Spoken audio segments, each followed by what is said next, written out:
After 2 weeks in Austria, our adventure finishes here today with 4 T10 international matches. This tri-series is wide open. Austria, the hosts, lead the way, but the others are in tow. And with a perfect day, they could end up with the trophy. I'm Mr. Maximo. This is the FanCode ECI Austria, and it starts right now.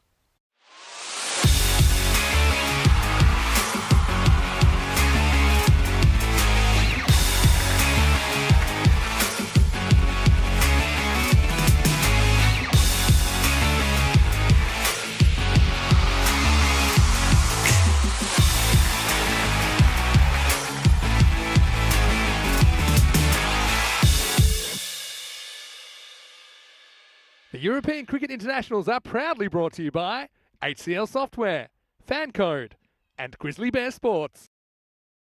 Good morning to you wherever you're watching from around the world. Welcome to a huge day in European cricket. I'm Vinny Sandhu, Mr. Maximo for ECN. We have 4 T10 international matches coming your way today. It's fast, it's furious, it's entertaining, and this series is very much alive. So we are starting the day with match number 6, and this is going to be the 2 touring teams. It's going to be Czech Republic versus Hungary. Let's see what happens at the coin toss. Tyrone Peters is over there, and he's got the 2 captains.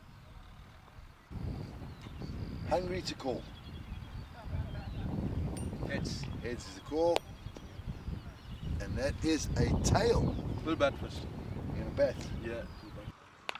So the news from the toss is that the Czech Republic have won the toss and they're going to bat first. I like that move. I think it's a good, confident move. One thing about the Czechs, their batting didn't really click yesterday. Despite that, they did beat Hungary when these 2 teams met yesterday. That was the only meeting between these 2 nations. They'll play twice today in the first and the last game. So both of these teams with a 1-2 record, if they could win all 3 of their matches today, then very possible that they could win the trophy. So we've got 3 possibilities, and really it's going to be very unpredictable to see what happens. I mean, Aaron Ashokan, the captain, he's likely to open the innings, I think, in this game.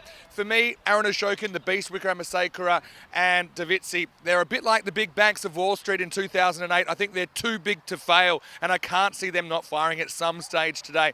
For Hungary, though, Dara Peretti, he was the player of the day yesterday, wasn't he? His first time in the green shirt. He looked very, very at home, didn't he? With runs, with wickets, with his fielding as well. He's going to be a handful, and I wouldn't be surprised to see him bowl maybe even a power play over if things aren't rolling the Hungarians' way early in this one. So let's talk about the conditions today. I've never seen so much sunlight and blue sky, and it's about time, to be honest, after we had a rough time last weekend. But at the moment, it's about 18 degrees. We'll have our warmest day so far. About 26 degrees is expected maximum. Rico Full, been great to be with you over the last couple of weeks in Austria, and it all comes to a climax today, and we're starting with a doozy. These 2 teams had a tight one yesterday. Czech Republic versus Hungary. Czech Republic winning the toss. They're going to bat first. Over to you. Let's get ready for day 14 and the final day of this ECI. Hello, good morning, cricket lovers. And yeah, what a day it's going to be. It's going to be the final day of these European Cricket Internationals. And certainly looking forward to it. The first match, the Czech Republic are taking on Hungary. And Hungary, I think they had a good day yesterday. They'll be slightly disappointed that he couldn't finish it with a win. But what a final game that we had last night. And I think we're going to get some more close ones here today as well. The pitch is looking absolutely sensational. The weather is great. And I know that we'll see the umpires, Lukas Patel and Santosh, taking the field of play ready for the first one. But why don't we take the opportunity to look back at what we saw yesterday with Austria? They made a scintillating start with Iqbal Hussain, who carried on the good work following his European Cricket Series, where he scored a century. He made 88 not out in that player of the match performance in a partnership of 111 with Mark Simpson-Parker. Just too many runs on the board for the Czech Republic, who finished 99 for 7. So a good, strong win for Austria in the first match, winning by 46 runs. But then after that, all the other matches were pretty close, as Austria, they weren't able to continue on a winning run against Hungary. Hungary were hungry for success. Austria batting first, just didn't click. Only Umar Tariq, and now remember his name because he ended up having a sensational day. Only he clicked with the bat, but Sandeep Mohandas for Hungary was in top form with a player of the match performance, taking 2 for 9.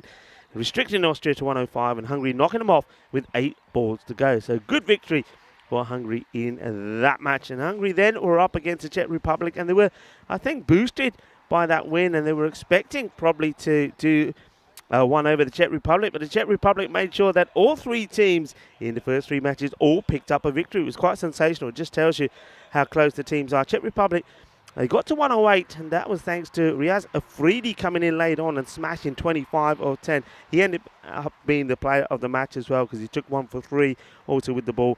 Hungary couldn't get there, and Czech Republic winning by 7 runs. So this one, the next match, would see which team would go top of the standings, with all teams having 1 victory under their belt. Czech Republic, they put on a good fight with the bat. They got to 113, losing 7 wickets. It was Kari who was sensational with the bat, scoring 68 of 26 deliveries. And Abdullah Akbarjan coming back into the side for Austria, taking 3 for 13. He was player of the match. Austria got there and won, but won with a ball to go. What a tight match that was. And Austria then took that into the last match, and it was when they took on Hungary again. And remember, they wanted to get revenge for the defeat that they got earlier. Hungary, they batted first and put a good score on the board, 126 for 8. And Ashrith Darapareddy, who was everybody's player of the day, was sensational for Hungary, 52 in 21 deliveries. But Itibar Dida, 2 for 14, was the player of the match with the ball. Austria, they got there in a very tight match. What a classic it was, winning by just 1 wicket with the ball to go. It was quite sensational. Umar Tariq doing it again with the mat. The Iceman kept his cool, 24-14. So Austria, you can see there, they have a 3-1 record, sitting at the top of the table, whereas Hungary and Czech Republic have a 1-2 record going into the matches here today. So as you saw from those results yesterday,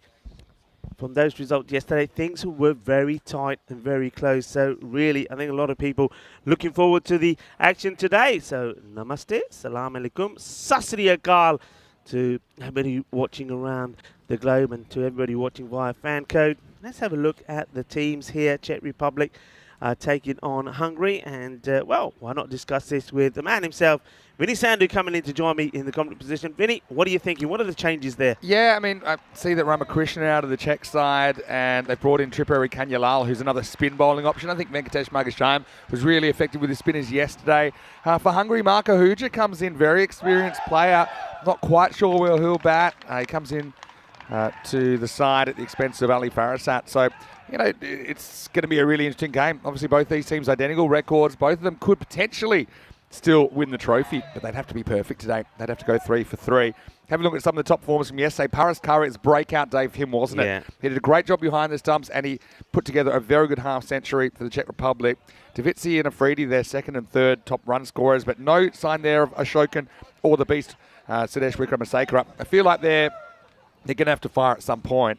Darapareddy, what a day. For me, he was the player of the day yesterday, not just for the Hungarians, for any team. He had 133 runs, but he also bowled very well. He caught very well. Yeah, I mean, you see there, I mean, he was the top run scorer by far yesterday, 133. Iqbal Hussain from Austria behind him on 101. But don't forget, Iqbal scored 88 in just one of those knocks. So he was great, not just with the bat, but in the field as well. He took some amazing catches. In fact, we did see some amazing catches yesterday. This is some of the stats from the day one. Yeah, so in day one, we saw 11.8 runs and over, so 118 par score. We saw 9.8 maximo rate. That's pretty much 1-6 and over. Yeah. Right? The fours rate was slightly down from the ECS. I think that's because the fielding's better. I just think less are getting through. Yeah. That's gone down from about 7.5. 6 wickets per innings, about average. But look, we saw 95 maximos in the first day. We saw over 1,000 runs. Look, I think we're in for even more action and excitement today. So, yeah, just looking at those figures, I think that 118, I would say at this level, about that 120 across the board is probably a good score to defend. Now, that's a big move as well. Aaron Ashokan to the top of the order. They've been kind of experimenting with Davitsi's partner at the top. So Aaron Ashokan, I think, is a good man to put up there. I mean, Kari, that means he slips down to 3, but he had a very good day yesterday as well. Here's Mohandas with the first ball of the day, and he swings one away from Subwin Davitsi. Just want to say a quick good morning to everyone in the chat as well. Happy Sunday, and hello to Chris Smith, who's watching. Hello to Dave B. I know that Rob Thompson's watching from New Zealand. I know the weather's a bit crazy there, so thinking of you. Stay safe down there, Rob. To Kroom, and anyone I might have missed, why don't you drop into the live chat. ECN European Cricket Network. Nick Devonshire's in there as well. But, yeah, great contest yesterday. It was Czech Republic that got on the board with a win against Hungary. And as you can see, a bit of agricultural stuff in the background as well. Yeah, well, those crops are growing pretty quickly. There's a few grizzly balls going to be growing in there as well. I can tell you this. Saba been tucked up for the first 2 deliveries. He made starts yesterday, didn't he, Sabawoon? But on a couple of occasions, down to his own errors, he was out, getting into the teens, getting into the 20s. I'm sure the coaches would have given him a bit of a grilling yesterday about getting the basics right. And if he does that, he is on for a big score. There he goes big outside the leg side, but this is an opportunity, but it doesn't get taken. It is Zishan Kukihill that comes in, gets a slide in to try and get the ball under his body, but unfortunately for him, it gets away from him. So Davitia gives the chance on 0, but he survives. Yeah, and look, first up in the morning, it's a chance. I think Zishan, he feels he's good enough to take this. He gets 2 hands till he slides in. It just bounces off. So Davitia gets the life first up, dropped without scoring. Yeah, that'd be disappointing for Hungary. I'll tell you more on that in a moment. This is a good delivery. He almost catches the air. They were doing a lot of practicing before the start of the match, a lot of fielding. And the balls were hit up in the air, and they were catching them pretty cleanly. But when it comes to it, with the pressure on, that one goes down. It wasn't an easy one, but you'd expect him to take it. Exactly, and these conditions that we're in today are probably among the easiest catching conditions we've had. Bright skies and not too much moisture around. Here's the thing, though. I know Davitsi's a player that polarizes the audience. I will say this, natural talent only gets you so far when you're getting to an international level and a high level of cricket. So, you know, one of his dismissals yesterday when he got run out and he wasn't really running, that's not a good look. Other times he got out, okay, it's acceptable. He's trying to be attacking, and you kind of have to be attacking this form of the game. But you can see that he struggled a little bit with the away move from Mahundas, who bowls a pretty good first over. 2 runs come off it, and they came off a drop catch. 2 without loss after 1. Yeah, hasn't he bowled well to left-handers, Sandeep Mohandas? I think he's going to be key in this for Hungary. Just that really niggly line that he bowls and the swing away. 98 to 95 is what the bat versus ball wall is saying, and this one in favour for the Czech Republic. And only Hungary, though, they have a better average runs for than against. So, interesting one. Remember, all of those stats are based on the matches or previous matches, all-round matches that these teams have played. So, that's where the computer gets its information from. Prashar coming on to bowl here. And I will say that with Abhitesh Prashar, he was one man that was very disappointed with the way that last match yesterday went. He knew that he's over, or one of those deliveries he bowled was really expensive. The no ball that went for 2 runs, and then the free hit went to the boundary. So he's looking to come back strong here and put that behind him. In comes Prashar with his first. Just raised. Yeah, good heat. Leg side. Good heat there from Prashar first up. He just loses it down the leg side. But yeah, it's really important for these 2 teams to hit the ground running. Both of them had a losing record on the first day, 1 and 2. Yeah, the idea would be, you know, if you win all 3 games today, and there's no game here that any team would say is unwinnable. I mean, they've competed on a pretty even basis. If you can win 3 games today, you go to 4 and 2 record. Okay, Austria, you know, it means that you've beaten them. So, you know, they could potentially at best get 4 wins if that happens. So that'd be the idea. But I think the enduring thing about yesterday is how many close contests we have and how there was an unpredictability about this series. You know, that each team could beat each other. You saw that with Hungary beating Austria and then losing to the Czech Republic, who'd lost to Austria pretty badly in the first game. Prashar has a lovely smooth stride run up, in he comes, and then right at this point he really gets the arm over. They wants the single this time, does Arun, and he gets there. He'll be looking for a big score today, won't he? Yeah, I think he would have been disappointed as that. Maybe he was just a little bit too eager, and maybe he was just too keen to go big straight away. Liking the action there in the background. Yeah, I'm loving that. And so much for no movement behind the bowler's arm. He got the tractor spraying a bunch of stuff. Should we give him a helmet? just in case. You know, at the driving range in the golf, how you'd always try and hit the little buggy that's picking up the balls. Do you ever do that? That guy has a torrid time. Well, you know, you're speaking of Ashokan, and you know, these 2 and probably the Beast, I said those 3, the big 3, they're a bit like the Wall Street Banks in 2008. They're too big to fail. I can't see them not getting going at some point today. Oof. This one gets through. This one doesn't come up at all, does it? I mean, it's a good length. You see that Ahmad Ghani, well, well done to him for making the stop, but it was a difficult one, wasn't it? Well, when you're hot, you're hot. When you're not, you're not. And Davizzi right now, he might as well be batting with the toothpick. He's not close to any of these. It's a similar movement you'll get from Prashad that you get from Mahandas. Probably not as much genuine sideways because he's a bit quicker. But Davizzi, if he can't get a boundary, at least he needs to get out of the way. He's chewing up balls here in the power play. Yeah, it's not like him at all, is it? Well, he gets after this one, and this will go, and I think it will go all the way. It will. Volley, and that is the first Maximo of the day. In fact, it's the first boundary of the day, and just like yesterday, we start with a 6.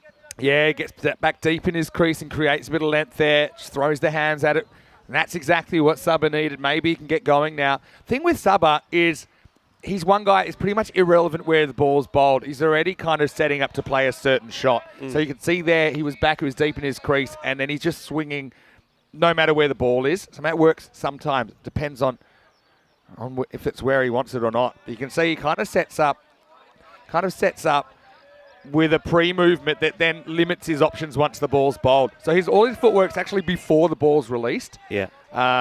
Like I said, it works sometimes. As a bowler, I like the idea of Prashad. They're pushing a bit wide. It was going to be tough for him to reach, considering that pre-movement he makes. Yeah, nice look there off the field set. You can see that on the offside. That man has now been moved to backward point, where Sabah played the boundary shot. Yeah, this time, it's a bit of a tight call. Yeah. Prashad doesn't like it, but the umpires have been very tight and very consistent on this.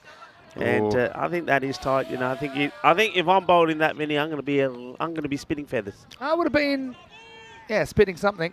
To be honest, you got to judge it at the crease, I suppose. It's a tough call. But yeah, you see why Davizzi's such a curious case. Like I say, he never moves his feet once the ball's bowled. He sets himself. He's in that position, and then from there it's all hands. It's just his own technique.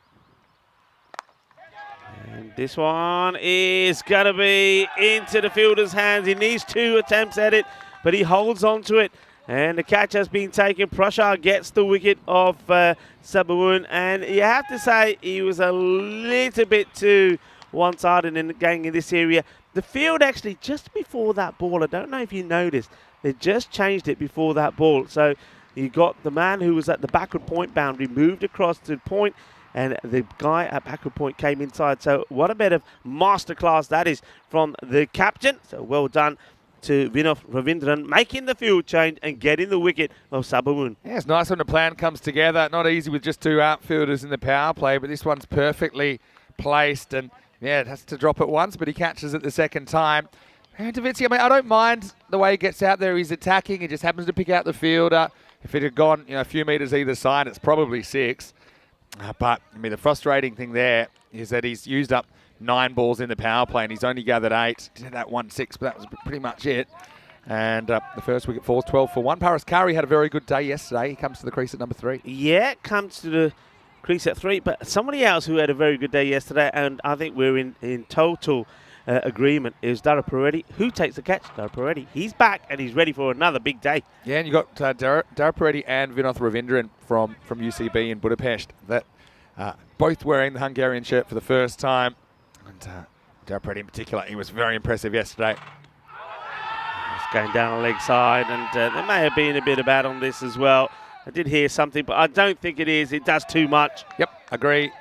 Certainly goes late and goes a lot. Look at that go.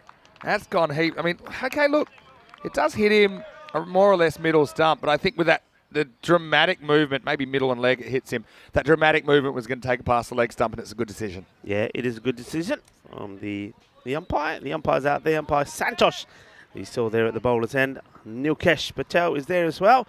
And the third umpire is Praveen. End of the over. It's 12 for 1 after 2. So Ashokan's been sent up the order to hopefully do a bit of damage in the power play, but he's only faced 2 balls so far. He's on a single. Kari at the other end. Got a Waka Yunus like in swinging Yorker first up from Mahandas. And his over was a very good one as well. Yeah, just 2 came from it, Vinny. So it's his thing with him is, and I can see why he's so difficult for batters, because he's coming in, you're thinking there's going to be a bit more pace. There isn't. But for somebody who doesn't generate a lot of pace, he gets that ball really to move a lot. Yeah. this breeze does suit in-swing bowlers because it is left to right. And it's not super breezy, but I mean, still reasonably breezy here. A lot of people yesterday were saying, well, maybe Mohandas, maybe he's the little daddy because he bowls very similar to the big daddy, to Danny Eckstein. It's like we put Big D in a time machine. There's that swing. I know we got the Big D. I don't think anyone really wants to be known as Little D, to be honest. So we'll probably just keep calling him Sandeep. But anyway. There is a way to play him, though, isn't there? You know, because let's face it, you know what he's going to do. Exactly. So, I think we saw Mirza Ashan sort of take that approach. You know what's going to be happening. So I think that what you will do is teams that will see and know what's coming, they'll maybe change the batting order for somebody who can play this guy and play him away. And it's about getting on the back foot and playing him with the swing. You see here, you know that's coming. You know it's coming. So basically, you get ready for it. Comes late as well. That's the thing. This is actually a really good one because really does go pretty late, going down the leg side again. But yeah, someone like Austria have like a Mirza who I'd say, you throw him on the grenade. You get him out there and say, look, take him on. Would you look to sweep him every ball? I mean, because the chances of getting LB are pretty slim. I'd look to clip him or sweep him every ball. That's what I'd be trying to do, sideways. A bit like this, and there's going to go to the boundary. So get away from the fielder, you have a good time, and Kari gets off the mark with 4. Yeah, this is exactly what I'm talking about. So Kari knows this ball is going to come into him, and he plays for it, he clips it away, and gets 4 runs. So the second boundary of the innings. Because he's getting so much movement, you can also kind of counter that by getting forward and getting across. So it makes it less likely that a ball will hit you in line that will be hitting the stumps. So you can kind of use your body as a second mode of defence a little bit as well. But that's a nice shot by Paris, gets him going. Czech Republic still just struggling a little bit to get going in the power play. That's a good shot as well. Goes inside out. Ravindran does the fielding. He'll be hoping for a better day today as well. Vinoth, he kind of never got going with the bat, but he certainly is a very destructive player when he does get going. I wonder if we'll see him at the top of the order. I imagine we will. But interesting, both, we saw 2 occasions yesterday where we saw tactical retirements with these 2 teams. Good bowling again. So the batters this time do go on the hit. I think the ball before he hits it too low. It was a good shot to play, actually, for nothing. This time it's softer hands, and they take the single. And that also, though, is the end of the over. Not a bad over. And at the moment, I think the power play certainly belongs to Hungary as the Czech Republic. After 3, 18 for 1. Yeah, Mohandas, every time we see him play at a higher level, he does a very good job. Like I said, he's the kind of guy who plays his poker with his cards face up on the table, saying, look, I'm going to bowl you some big in-swingers. What are you going to do about it? And the answer that time was not much from the Czech Republic top 3, as he just goes for 8 in his 2. Doesn't take a wicket, but he does a very good job. And now Czech Republic are really going to have to attack these middle overs. It's not going to get much easier because Ashwith Darapareddy is going to come on in over number 4. And we were talking about already how good his first day in international cricket was yesterday. Yeah, it certainly was. Well, welcome to everybody. You're joining us now. This is the FanCode European Cricket Internationals, and quite fitting that we've got this weekend and this day happening on World Diversity Day as well. As we see the Czech Republic, Austria and Hungary go head-to-head. Darapareddy slides that one in. Kind of cramps Paraskari for room. A bit of discussion about some Australian football in the chat. Not from too many Australians, actually, but a few people talking about my team, the West Coast Eagles. They are struggling. Let's just say it's like there's no relegation in that competition. This could be gone. It's dropped. Oh. Well, Wele Gamagay is a very safe pair of hands, and that's 2 that have gone down so far. He kind of came in. He probably didn't need to come in the extra metre or 2 and probably forced him to rush the catch, and Aaron gets a break. He's dropped on 2. You said your team's struggling at the moment. Another man who's struggling at the moment is the captain of the Czech Republic, Arun. He gets given a chance. Could that be the change of his fortunes? I don't even think they run there. They don't, no. They don't even run there because he was in shock. So I think he thought he was gone. Yeah, the coaches watching will not be happy with that. That's not good cricket. You always run. You got to go. And especially if he, let's just say he ends up getting out here, really, he shouldn't be on strike. But if he helps it for a big 6, you'd probably say, it he was using all his mental power like Yuri Geller. Wele Gamagay dropping that. I think the trade-off, they'll be happy with a dot instead of a wicket, considering who it is Can Ashokan make the most of that life he's been given? Plays this well, and it's going to be a spicy one for the fielder who tries to get there, does Zishan, but he can't. He gets beaten, and he goes for 4. And so Arun gets given a chance, gets given a life, turns down the run, and now hits the next ball for 4. Yeah, double knee plant from Zishan. Boof. And he wipes himself out. Like the effort, though, from the big all-rounder. So Ashokan gets a 4 off the very next ball. You just get the feeling here now he's thinking to himself, the captain, all right, I'm being dropped. I shouldn't be here. Now let me try and make the most of it. And it's just trying to be a little bit perhaps more aggressive.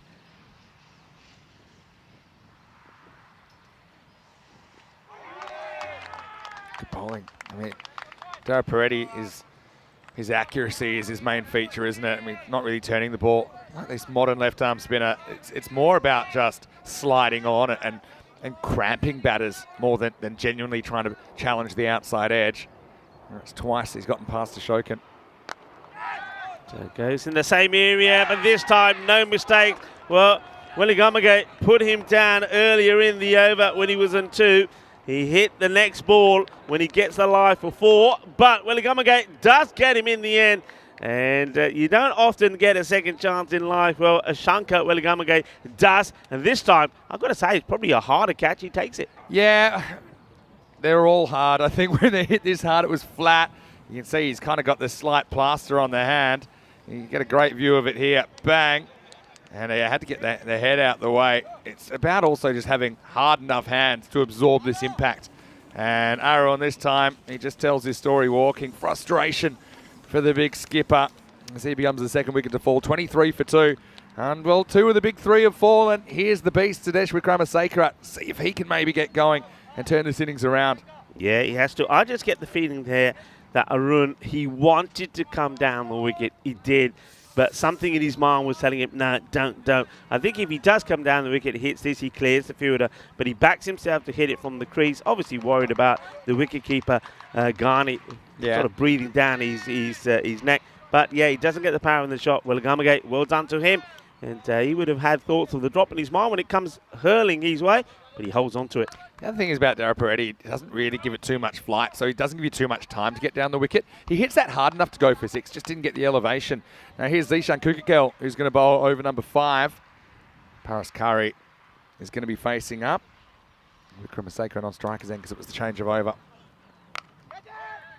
So this is well hit in the gap, and he'll be 4 runs as Lennon, we say good morning to Lennon for the first time today. This is a good hit. It's too short. And though there is movement there as it swings and cuts back into the batter, he's got a lot of time to put it away. Nice shot played there by Kari. Just a bit too short from Zishan. And you see the wheat's grown another inch overnight, I think, as well. I think Paras Curry wasn't quite looking up, so Zishan aborts the run. Certainly Zishan has got to be careful to make sure that he bowls more like he finished the day yesterday. I know that a couple of his deliveries are suspect, and we saw him called for an illegal action yesterday. But he's one guy that, his stock delivery, if you like, there's no problems with it at all. Anyway, here's the beast. What a good contest this is. I can see Sean.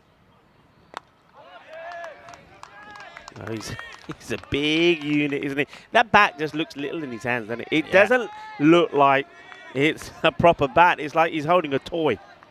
That's true. he's a great character as well, Sudesh. So he gets called a wide.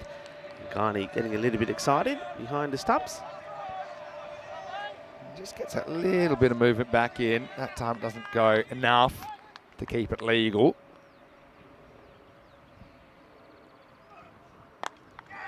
He goes for it. Is he going to get it in the gap? Yes, he is. So the beast, Wickramasekarat, gets his first runs, and he gets them with a boundary.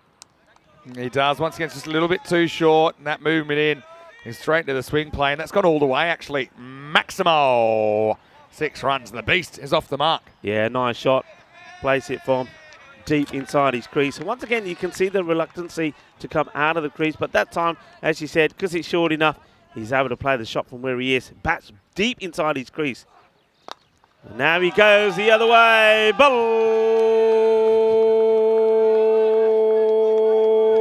Balle, balle. Ginnasona Shakalagya. Well, I hope that tractor driver's got his affairs in order. That was a little push from the beast, and you can see what this guy can do when he's on. And, yeah, maybe a little bit of luck with that first one that went to a gap because it only just cleared the boundary. Nothing lucky about that one. Good comeback from Zishan. Just a change of pace and line. Gets one through. End of the over. But that's a far better over as 18 come off it. The score 41 for 2. So it's been a pretty interesting start today. I want to welcome all of you into the commentary position here at the Sabun Cricket Ground. Vinny Sander here, Mr. Maximo, Rico Full with me. Of all the ECI cricket we've seen this year, and we've probably done our third, fourth, fifth series, I think yesterday was the most competitive, was the most unpredictable. And yeah, right now the series is up for grabs. These two teams, they had a very tight battle yesterday. Right now, a bit of a topsy-turvy start as well. Czech's coming back into it with the beast hitting his straps in the fifth. Yeah, I think what we saw yesterday is that all three of these national sides are going to be very competitive. I think they're very, in terms of the standards with the bat and with ball, I think they're like for like.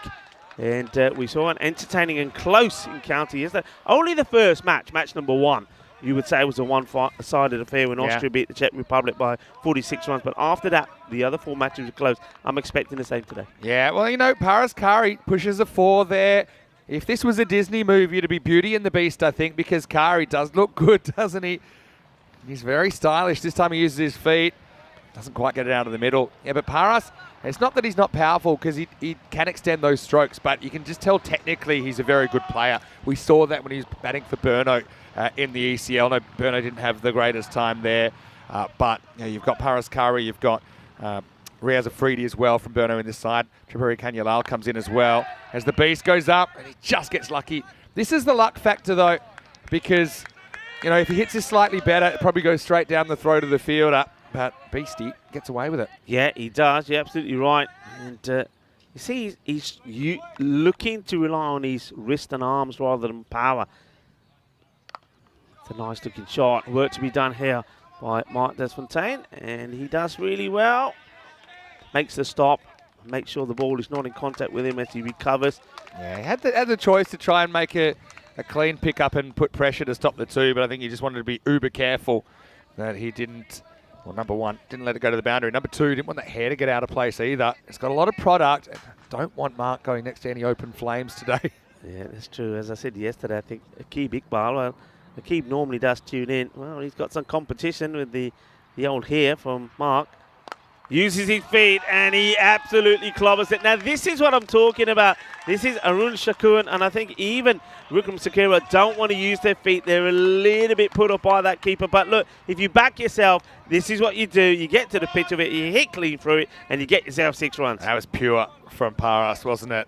He's just gaining confidence. I think sometimes you see players, I mean, Paras is probably one of them. He's still fairly young, you know.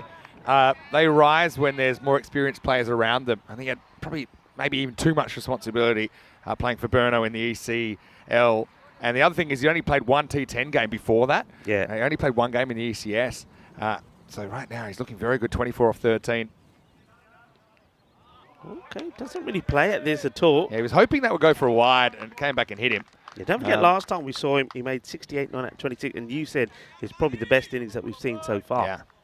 And Peretti, it was really spin, but kind of tied up. Paras, anyway, after 6 overs, it's 55 for 2, so this innings has gotten going. 118 was their average score per 10 overs on the first day. Tripuri Kanyalal coming in. If he's batting at 7, he'll be very happy with that. But yeah, he's another spin option. And Venkatesh Magasham, I think, was a very effective bowler for the Czechs yesterday. So it gives them another slow bowling option. And that's something maybe all the teams, they have kind of one genuine spinner. If you can find a second one, then I think it's been a pretty effective mode of attack. We've seen that. It's one way you can slow good players down. Ali Yilmaz coming into the attack. He was expensive yesterday, but he is a wicket taker as well. Let's see how he fares today. Beastie, 2 sixes in his 5 balls so far. Gets an edge. It probably would have been wide anyway, but it'll take the 4. Nobody back there. And this one goes all the way. So 4 carreras to start. the over from Yilmaz. Yeah, he throws the hands at it. Again, bit of the luck factor. If you get a thinner edge on this, you're caught behind and you're kicking yourself because you've probably spoiled a wide and gotten yourself out for no reason. That he gets enough bat in it to get it past the keeper and gets 4. Yeah, Yilmaz being used again. He had a bit of a hit and miss day yesterday. Kind of got the options of the 5th bowler. He's still got Mark Desfontaine, who I think bowled pretty well when he was called upon yesterday. They are going for Ali here. This one's just stroked out towards the man you're talking about, Mark. Yeah, I think he bowled very well, the young man. I love it when we see the young cricketers also playing and representing their nations. I think there's the future there of the sport. Future generations coming in and being given their opportunities. Hello, Louis Bruce. Speaking of young cricketers in Europe, Louis, hope you're well. Hope you're enjoying the international action. Wide ball called by Nilkesh Patel.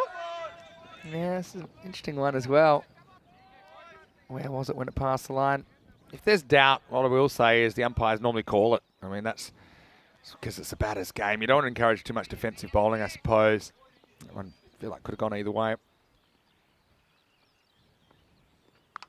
Oh, this is whipped away. Beautiful shot. Manos arriba, arriba, arriba, arbitro.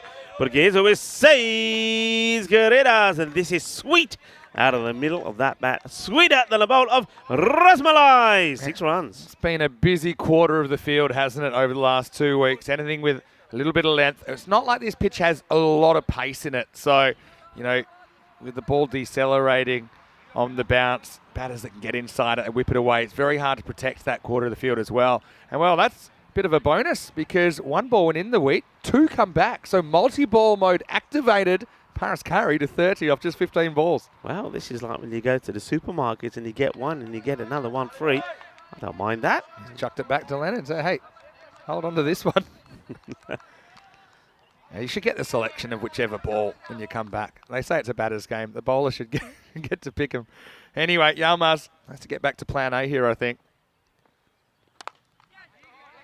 Nice looking shot. Makes a bit of room for himself. Doesn't try and hit it too hard. And that's what I like about Paraskari. And that's what was so good about that innings yesterday when he made that 68 not out and 26 against Austria. He just batted beautifully. He stroked the ball around.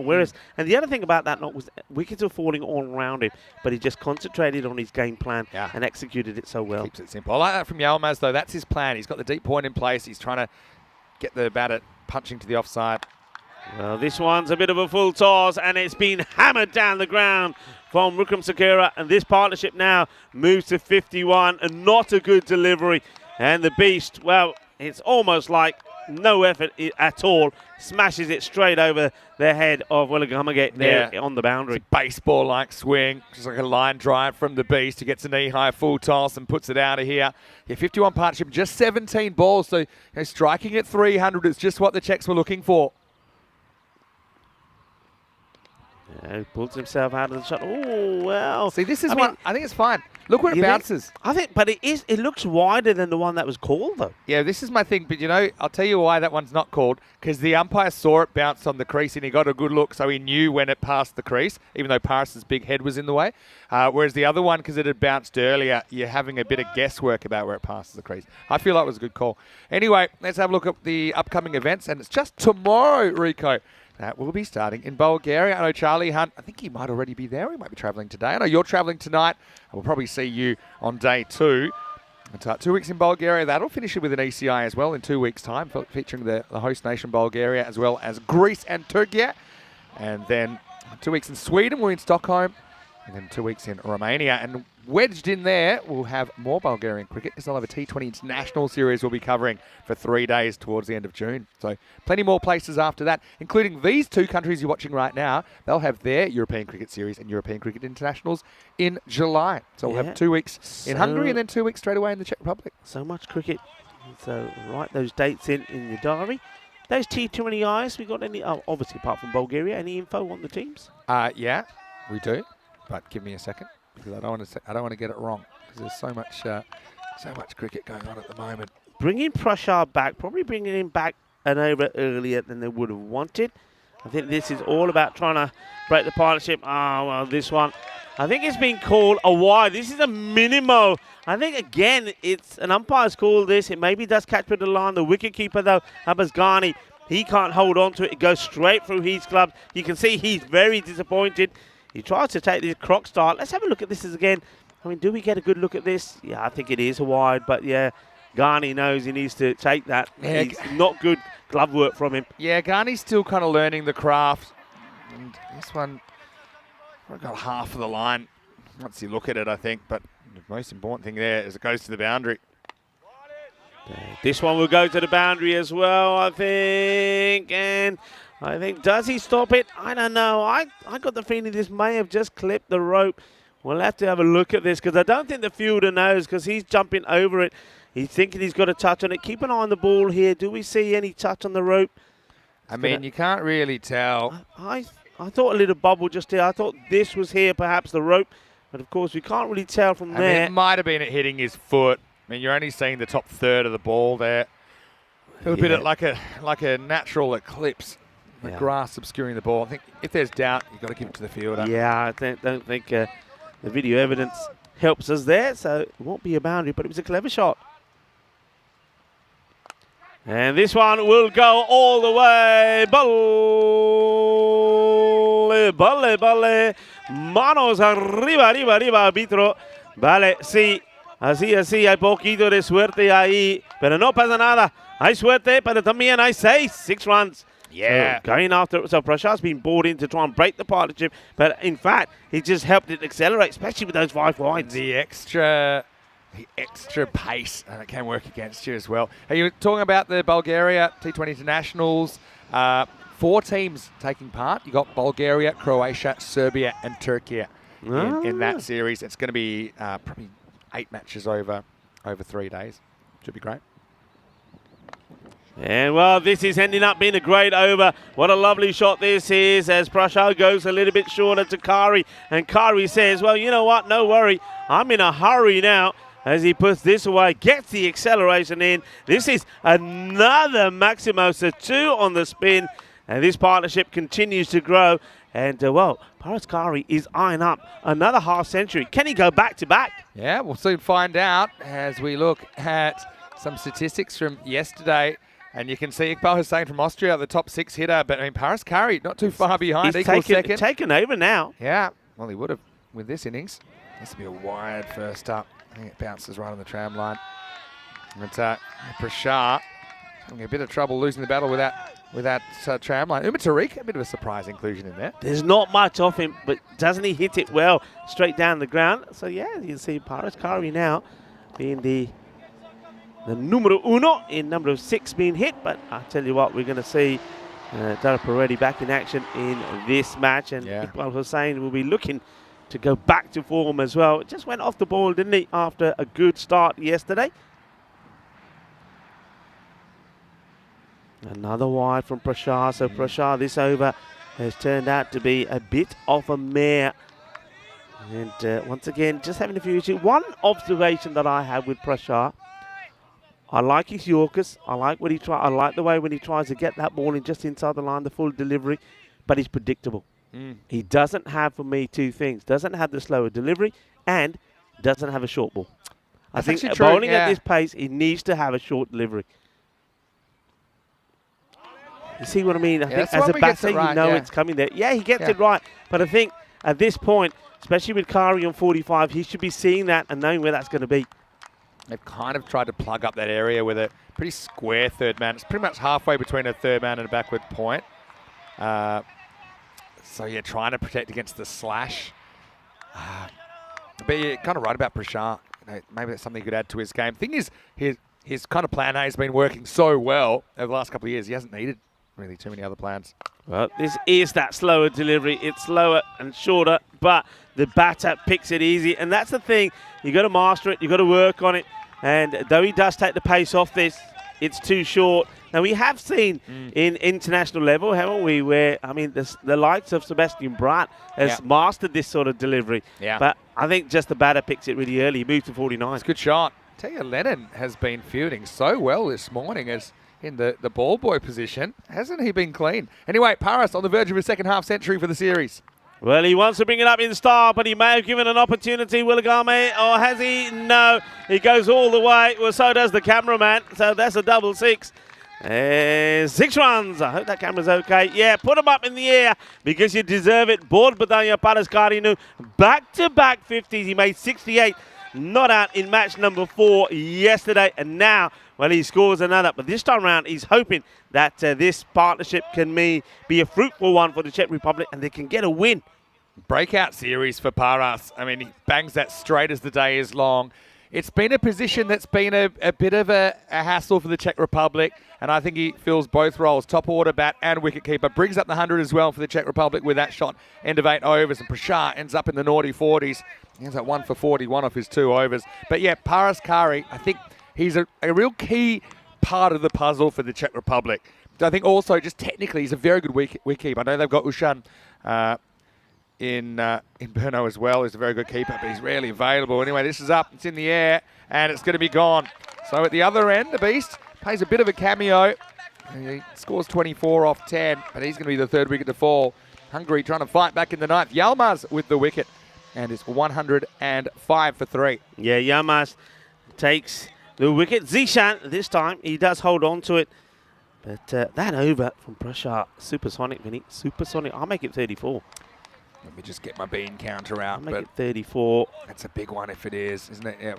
Yeah, 30. I'll go 31. 31. There may be some. Still supersonic. Maybe some extras there as well. You got a margin of error. When you start talking numbers this big, you got like a 3% margin of error, 3-run margin of error. But they get a wicket, and we do know that you get 1 wicket and things could slow down because that's exactly what Hungary need to try and do here. So good time for Yilmaz to get a breakthrough, but look who comes in. Somebody else who was exciting yesterday, Afridi.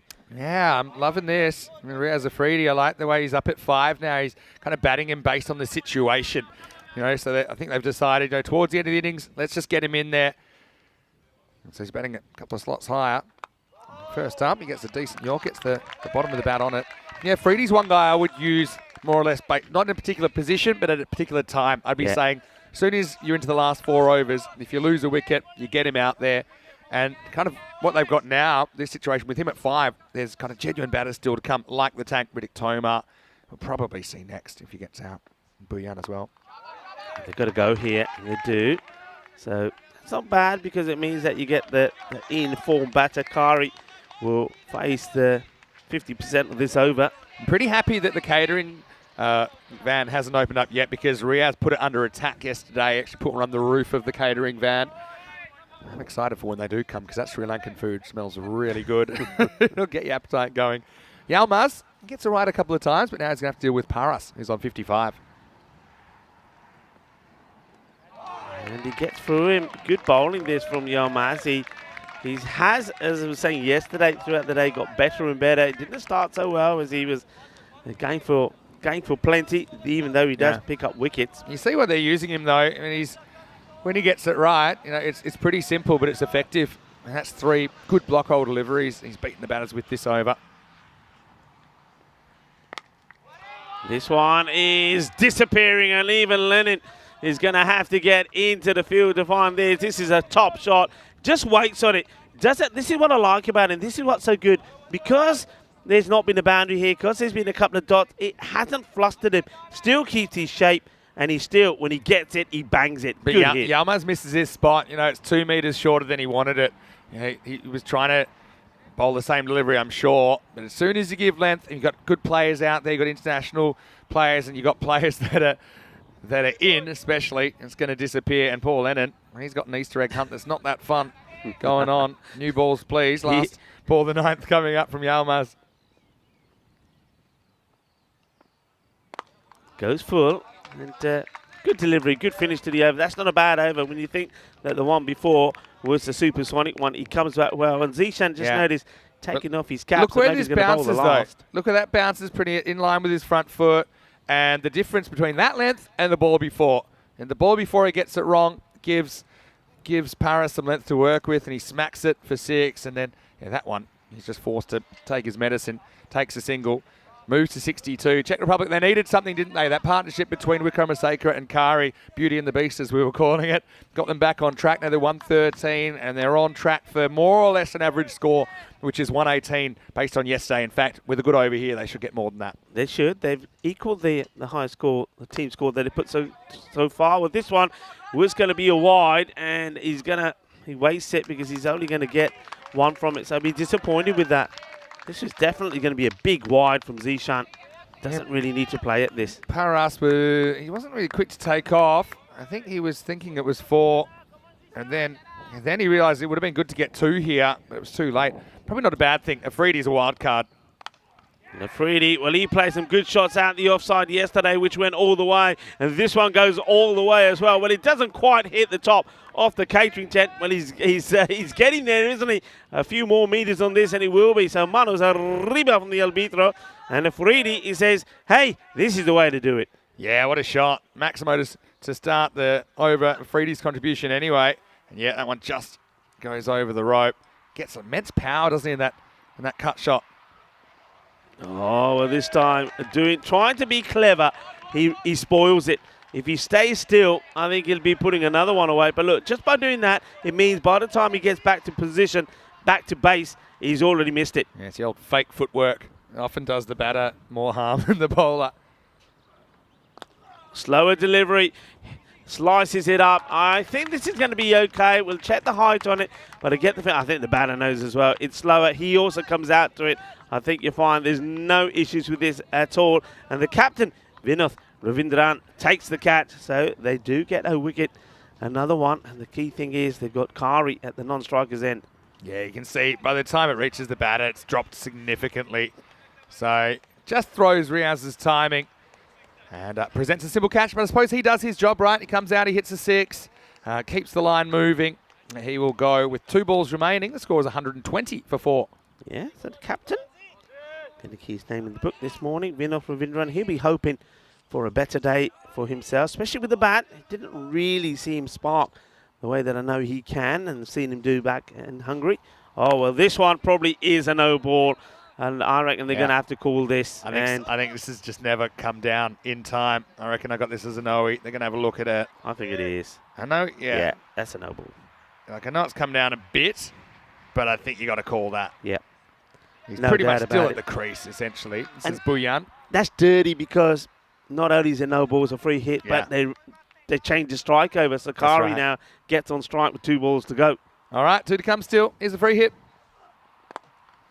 Hits it beautifully. What a lovely shot. And this is a couple of bounces and goes for 4. Lovely shot over the infielder into the extra cover zone. Beautifully executed. So they're eyeing up here. Another good hit. They're eyeing up 130. So remember, previously the highest in team score they put on was 113. Well, they're eyeing up 130 here now. What a good score on the board. Remember, they're only 18 off the power play as well, right? So yeah, they've been so good. Here's the last ball. He drags this one, trying to get it in the gap. They've got to try and come back for 2. And they should quite easily. In comes the throw. And they're looking for an impossible 3. I like the thinking. Buyan. So, look, I think he'll end up one better than yesterday, won't he? Kari with 69 not out. And, yeah, we talked about Dara Peretti being the player of the first day. I mean, Paras, I think, after 5.5 matches, he's not far behind. I think he's scored runs well. He's kept well. No, he's just looked good. And, to be honest, without him, I think that innings is in trouble. He's the glue that holds it together. And in the end, Czech Republic, very healthy score, 128 for 4. And it's not that dissimilar to the score we saw last night. Create a very tense finish when Austria chased it 9 down. The Hungarians, though, this time they'll be on the chase, as it was Aaron Ashokan, the Czech captain, that opened the innings with Da Vinci. But once again, the big 3 not quite getting going to their potential, but it was Kari that really stood up for the Czechs. Yeah, there was that opportunity to remove Da Vinci early. Zishan put him down on 0. But Da Vinci, well, he didn't quite get going today. He got 1 out of the middle of his bat, which went for 6, but that was all it was to be, because when he goes for the same shot again, he gets well caught by Dara Peretti. We know he's a key player for Hungary, and he made a brisk start, and with the ball, he was pretty useful as well, as this one was dropped by Willagamagate, which was a bit of a mare for him, but luckily enough for him, even though he does drop Arun Ashokan, he does get a second chance. It's not often that you do. Ashokan, though, he did hit the next ball for 4. But he finds Welagami this time. Welagami makes no mistakes. His second opportunity that he gets. So at this point, you would say that Hungary were on top, especially with the power play. It was only 18 for 1, and then at the end of 4 overs, that one for Dara Peretti, 23 for 2. They needed a partnership. That's most important here. And partnership they got. It was a partnership worth 80-plus runs between Paraskari and the beast, Sudesh Wickramasinghe, and they played some lovely shots between them. And it was nice to see that Paras was able to and wanting to come down the wicket and play some of the shots. Okay, there was a little bit luck involved as well. A veces que necesita poquito de suerte, but they made the most of it as well. And there was some lovely shots. But you got to say, there was that one over. Prashar coming back to bowl his second. It started with a minimal, and well, it didn't get any better. This one, once again, a little bit of luck, but there was no luck in this. This is a lovely shot when he does the MJ swivel and puts it away to the boundary. This was another. It was an over to forget from Prashar, and he went supersonic as 31 runs came off that over, and it also brought up with that Maximo another half century for Paraskari. What a couple of days that he's had. Then that partnership coming to an end there with Zishan, who takes the catch off the beast. And then Afridi came out to see if he could get some acceleration going. Well, he got 1-6 out, and once again showing how powerful he is over the offside. Then he tries to get a little bit creative with this one. And if he, once again though, I think my tip to him would be, forget doing that. It don't work. It's for nothing. Not at this level. And it just means that he gets himself out of shape. Gave his wicket away. But there was still a good finish. And Czech Republic put there on the highest team score so far, 128. It's a good score, but I still think that it's not a safe score. I think unless you get past the 140 mark, the standard and the quality of the players that we've got, I don't think that's a safe score. And I think Hungary, they'll be fancying themselves on this. Let's have a look at the scorecard. Paraskari take about what a knock from him. So 68 not out and 69 not out. The last two knocks that he's had, he got good support there from the beast, Sudesh Wickramasinghe. And then also towards the end there, I think Afridi coming out and blasting 1-6, just helping the team to get closer to that 130 score. Bowling figures, Hitachi Prashar is one that he'll want to forget. 1 for 41. It was not a good second over from him. Dara Peretti, once again, he just continues to perform and excite. 1 for 19. Zishan, a little bit expensive. 1 for 33. But you got to say that the Czech Republic, despite a slow start, just underlining just how important it is to get a good partnership in. And that's what Paraskari and Wickramasinghe did. So we're going to start with an interesting match. And just remember that one yesterday. Hungary 126 for 8. Austria 127 for 9 with a ball to go. Losing 9 wickets on the way. Could this be another thriller? We'll stay tuned to find out. Rico Full here along with Mr. Maximo. And we'll be right back for the conclusion of this match number 6 on this international weekend. We'll be back in 10 minutes time.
The European Cricket Internationals are proudly brought to you by HCL Software, FanCode, and Grizzly Bear Sports.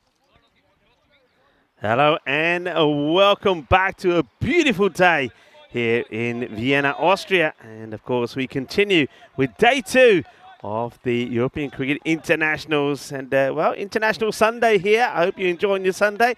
And it's great to see so many of you tuning in. And what a match this is going to be. The Czech Republic have posted a healthy score, 128. And we're seeing the reply of Hungary. Senagupta come to the bowl. Something we didn't see yesterday. We were wondering whether it was injury related. Certainly doesn't look like. And you can see the batter, Ghani's pretty keen to take the single. Whereas Zishan Hill is probably saying, nah. Single? What's that, he says. What's a single? Look, he was very unlucky yesterday when he got out. Chasing him wide down the leg side, got the ball on the back of the bat, and the catch was taken, and he was out with 0. So he's looking to make amends. This time he will take the single, or will he come back for 2? I think he may come back for 2, and he should, and he will. As the fielder, Sabundavetia, catches up with it, but not before Zishan does come back.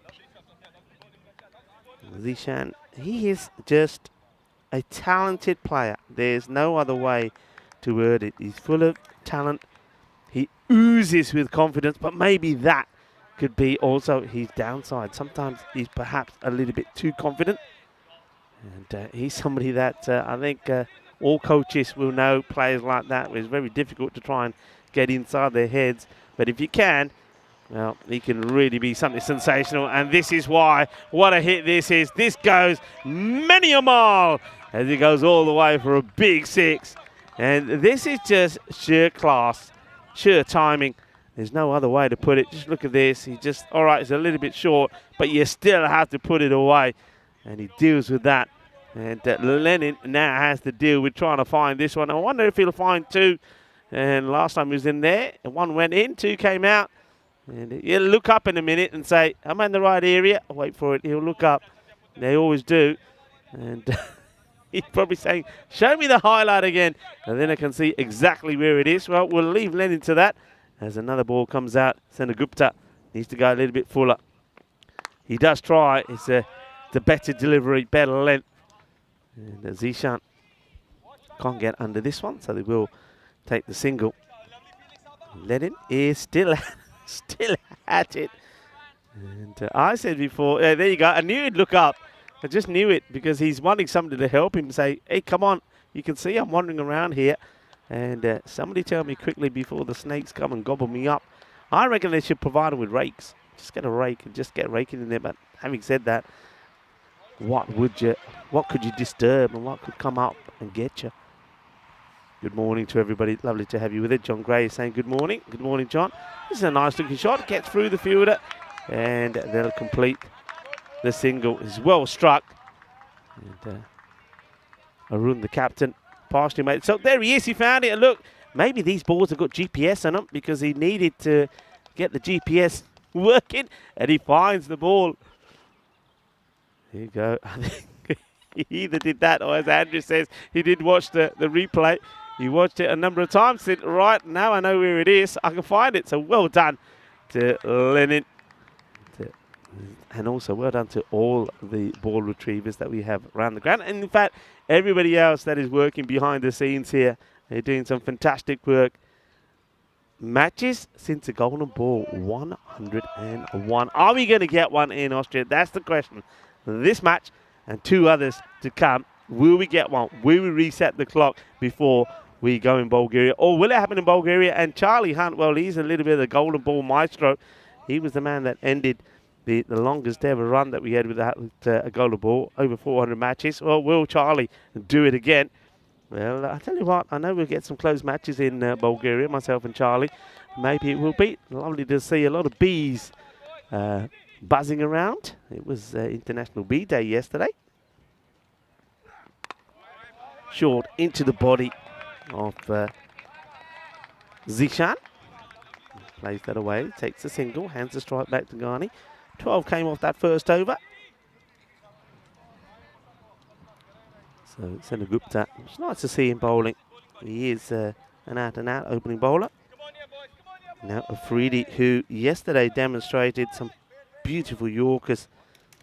He really did bowl well. Let's see if he can get things going. Well, that time he just loses his run-up. So in he comes again. Yeah, and he gets it wrong again a second time.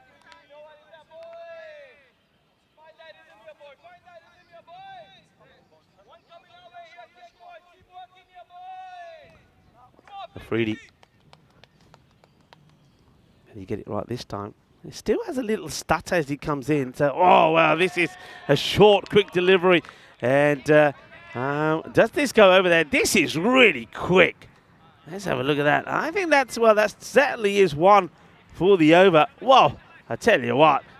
Have a sniff of this. Is Afridi to Abbas Ghani.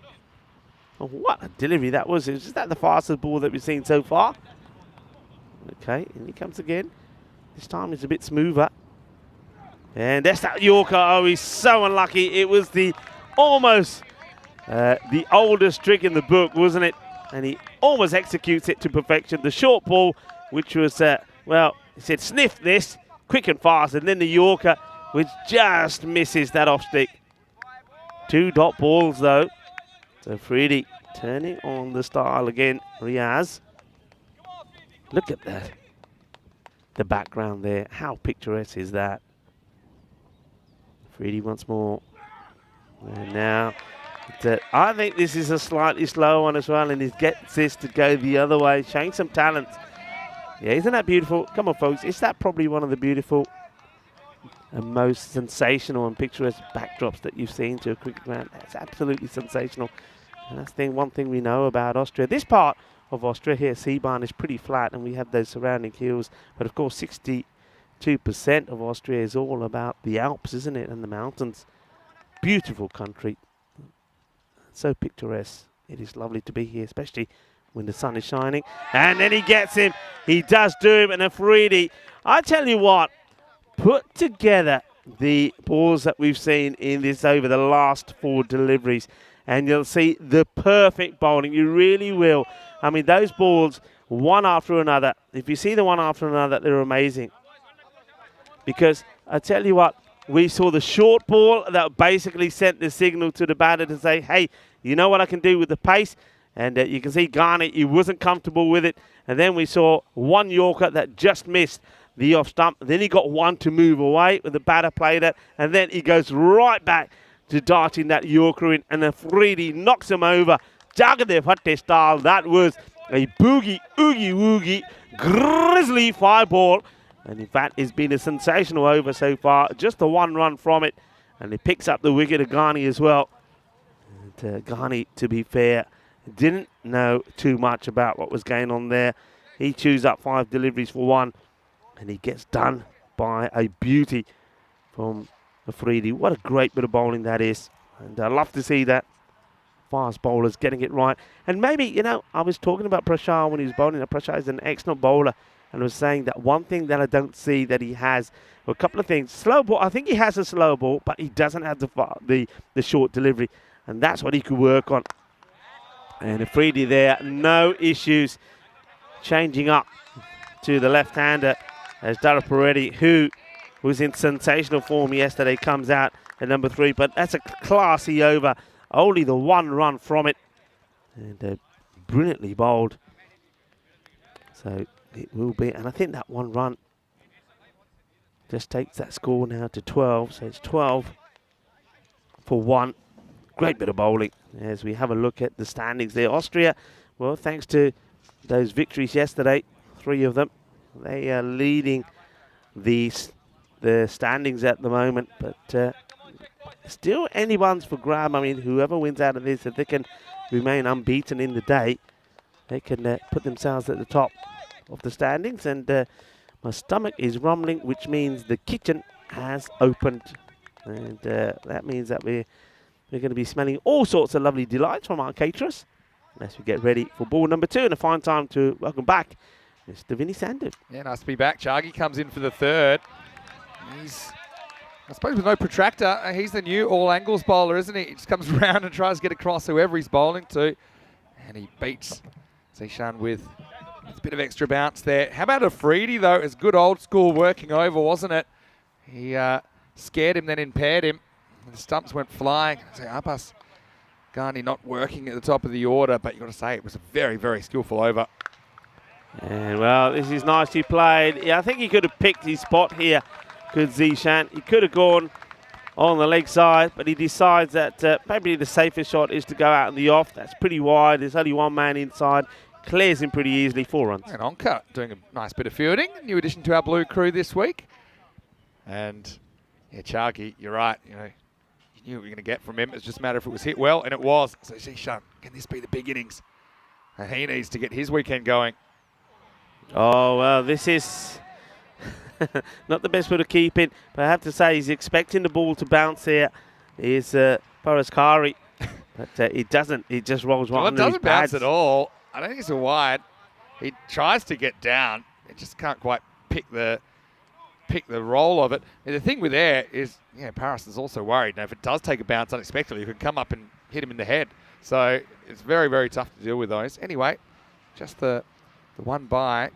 Dara Peretti now on strike, so left-hander's just going to change Chargi's tactics, so he comes over the wicket, and he's trying to push it across him. They're really showing a lot of trust in Chargi, bowling him with this in the third over, and bowling him power play overs in this tournament. Let's see if we can get it right to the lefty. He did bowl well, though, yesterday. This time a little bit shorter, maybe the slightly quicker ball. Chases on for the fielder. He will get there, and the batters think about 2, but Zishan doesn't move. Dara Peretti, he'll be hoping he can continue his good form going. He was certainly our player of the day yesterday, and he did finish with 52 in that close thriller against Austria when Hungary made 126, and Austria getting it with the ball to go. 9 wickets down. Yeah. What a game that was.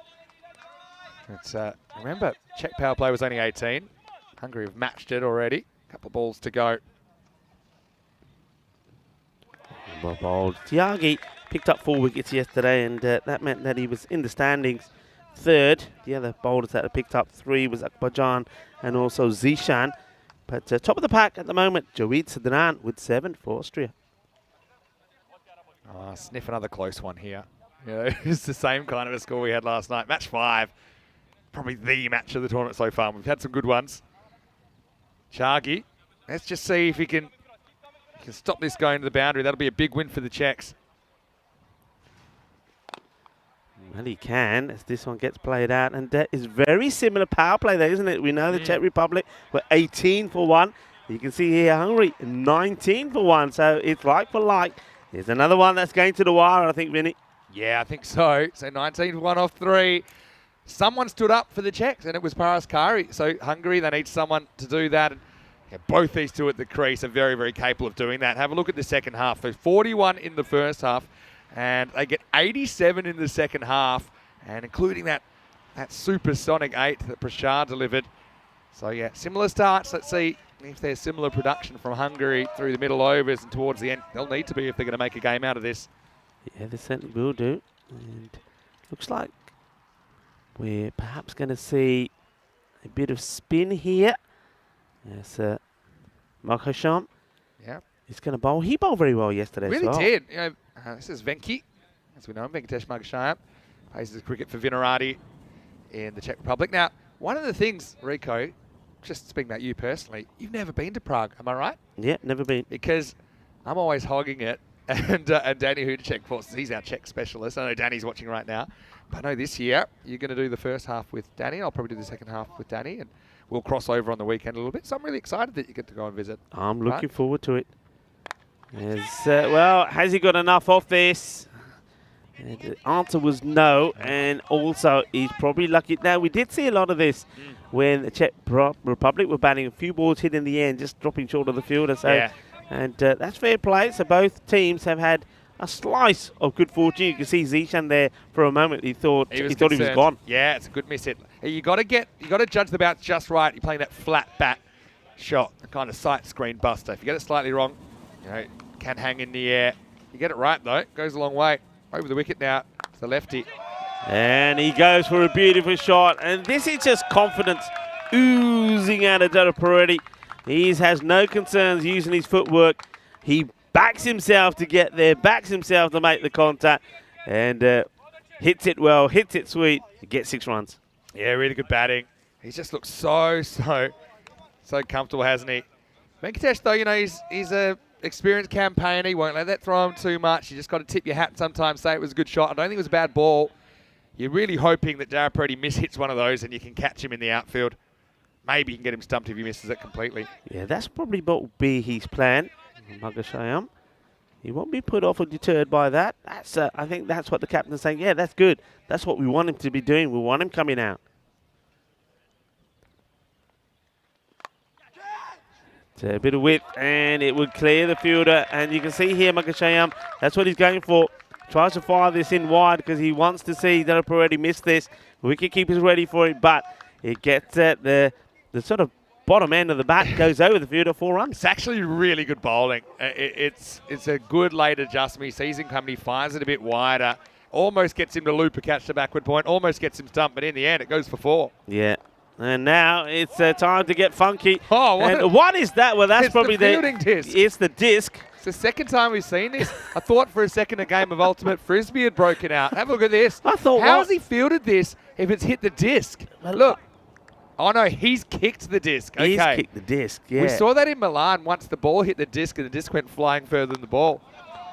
It's firmly hit, and Great the fielder. fielding. Oh, this is about taking one for your team from Afridi. That's bossing it in the field. I mean, 9 times out of 10, this is 4. You can't get a more awkward bounce than this. It's flat.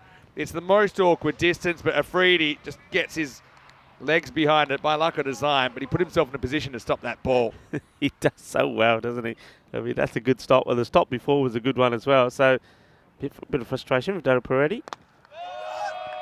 Zishan goes big, and this will go all the way. Manos arriba, Vitro. 6 carreras, and Zishan says, well, okay, if you're going to stop him along the ground, how are you going to stop this one? Yeah, a bit of swagger in that from Zishan as well, wasn't there? Finishes the 4th with a bang. And the Worm heading upwards, 37 for 1 after 4 overs. But still, you know, about 15 behind the rate. They have to make those up, but you can see they can do it with these guys at the crease. I've got to tell you, though, Delaparetti with his reverse, with his range of shots, he's such a difficult guy to bowl to. Magashayam goes for 18, including 2 6s and a 4 in the 4th. But now we're going to get Tripuri Kanyalal bowling. So first time we've seen him in the series. I said that they brought him in as an extra spin option, so they dropped a batter in Ramakrishnan to allow him to come into the lineup. I think they saw with Magashayam, he was a really good option for the Czechs yesterday. He's a different sort of bowler, Tripuri Kanyalal. He's kind of a brisk spinner, like the Anil Kumble kind of mould, where he pushes them through. But yeah, I'm really curious to see how he goes here. And he's got a bit of a challenge because he's got 2 batters who can do a lot of damage.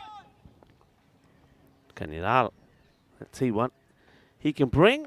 And this is nice. He played away. It's a fielder who, well, almost sees it go through him, but keeps his eyes on it in the end. Magashayam, who goes back there. So single. But you feel that this is the wicket that they want to try and get.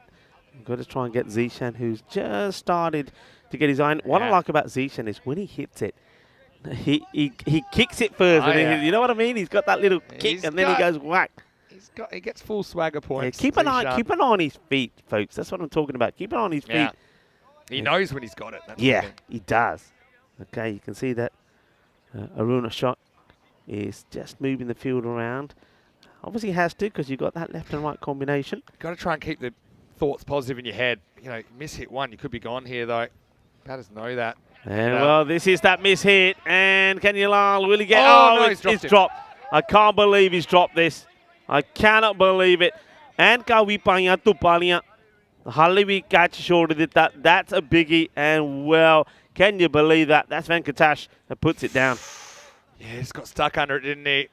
It's the miss hit. We talked about it. You get it right every time, but one doesn't do too much wrong there, except not get it in the middle of the hands there. Magashayam grasses it, and Zishan has a life. Well, nobody likes that. He's got to try and get it out of his mind, though. And as you'd expect, the next ball, that is not from Zishan. gets smashed away for a big 6. Daraperetti now. He's in the zone, and both these batters are looking to get victory here for Hungary. What a lovely shot that is. Yeah, just smart batting by Daraperetti. Doesn't really have a look at him. He goes for him straight away. Now he's going to lace one the other side, and that's 6-2 Maximo. And he's kind of clocked it, hasn't he, that Tripuri Kanyala, he's not tossing many up. He's playing him more like a medium pacer, and he's playing him very well. That brings up the 50 for Hungary, who really have gotten things moving after the power play's finished. Yeah, what a player, Ashwin Daraperetti. He has really excited me. And I tell you what, this guy is going to do some fantastic things for Hungary. I can see it already. He's a big star in the making. Lal, he'll be disappointed he hasn't got a wicket. This one is looking to get it in the gap, and the fielder does very well. Makes a good stop, a good bit of team fielding there. One guy throws himself at it and makes a stop. That's the tank there. Richard Toma does kick the rope, but I think he'd let the ball go by then. I think he's all right so far. Where's the ball? Yeah, ball's gone before, and then he kicks the rope, so I think that's okay. Yeah, it's not in contact with it, is it, that we can see? And I think the umpires, who work very well together, that's the third umpire, Praveen, will be looking at that. Sliding doors, though. Tripuri Kanyala had Zishan dropped. If that was caught, Daraperetti would never been on strike. Oh, this could be out if it's straight. Asking the question, where does this pitch? That's the other thing. Does it pitch outside the line? This is a close call for me. So that's the thing. Close call. So the ball pitches outside the leg stump for me, even though he's then shaping to reverse. You know, the question is he does he lose his right to having a leg stump by playing a reverse shot? So this is the kind of debate. It's very debatable, isn't it? It's still hazy, because if it has pitched outside that stump, is it his leg stump anymore? And then, well, this time, well, that ends the debate, because he says, all right, well, I'll give you something else to talk about. Here's another maximum. And that means that this over for Kenya Lal, unfortunately for him, goes magical, but he would know that he should have had a wicket. Yeah, exactly right. Now Zishan cashes in. That goes completely wrong for Tripuri Kanyala in his first over, going magical. 61 for 1 off 5. Pretty even game here. Wicket changes everything as well. And just a reminder that we'll get to see these three nations you're seeing this weekend in the ECC with 28 others, because it's going to be the biggest and best ever. 31 teams will play in the European Cricket Championship starting on the 25th of September. Czech Republic, we'll see them on that date because they'll be taking part in Group A.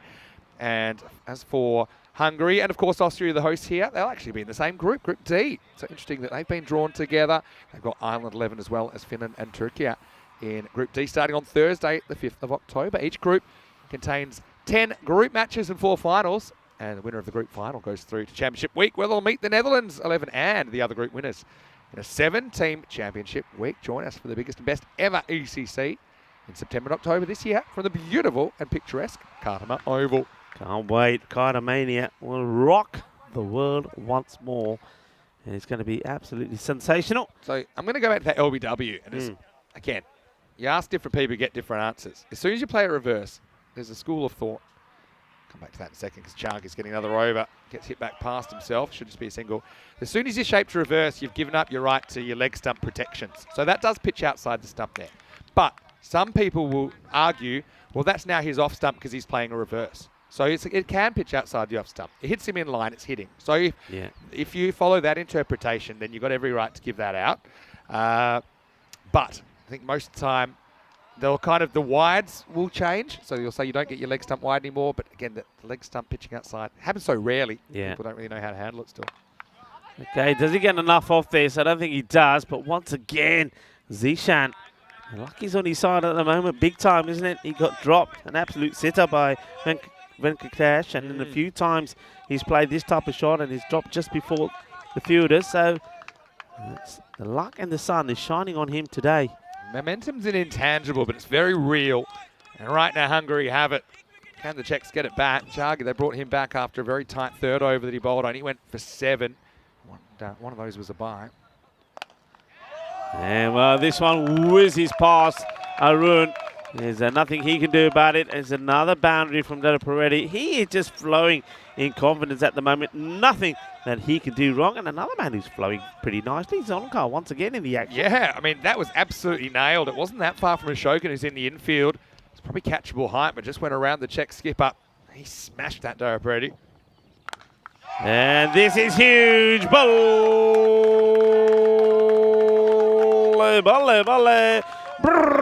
Well, I'll tell you what, they're saying, come on, we're out of here, boys. If this boy is hitting it towards us, let's get out of here. We don't want any aerial assault. And, well, the nets now are being vacated. So funny, and when you go up a level, it's very hard to pick how people react. Some players get even better as the level goes up. Justin Langer was one. He could scratch around in 4th grade, but then you put him up, the higher he was playing, the better he played. And Peretti's certainly gone up a notch in a Hungarian shirt this weekend. This one short, taking him on. Arun can't pick it up cleanly, but I do still feel, I mean, apart from that, the over from Afridi, they just haven't pitched the ball up. They haven't got it in the slot, have they? So they've allowed both Zishan and Peretti, who have put a 62 partnership together now, they've allowed them to get under the ball. They haven't got the ball pitched up.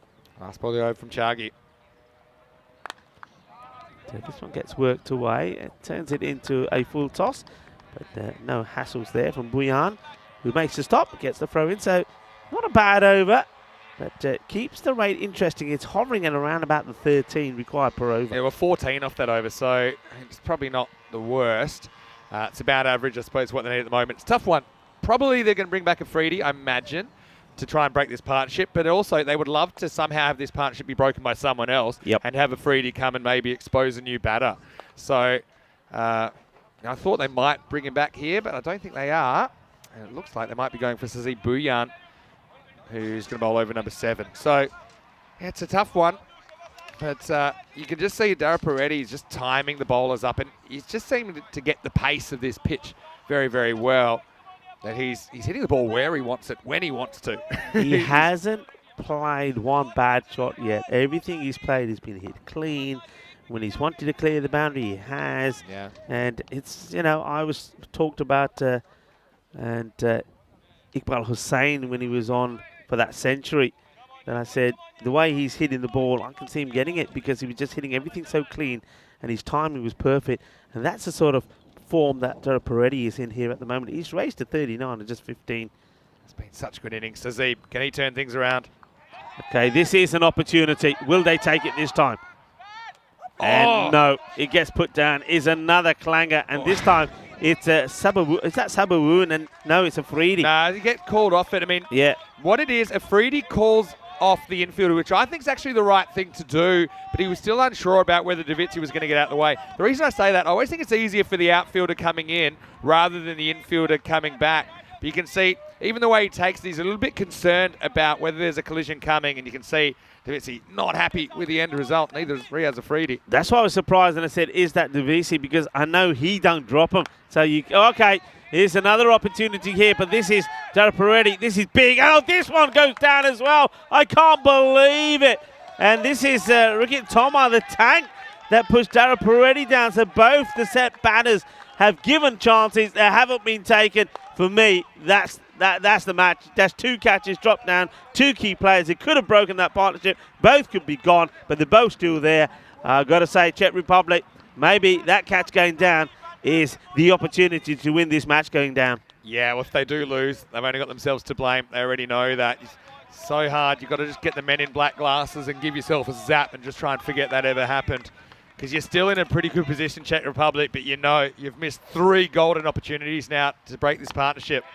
And this one is another chance, and this one does get taken. Well, can you believe what we've seen here? Cramp. Can you believe? I hope that's cramp and not a dislocated kneecap. Oh, yeah. He's gone down there, Margus Shaim. I'm feeling it. He takes a very good catch. Let's just see what happens, though. I mean, I hope this is a big moment in the match anyway, but he takes it and then he lands. Is this a cramp or is it an impact? Bang. I hope it's just a cramp. You can see there maybe the calf or something like that. But, yeah, it's an uncomfortable one. I mean, it's a good result, though, for the Czech Republic. I think he might have to leave the field the way things are going. Oh, he's struggling there. He's struggling. I think it's Well, he's walking around on it. They're going to have to get somebody out there maybe. But look, the key thing is the catch is taken. I think you can see Aaron saying, come on, let's get the 12th man on. But very good catch taken. And let's see how he lands. He hits the deck pretty hard, doesn't he? I mean, there is a bit of give in this field. It's the left leg that impacts the ground. So I don't know whether he just knocked something out there. Because it's an impact kind of injury, it probably isn't cramp. But he's coming off. Margesheim, hopefully it's just temporary. And what he does, he holds the catch. Very important catch. Maruli Vandrasi, the 12th man's going to come on. He's walking off under his own steam, so I mean that's promising, I guess. But yeah, you can see that's not something anyone likes to see. And look, it's kind of overshadowed at the moment. After dropping 3, they finally held on to a chance and they've broken the partnership. Well, yeah, I mean, that was quite crazy. Afridi drops Zishan on 37. Then the next ball, Dara Peretti gets dropped on 39 by Toma. And the very next ball, Zishan gives another chance, at least this time. Venkatesh, he does take it. So though he did drop Zishan on 23, he makes amends. And he gets Zishan on 33. So they get the breakthrough that they wanted. And you're right, they do it without having to go back to Afridi. But Buyan, he probably thought he was never going to take a wicket because every one of those deliveries was a chance. The funny one, it's not funny if you're Czech Republic supporter, but the one between Zavitsi and Afridi, in baseball, I've played a reasonable level of both. In baseball, there's a clear chain of command about whose catches whose, and an outfielder always has precedence over an infielder. It's a bit more fuzzy in cricket because the fielders move around a bit more compared to baseball. So that's one that as soon as, in baseball, there'd be more of an understanding that's Afridi's catch. And Davitsi would have got out the way, and Afridi would have been confident he wasn't going to have traffic. Because I think partly Afridi dropped that one because he was a little bit worried about who was coming the other way, even the way he twisted his body. But anyway, game on. And look, Safi, a very good player to be able to come out at number 4. He's very capable of pulling this off. But I mean, quietly, that rate required has crept out to 15 and over. Look, shades of when Dara Peretti made 46 not out in a losing cause yesterday, where he wasn't able to do it on his own. Needs some help. Yeah, Dara Peretti, though, is the leading run scorer by far in this series.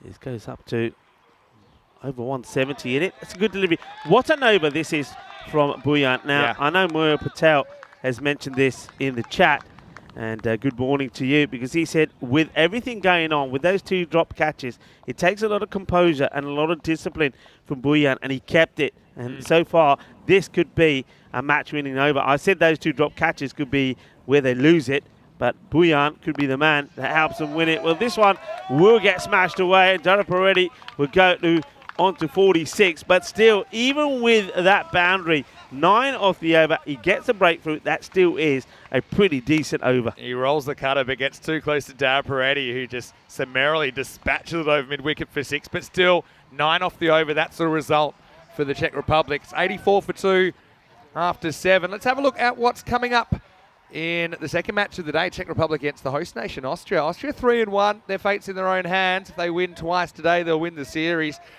Czech Republic, and obviously they've gone up a gear. Paris Kari's been brilliant. That's the top 4 as we saw it this morning, and it looks like the same 11 on the park. So the change they made overnight was Sharon Ramakrishnan out of the side to bring in Tripuri Kanyalal, an extra spinner. That didn't work out too much in this game, but we'll see how it goes. It starts in about we'll have half to an hour. obviously keep an eye on that with Venkatesh as well. Yeah, of course. Because, I mean, it didn't look good.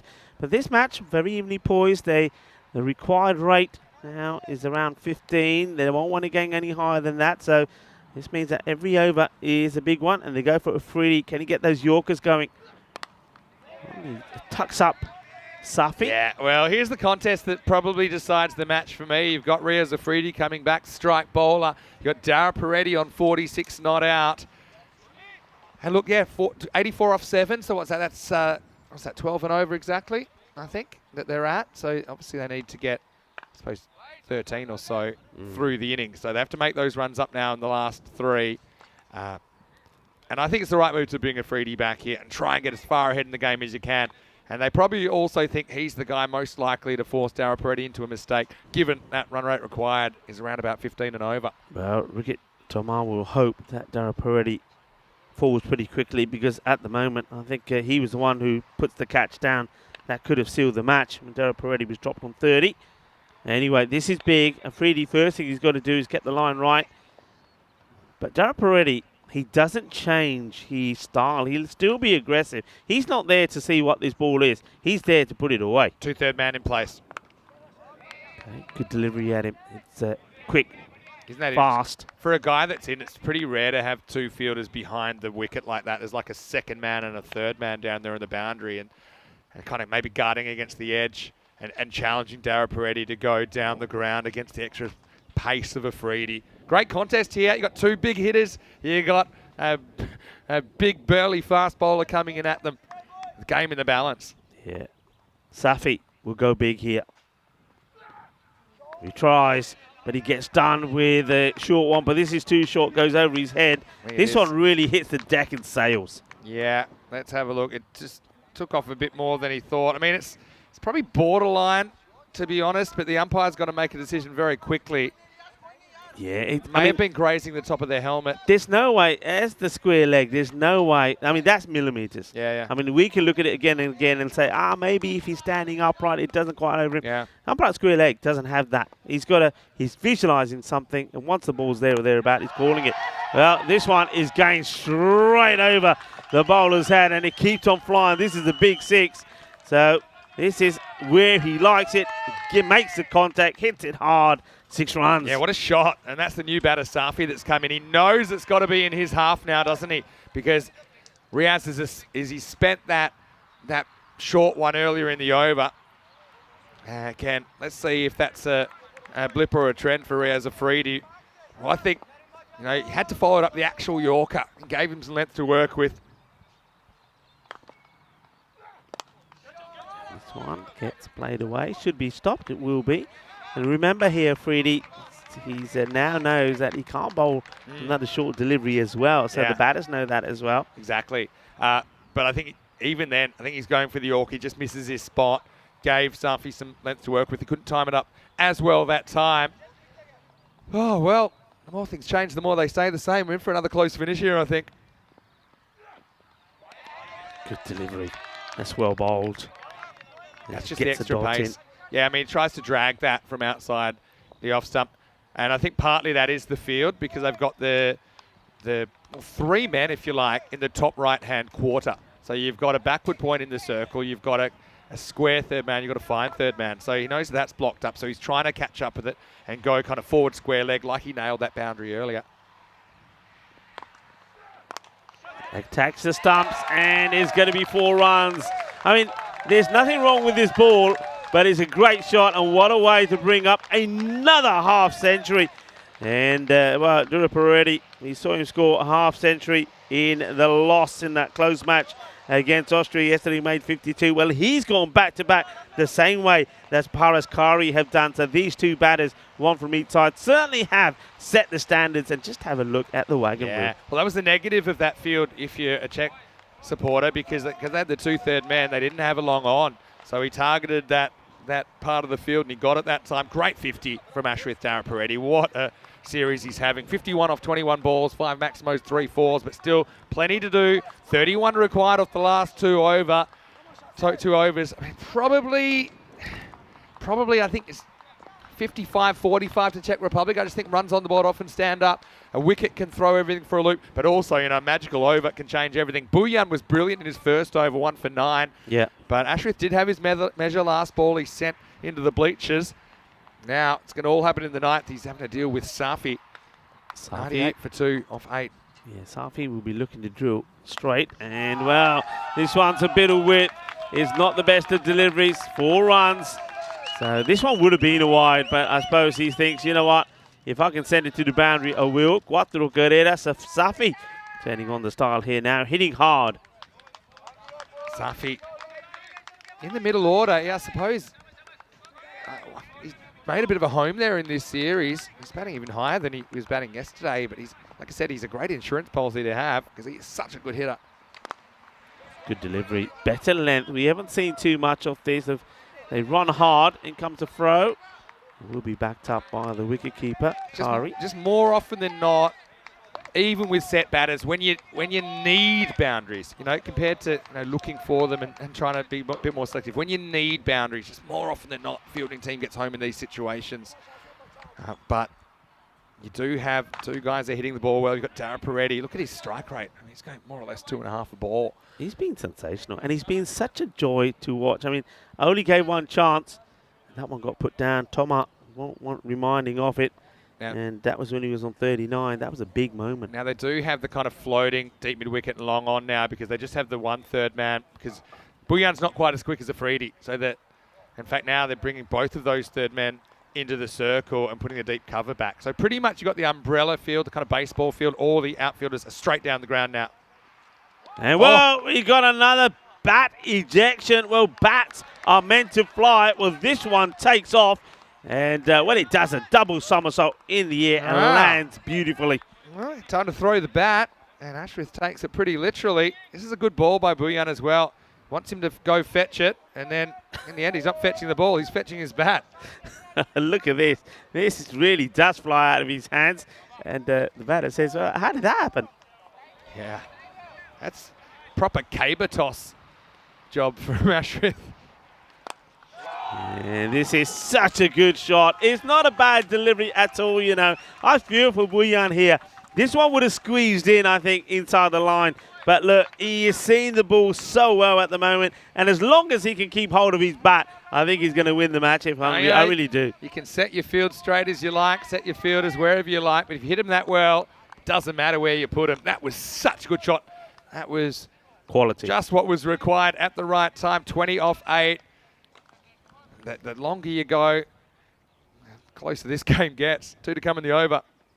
Oh, this is a no. Well, it's a wide because I think where it bounces, that's... We're going to have to watch this again. I think, where does this bounce? Let's have a look. Oh, I think that's actually going to be a no ball because it's just before the stumps, right? So maybe you have to decide if it's bounced after the stumps, it's just a wide. But I think this is a no ball. Well, it's a wide has been called. So next delivery. And he hits it pretty well. Fielder coming across, can't do anything about it. Here's 6 more. And Dara Peretti is turning on the style, isn't he? What a knock. He just keeps on going. And Bouillan now gets hit for a big 6. A ball to come in the over. 13 required of 7. Bouillan will be looking to try and get a dot in here. But Dara Peretti, he'll be looking to get another boundary here. He won't be thinking about taking a strike. Hits it well, and he will get another boundary. It's 4 more. So we do go into the last over with Hungary, surely. Probably looking the favourites from here on in. They need 9 for victory. Oh, wow.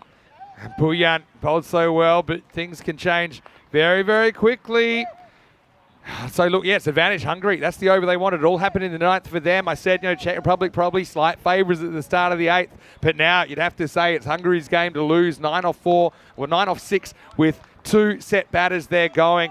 If we do have 8 off this over, we'll have a golden ball. Another last over thriller. And we haven't had a golden ball for over 100 matches now. Let's see what happens and see who gets the last over. It looks like they're going to go to the Beast, who we haven't seen bowling yet in this innings. And the Beast does have this extra gear. It's kind of mythical in the Czech Republic that he kind of rocks out a few mediums. And just have a look at the Beast. He's the man for the situation. Yeah, look at this. He says, here. He said, I don't need that. You take that. Let me do my work. Just opens his shoulders up. This partnership worth 43. And you can see 27 of those have come off Dara Peretti. But Safi, he's played his part as well.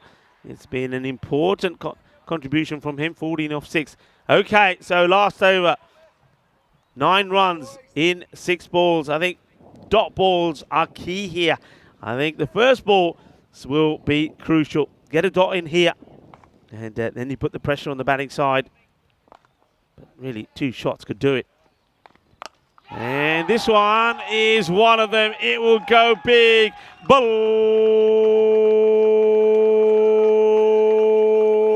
Balle, balle, brashaka, lagya. And Safi, he moves to 20 of just 7 deliveries. Hungary turning on the style. It's a great chase under pressure. I mean, it's another great game. This partnership has just taken the game away from the Czechs now, 49 off 16. I don't see any way that Hungary aren't going to chase it down from here. And Safi's been super important, hasn't he, as well? 3 to win. And he hits this pretty well. They take the single. They do. Yeah, I mean, you're hoping for a miracle now. In a different situation with, a new batter at the crease, maybe a lower order batter at the crease, and you feel like you have a chance here. But, you're hoping more than anything else. Can't say enough good things about Dara Peretti as well, 67 off 25. Look, they did have the chance to get rid of him, though. Yep. And we said it at the time, the Czech Republic, they had a chance to kind of swing the game in their favour. They didn't take it, and now I think they're going to pay the penalty. Dara Peretti on strike, 67, unbeaten, 25 balls, 2 required in 4. Okay, they're taking him on, and they'll get there. So now that's one that run's not there for me. I think if you're the bowler in this situation, as soon as you bowl it, you got to be onto this. I mean, he just puts the brakes on. He's got to be there. He's got to want it. He's got to be quick. Yeah, Safi got the jump on him, didn't he? I don't think anyone was expecting that kind of uber defensive approach, though, from Dara Peretti. But he has tied the game. They've got 3 chances to win it. Safi to win the game for Hungary. Dot ball. Okay, strike 1. It's become baseball now. It's 3 strikes, you're out. I suppose they're not out, because if there's 2 more dots, it'll be a golden ball. I mean, you just got to be trying to prevent the single however you can. There's another dot. Okay. Whoa. 1 required off the last ball. Whoa. A dot takes us to a goal. Well, get your running shoes on, because I reckon we could see a bit of under action here. You got to gamble in now. You got to hope he misses the ball, and your only chance is if it hits his pad and just slews away, and then you can run him out. Because I mean, any sort of contact they're going. Safi just kind of gone off the boil here. Czech Republic bringing everyone up. Now, you also got to be organised. Someone has to take the bowler's end stumps in this situation and try and create a run out.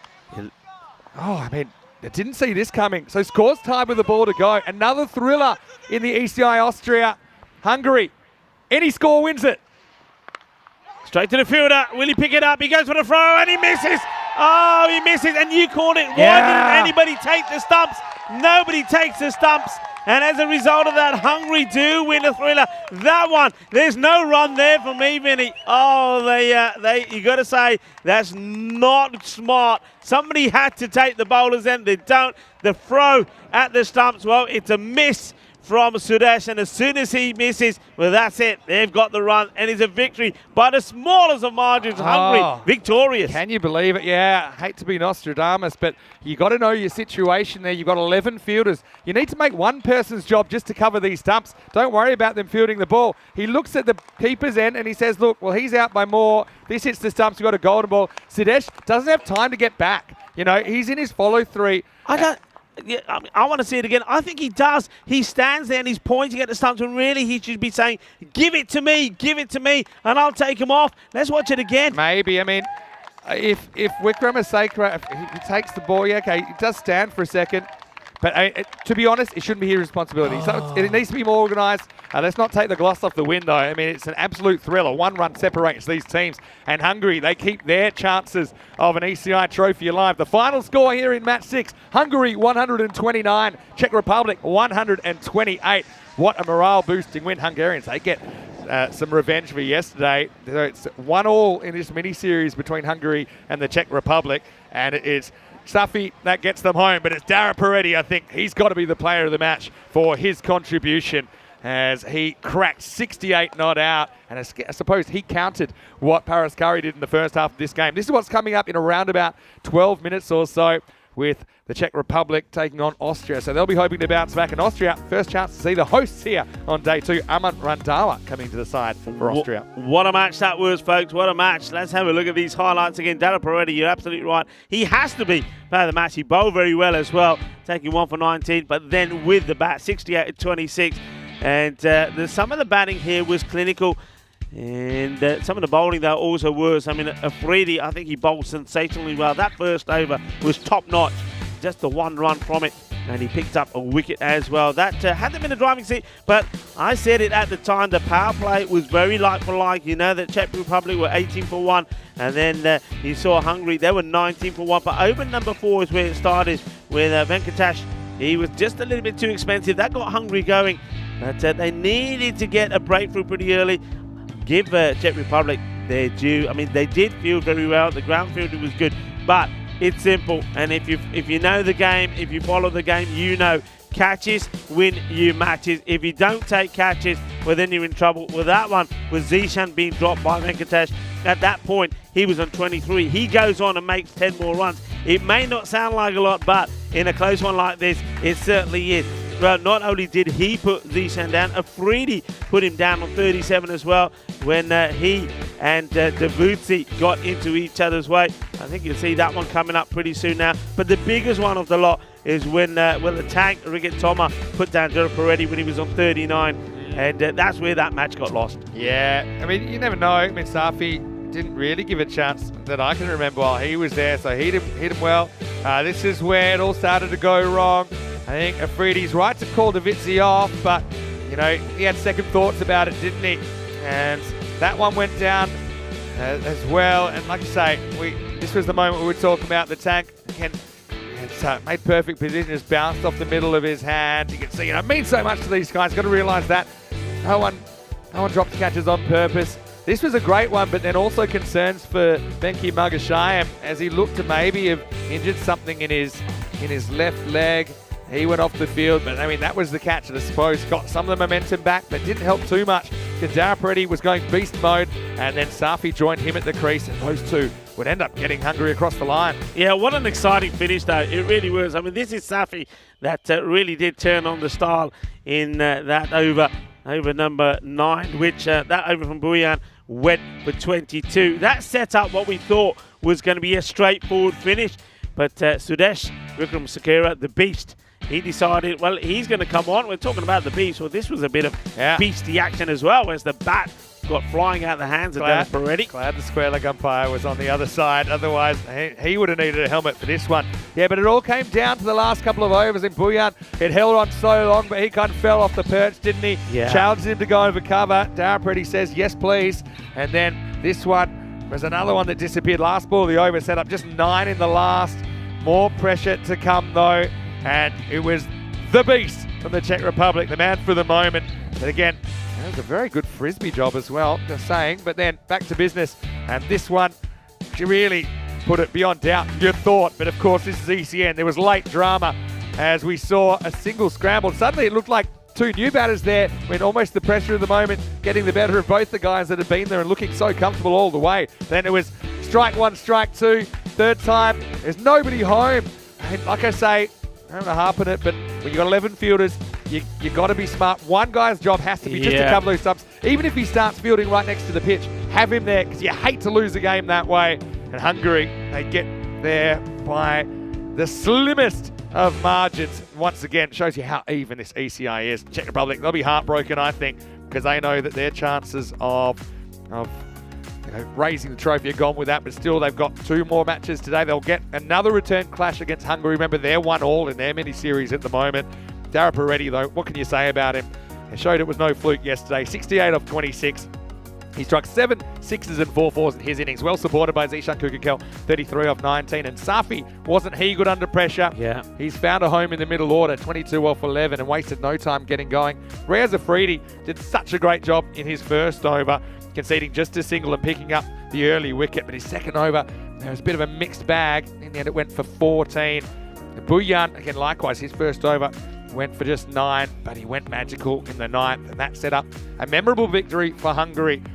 So, a successful chase, another very exciting match. Please just settle yourself down, have a quick cup of coffee, but we'll be back very, very shortly, not too long, back in just about 3 or 4 minutes to take you into the second match of the day where the host will be on the park. Vinny Sandy, Mr. Maximo with Rico Full. See you very shortly for more FanCode European Cricket Series.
The European Cricket Internationals are proudly brought to you by HCL Software, FanCode, and Grizzly Bear Sports. Hello and welcome back to Austria. Great to have your company. Super Sunday of action with 4 T10 internationals wrapping up our 2 weeks here at the Sabine Cricket Ground. So coming up now, we will see the host country in action for the first time here on day 2 of this ECI. It'll be the Czech Republic taking on Austria in match number 7. Let's go over to the toss now. Tyrone Peters has the 2 captains. Let's see who wins it. Austria to call. Tails is the call. It is tails. So the toss has been won by Austria, and their captain Rasmus Shigual has decided to bat first. They kind of were mucking around with bowling first yesterday, but I do think they go back to plan A here against the Czech Republic. And don't forget, when these teams first met in match 1, it was Austria that kind of batted the Czechs out of the game in the opener. It was 145 to 99. We have also seen Austria kind of messing around with their batting order a little bit, maybe overdoing it. That cost them a game yesterday, potentially cost them a game yesterday, but they do have a 3-1 record. They are in a position to win the series. At least they have the fate in their own hands. If the Austrians can win both their games today, they play the Czechs now, they play Hungary in the next match, then they will be the champions. But we always like looking at the Austrian team because they bat so deep. It was Dida that actually won the game from number 11 yesterday. We saw Javid Zadran batting 10. So they have a really long batting lineup. They have depth that most countries would be really envious of, and they will trust each other. So they will be attacking, I think, all the way through. Czech Republic, a much improved batting performance, I suppose. It's been held together by Paris Curry at the moment, but still the big 3 yet to fire. Maybe it'll click for them in this game, but they will be on the chase. Let's get ready for the first ball of match 7 with the host nation, Austria, winning the toss and having a bat. Over to Rico Full as we get ready to get it started. Thank you very much to Mr. Maximo. What a start to the day of this International Sunday. Well, Hungary, they like their close matches, don't they? Yesterday, they would have been very disappointed in match number 5, having scored 126. It went all the way down to the wire, and Austria winning with a ball to go, and there were 9 wickets down. And now we're seeing in the first match today that again, it goes right down to the wire, getting the victory off the last ball. He almost got a golden ball as well, but Hungary victorious by 8 wickets off the last ball. So Austria back into the equation here now. They're playing their first match today, and don't see any change really from them. They've still got more or less the same side, and just still no Sehel Zedran in the side, so expect Dida once again perhaps to be opening up. He bowled very well yesterday. Czech Republic, and of course with that injury to Venkatash, he's not going to be in the side. So Kushal Mendon comes in, and we get a chance to see him in action with the ball. The news, as you saw from the coin toss, that it will be Austria that will be batting. And they don't look like they're making any changes this time. They go with what we would call their regular openers. And it will be Iqbal Hussain who will face the first ball, and he's got Mark Simpson-Parker up there with him. These two in the very first match put 111 partnership together for the opening wicket when they scored 145 against the Czech Republic. Hussain 88 not out in that one. And they'll be hoping to go back to that sort of form. First up with the ball, it will be man that we didn't see with the ball in the last match. Looks like it's going to be Ricket Toma, who he probably will know in the back of his mind that if he had held his catch when he had the opportunity to take that Peretti, things could have been different in the last one. And, ask the question, I think it's a wild swing from Iqbal Hussain, but he makes no contact with the ball. Good bit of movement, as we've seen plenty from the bowlers. They're certainly getting this grizzly ball to move around. Welcome back to everybody that's following us around the world. Namaste, salam alaikum. And Sasri Akal, Ibo1 to everybody watching via FanCode in the sub-Indian continent. This one will be a wide.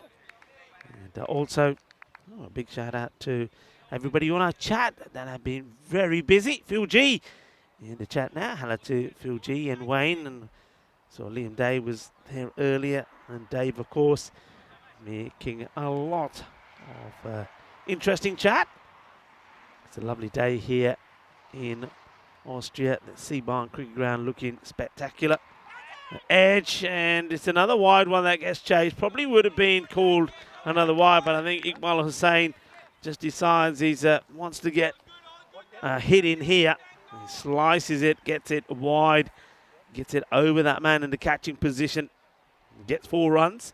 So first boundary and the first runs off the bat. Cuatro carreras.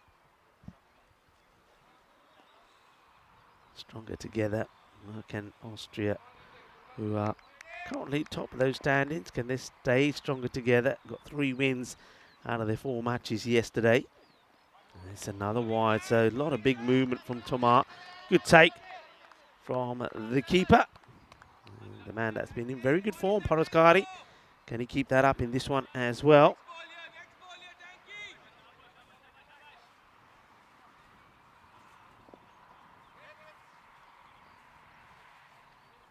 Wait. Here's the call from one of the fielders. I think just making a slight change in the field. Tomar to Hussain. Hussain goes for the big shot. He doesn't get this right. It'll be a sensational catch if he can get there. And he can't. And in the end, the batters will get 2. And this one has spent so much time up in the air. And he's chased that all the way from inside the circle. And picks this on up. Does Afridi. Well, look out for him with the ball. He was one of the highlights in that last match for the Czech Republic. A wild swing. He throws everything at this. So another dot. So 2 to come in the over. Iqbal looking to muscle himself back into the sort of form that he's been in.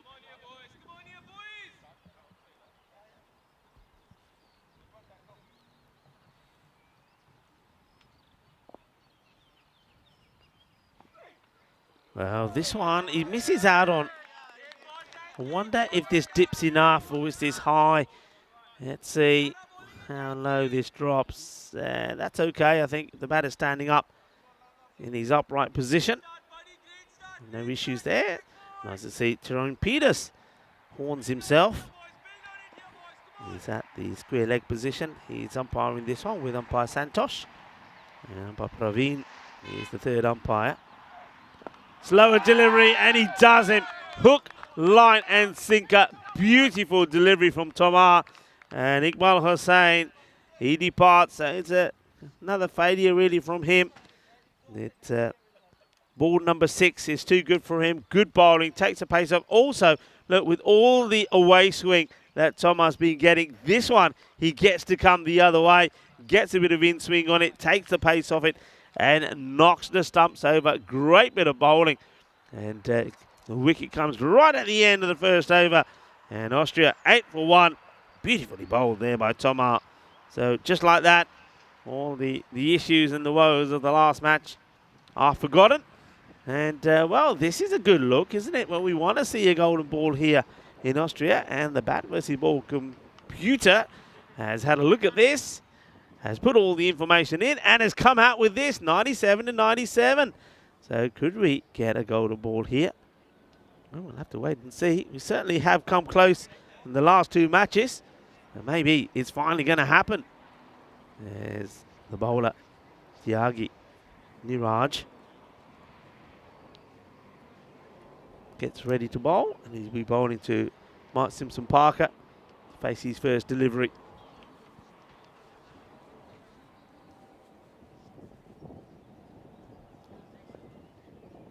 Good morning to Rob Thompson, joining in the conversation. Pretty wide, but struck well. And the fielder, he can't handle it. I think he's 4 runs signalled here. He comes across, has a lot of ground to cover. MSP plays his shot really well. And just watch this, yeah, just not able to get there. I'm just wondering whether if he got a slide in and slid his body behind this, he may have been able to build a bit of a wall to stop it. So 4 off his first delivery for Mark Simpson-Parker. Now he goes down the ground. Oh, this is beautifully struck. Sweet out of the middle, like a bowl of glab jambu, this one. What a lovely delivery off the bat there, smashes it through the middle, goes all the way. There we go. Nice full swing. He delivers the mammoth blow. So, well, it's 4 and 6. 10 of just 2 deliveries. So he gets them going. Of course, he's got his captain out there with him at the other end, Shigewell. Well, Tyrone says, yeah, get rid of that one. And, well, every time Tyrone Peters touches the ball, well, that's a nice catch there from Tyrone. And every time he gets his hand on the ball, something magical happens. He gives the bowler a slice of luck. So I wonder if this is going to be a slice of luck from Tiagi. Well, almost. It's not a slice of luck for MSP. Well, maybe it is because he has got the lid on. I think he bangs his onto the ground and it comes back and hits him on the grill. Just have a look at this one from Tyrone as the ball comes back. Oh, he's a man of many talents. And, well, he throws one away and then says, yeah, come and give it to me. And look, he's another tall man. You can see he's got a good reach. Yeah, nicely done by Mr. Horns himself. This one will be a wide. And, well, I told you he's got a long reach. Look at that when he signals the wide. Tyrone Peters has done a fantastic job here. There he is again. There's the tournament referee and getting his stint out there in the middle as well as one of the men in black. Shout out to all the umpires, match officials and scorers. It's been a top draw from them as Tiagi comes in once more. MSP just relying on his stroke play and only just. He's one of those batters, isn't he, that sometimes you think he's one of those, look, if you're going to hit it, hit it. But he relies on placement, he relies on timing, and he hits this and he thinks, yeah, no bother. I don't have to hit it that hard. I can reserve some of my energy as he goes for another boundary, another 6. So 2 6s and a 4 of this over from Tiagi already. And this one's a bit of a leave. He gets drawn into the shot and then just stops himself. A slight change of angle from Tiagi. Gets a little bit closer to MSP. He doesn't give him the room. And Mark Simpson-Parker just stops himself from playing at it. He doesn't stop himself again after this. Gets it over the infielder. Will they look to come back for 2? Well, Rasmal Shigewell was keen to. But he's not going to, so he's going to have to walk down to the non-strikers then. 18 come off that over. There's a score. 26 for 1 after 2. So Austria, this is one thing that they've done. Even though they lose wickets, they showed that yesterday plenty of times. They just keep on going. The batters keep on attacking. That's why they're sitting at the top. But look at Hungary now. They're 2 in 2. And if they can have a clean sweep on this International Sunday, who knows? They could go and topple the host nation. The matches that are coming up today are going to be important ones. We know that after this one, we have Austria playing Hungary. What a big match that is. And then, if Hungary can get a victory there, they take on the Czech Republic for the final match, match number 9 of this international weekend. Rico Hull here, part of the European Cricket Network. And joining me back is Vinny Sandu. Yeah, nice to be back. Every game is a thriller at the moment. And MSP's made a very solid start. And he blasts this, and that isn't too far from the fielder, but he's got no chance. 4 runs.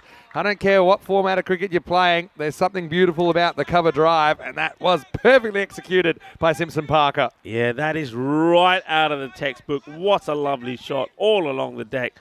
4 runs. Just a quick note, I mean, Venkatesh Margashayam of Czech Republic suffered a knee injury at the moment. He's got it on ice, and he was a late out of this playing 11. Kushal Mendon comes in to replace him. But yeah, certainly hope it's not too serious for Venki. He's actually had a really good series with the ball. I know that hurts them. But anyway, the Czech Republic, I know they'll be kind of feeling like a bit of a sack of potatoes after that first game. But here's the thing, you got to look for positives. If they could win this game and win their next game, their final game, then they would still beat each of their opponents 2-1. You know, and it's not mathematically impossible. They could still actually win the series if they get back to a 3-3 record. That'd have to be big wins. They'd have to get the other result to go their way. But yeah, the thing is, there's always something to try and gain here. They played reasonable cricket this weekend.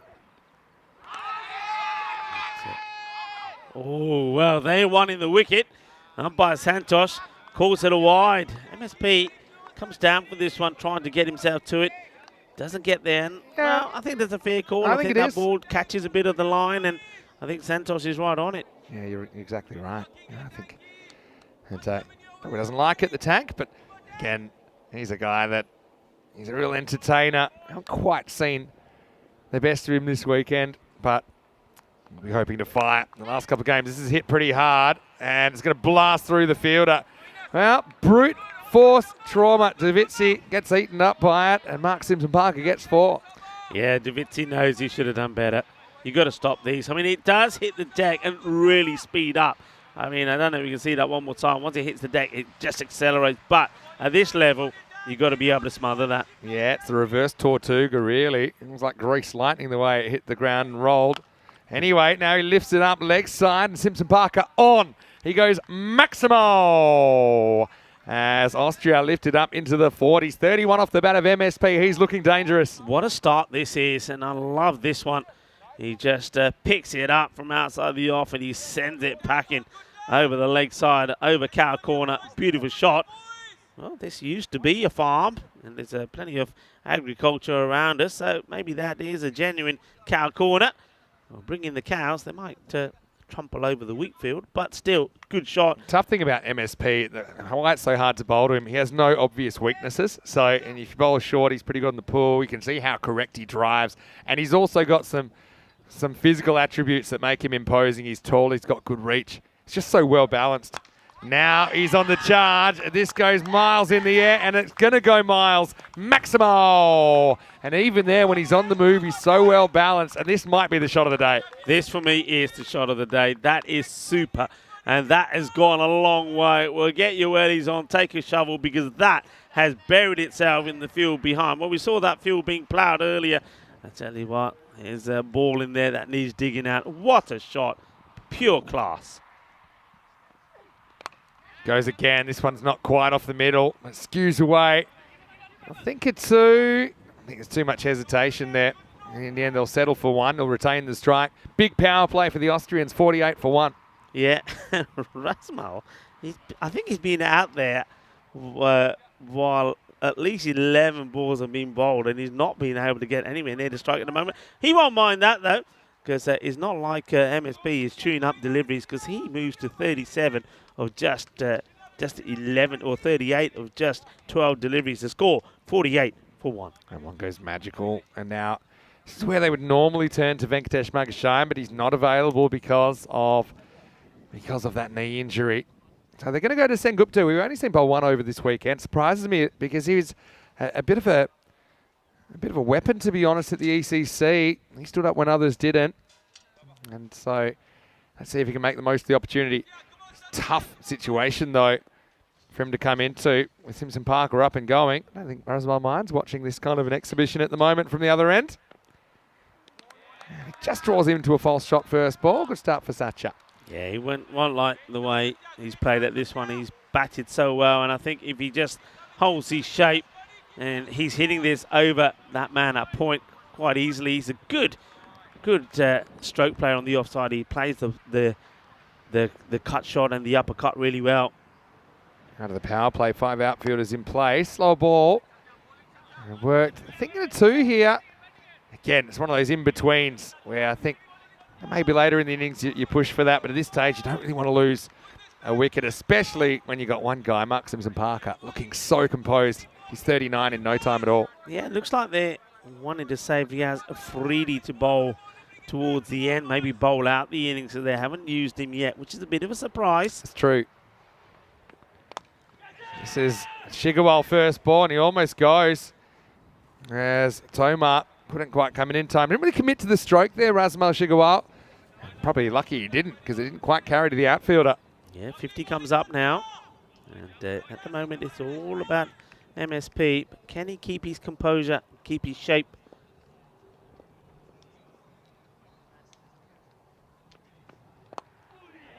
Yeah, just slightly pace off has forced him to a couple of mini errors of judgment. Nothing major. At Sengupta, you can see why I think he's a good bowler. I was very surprised we didn't see more of him yesterday. especially in, for example, the Austrian game when they got essentially blown apart in game 1. Austria making 145. We didn't see him. To be a wide. Yeah, and it was surprising for him to be in the side in not bowl. Didn't bowl him at all. He's actually a good batter as well. I mean, we saw him, I think, down at 8 or 9 in a quite an important partnership in the Hungary game that they won yesterday. He plays his cricket for the Prague Spartans in Prague. We were just talking about the fact earlier that you'll get to go to the Czech Republic for the first time. You're actually not too far away here, just a couple of hours away by train. Slow ball again, hit up and hit straight and hit for 6. Maximo Shigawal, probably lucky there wasn't a fielder on this line because he might have had a play on it. It's a slower ball from Sengupta. Raz gets just enough and he gets 6 runs for Austria. Yeah, and you just think if that fielder, you're right, you called it. If he was a little bit straighter, it would have been there in the catching position. Sengupta, 10 off the over, ball to go in it, 58 for 1. Austria once again showing what they do. They don't let up, do they? Wickets falling or not. This is slower ball. So in the end, I mean, 10 plus a leg by. It's not a bad over from Sengupta at all. And it's the end of 4 overs as well. The score is 58 for 1. So remember, they got Davizzi as a possible bowler as well. We didn't see him earlier. He's often a very good death bowling option because he's got an excellent slower ball. The Czech Republic, they do have options. It's just a matter of how they use them. I suppose one criticism, maybe not just of them, but maybe across all the teams, is sometimes they've been quick to bowl bowlers a second over without having a look at a first over from maybe another bowler. And as a batter, I mean, once you get into the second over, we saw it with Moment, for example, yesterday. You know, you've had a look at him, you're feeling a bit more confident, maybe compared to changing it if there's someone around the same standard that you could bring on. It has a bit of a surprise factor. Anyway, time for over number 5. Shigawal will be facing up, and now we will get to see Raz Afridi for the first time. Yeah, okay, Afridi. And certainly liked his spell in the last match. Well, he goes short, but Raz is ready for it, and he goes bang, out of the ground. Maximo! Well, Riaz likes to bring the heat, doesn't he? But Razmal's getting shiggy with it as he takes the first one out of the ground. Oh, what a good shot this is. He makes it look so easy, doesn't he? Just helps it along the way. And, well, Afridi, he's made 1 or 2 batters smell these, but Shigwell makes him fetch it. What a shot. Partial credit for John Gray for that nice little reference for Razmal Shigawal. But yeah, Riaz Afridi, he does this, doesn't he? Maybe he's even a bit predictable. If you've been watching the other games, you know he's going to test you out with a short one early, then probably go to a Yorker. But let's see if he does that this time to the Austrian skipper. He goes kind of heavy length ball. Razmal doesn't quite time it up. It's the thing, the extra pace, sometimes it's worked against bowlers. I'm thinking of bowlers like Prashar, for example, the extra pace being exploited by some of the top order players. That one actually came off the Q end of the bat. Yeah, I mean, what we know, and we've seen this as we've gone on travels, it's the bowlers that have got the variations that succeed. I mean, you can't bowl 12 deliveries the same because, you know, the batters, good batters, are going to cotton onto you. Oh, this is well picked up by Razmal off a length, and that's going to create some work for Lennon in the wheat. Maximo, and this is a class shot, and this one, Rico, it's just all timing. Well, it's timing and a fair bit of power as well as it nestles itself into that field somewhere. I reckon it looks quite soothing. When you look at that, doesn't it look soothing? Yeah. You know, when you look at it from a distance, I reckon you get a nice little massage in there. Oh, look at this. He's made the signal. It's gone, he says. It's gone. He says, oh, hang on. He says, hang on a minute. I retract. I have found it. I wonder if he has to do what the umpires do there, you know, when he makes a call and he says, hang on. Yeah. I think so. That's a great retrieval from Lennon. Put that in his stats. Do you see the excitement there when he finds it? I love that. He's like a child when he's opening Christmas presents. He thinks, it's not going to be what I want. When he finds it, he gets all excited. Well, Lennon gets all excited when he finds this. Yeah, he does. I mean, I'm just trying to think about the Czech Republic. I mean, they're hoping to bounce back from that close one, but it could go the other way. And at the moment, it is going south pretty quickly. 71 off 4.5. Better ball. First time we've really seen him go uber full. Yeah, this is where he's got to be. This is quick, it's fast, and it's a good length. It's the Yorker. But Razmal does really well stopping this. Yeah, great delivery. Yeah, good default, I think. If you slip that Yorker in, anyone, anytime, they'll have a hard time doing too much with that. It's probably maybe half a yard short of a genuine Yorker, but close enough. Freedy, in his first weekend of international cricket, he's been impressive. Let's see if he can break this partnership, which is developing. He goes after one that would have been a wide. He should be gone. He's going to have to throw it back. He might have even stepped on the rope here. Oh, well, it's been that kind of a day so far for the Czechs. Let's check it out. I mean, it's a brilliant bit of fielding from Mendon down there. Let's have a look. My feeling is he may have kicked the rope before he throws it away. Yeah, I mean, Mendon, you can see there first. Good work, really well here. I think he Maybe might he's be all okay. right. Maybe he's all right. There's no evidence there to say that he has touched the rope with a toe. They only take the one as well. I mean, there's two there, but I think the batters, especially I think maybe it was Razman was keeping an eye on it, thinking he's going to get the boundary, but he doesn't. So they just get the one. So good fielding, you have to say, but yeah, geez, he'd be wishing him to throw that fish back in the ocean because Shigarwal survives and moves to 20. And they only take one. They probably should have taken two, but that's, I think, one of those cases where you're not really human if you're not ball watching a little bit when your wicket's on the line. And it'll be the end of the over. So Freedy goes for 13 in the fifth. It's 72 for 1. I want to say a very warm welcome to all of you, wherever you're watching from around the world. Vinny Sando here, Mr. Maximo for ECI, and Rico for with me. It's our last day together for a little while. It is, so we will reunite. Actually, we've got 4 weeks apart, actually. I don't know what we'll do without each other, but we'll be back in Romania, right, in around about 4 weeks. Yeah, we will. You'll be doing Bulgaria with Charlie Hunt. Then you'll take a break, and I'll be back with Andrew Ryan, who will be joining us for a couple of weeks. But certainly there's been so much action. We've loved our time here in Austria, especially now the weather's turned. It's a special place, isn't it? Lovely, lovely guys. Bigger cricket, more teams. It's been really exciting. What is there not to like, especially on a day like today when the sun is shining and we're seeing some international action, and maybe we're going to see Mark Simpson-Parker probably bring up maybe what could be another international half-century. Could be. He just plays this on length. And Sengupta comes back, gets a bit too straight, and Kanyalal can't chase it down. So he hasn't had too much of a strike in the last handful of deliveries, Mark Simpson-Parker. But he looks very in control. He can score quickly without slogging. I think that's the key to his batting. And he's got to keep reminding himself of that as well. Gets a bit of length this time, turns on it, gets a bit lucky.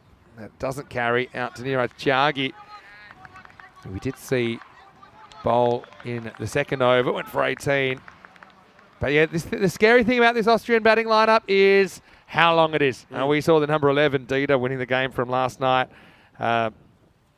He's better than your average number 11, but I think you've got 10 genuine bats out there.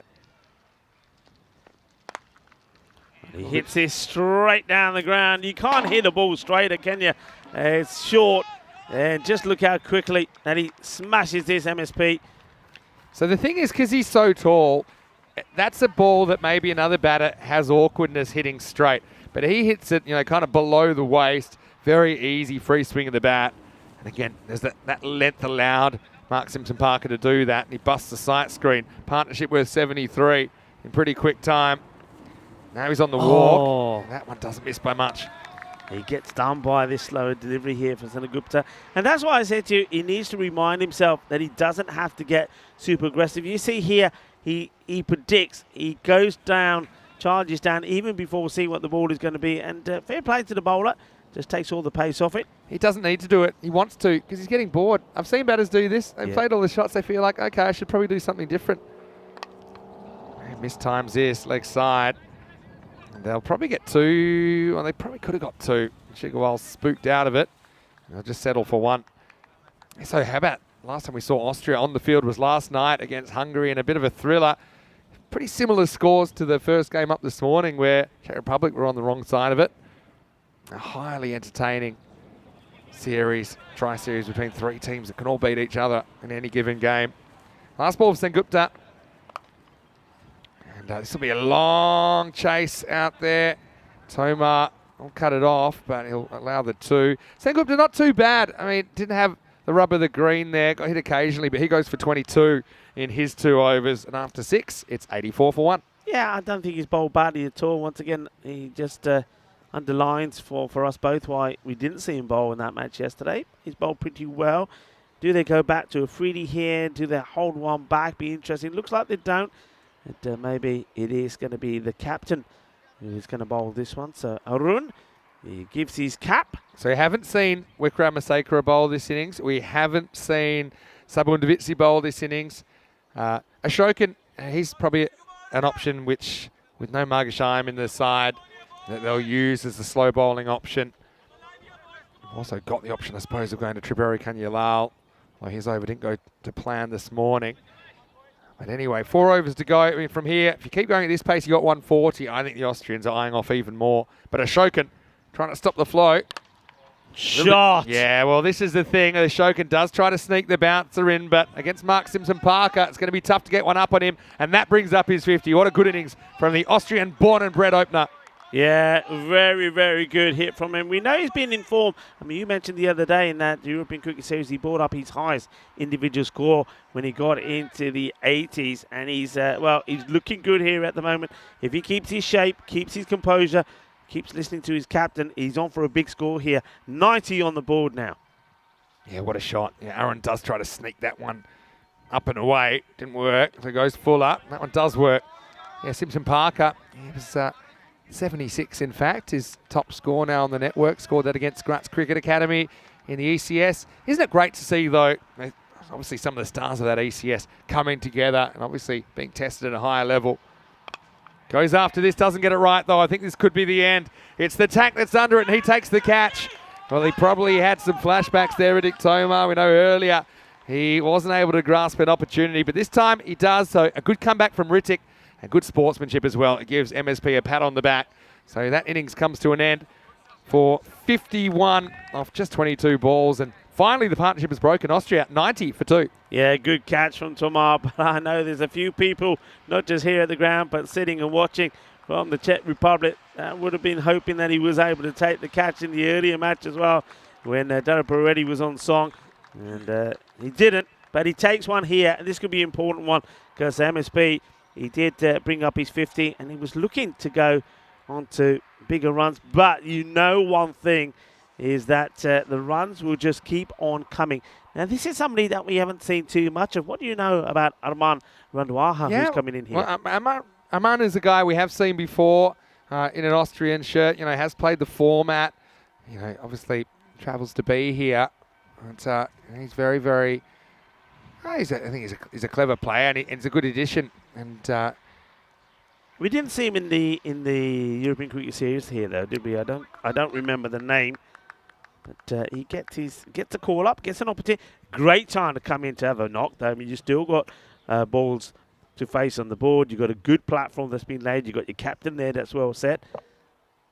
Well, I mean, Randall was a guy we've seen playing for Indian CC Vienna before, and it does have a top score of 73.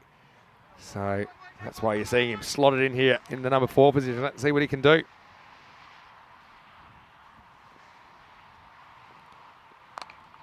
Well, okay, we know what he can do, and that is hit the ball big. Oh, what a hit this is. Wow, what a start. And, well, normally we'd see like Mirza Ashan come in because you know what he can do. Well, this is another Mirza because he absolutely plummets this into the wheat field. What a hit. Yeah, I mean, that is an absolute banger from Randhawa, isn't it? And welcome to the series. He wasn't here yesterday, but he's announced his arrival pretty quickly today. What a shot. What a fine shot. Sometimes they say it's all about keeping your balance. And I don't know how much balance. Well, he's found another. Oh, well, this man, I tell you what, there's a lot of people. I know there's this program where people go and finding gold. Well, they'll have him again. Yeah, what a shot first ball. There's nothing too wrong with the ball from Ashokan. Yeah, the next one is a dot. And Randhawa was a guy we did see, not in the... Yeah, nice ball. We did see him in the ECIs, don't forget, in Malta earlier this year. And he did crack a half century in that series. So obviously a guy they hope can add another dimension to that top order in this series. And, this one, they're asking the question, does he go right across? Good umpiring. This pitch is outside leg stump. And he's pretty quick to shake it off despite the big appeal. Let's look where it bounces. Yeah, good call. I mean, even though it probably would and is going to go and hit the stumps, can't be given out because of where it pitches. Gets a fair bit of this. Then I'll take the single, takes the score to 99. It's good. It's good stuff from Ashokan, though. I mean, I like the way he's not afraid to take the pace off, but it's just difficult bowling to such good players when they've got nothing to lose. 7 overs in, it's 99 for 2. A reminder that if you want to get involved and get a bit interactive, why don't you send us a message at European Cricketer? You can get me at Mr. Maximo. You can get Rico at Rico Full. And if you don't already, please, please, please subscribe to our channel, ECN European Cricket Network. And then there's highlights videos, player of match videos. Obviously all the live streaming if you want streaming, if you're from outside the subcontinent. I don't know about live screaming, which I think I accidentally just said there. Live screaming probably not as popular as the live streaming. I tell you what, we've been screaming a bit live here with some of the action that we've seen. So live screaming, I like that. We've done a fair bit of live screaming.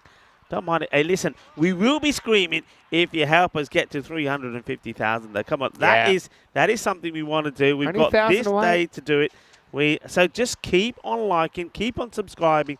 Tell your friends, tell your family, and as Vinny Sandu said yesterday, get your pet dog to be signed up as well, or your pet cat. Even the goldfish will do, because we want 350,000 before we pack up and make our way to Bulgaria. Davitsi gets the bowl. I haven't seen him today. He's got a slightly injured finger, but not in his bowling hand from a knock that he copped yesterday. So 3 overs to go. Oh, what's this? Now, Davitsi, let's just say sometimes he's a bit crazy with things he tries. He stops the ball. But just watch this. This could have gone very wrong.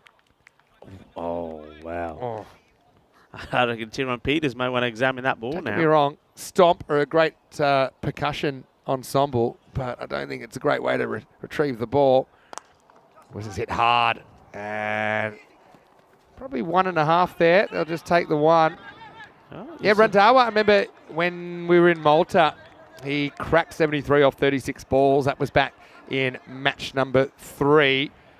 Austria winning that series 5-2. So that's the other time we've seen him this year. And that was a powerful innings, striking 6 sixes and 6 fours. Subhawoon is having all sorts of trouble with his fingers, as he has to stop that one as well. Now you know why he's trying to stop it with his feet, because he's got a bad hand. There's a slow ball, picked, and see you later, Maximo. Well, this is the risk. If it's picked and it bounces that short, then good players, they're going to have time to adjust, and that's exactly what Randhawa does. That's out of here. Yeah, and the reason he's successful here is he makes the early movement. He gets across the offside. He's in position. He sees that it's short, and then he just wallops it away. Lovely jubbly. 6 runs. I mean, we talk about Mirza being strong in that area, but it'd be a pretty good wrestle between him and Randhawa, wouldn't it? Because Randhawa's also a bit of a unit at the crease. 14 off 5. Davitsi, it's a good slower ball. Probably had to get it fuller, maybe try and draw the batter forward and maybe into an error. There's pace on, and this one beats the inside edge of Randhawa. Sneak through for a leg bye.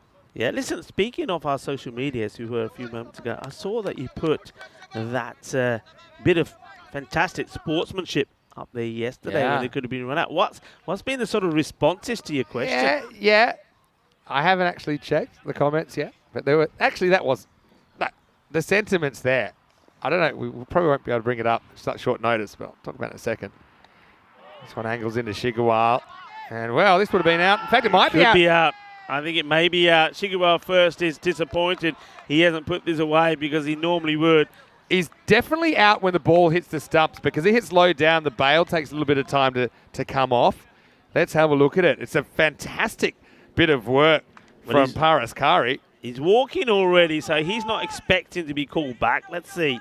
Yeah, he actually hits one stump with a flick from side on. And yeah, for me, when he hits the stumps, yeah, he's gone here.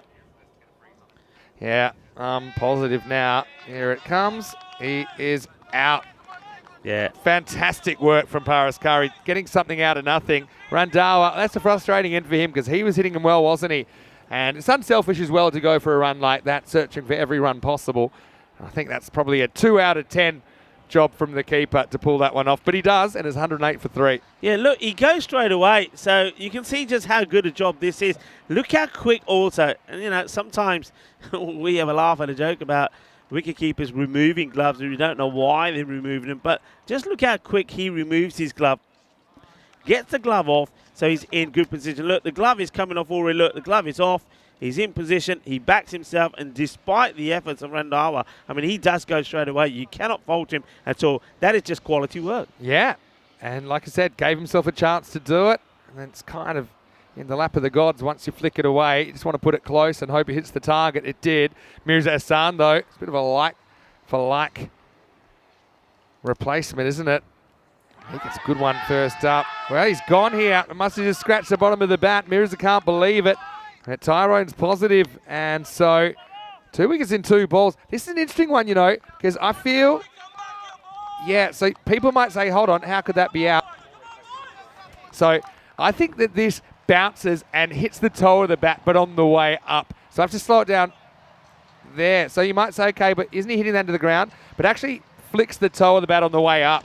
Now, assuming that's what happened, and there's no real hesitation. We can't really tell from the replay if he hits it or not. But I don't think the bat hits the ground. If there is a noise there, I think it's a fairly sound decision. Even though Mirza is disappointed, he's going to have to go for a golden duck. Yeah, I mean, the umpire is in the best position for that.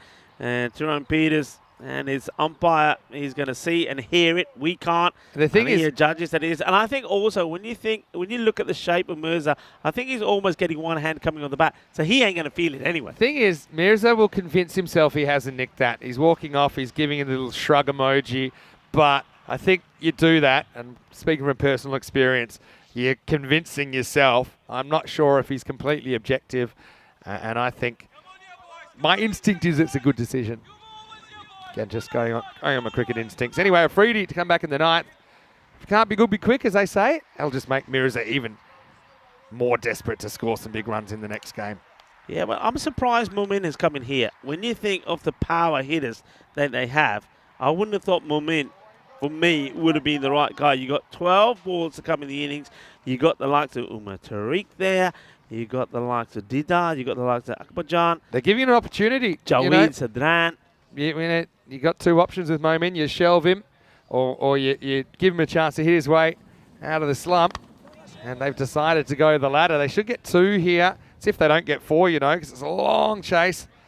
And Bhuyan does cut off the boundary.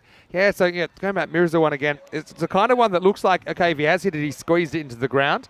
But that's not at first look, because you can see the angle of his bat is down. But these can happen. They bounce, and they just kind of clip the toe on the way up, and they're often very tiny touches.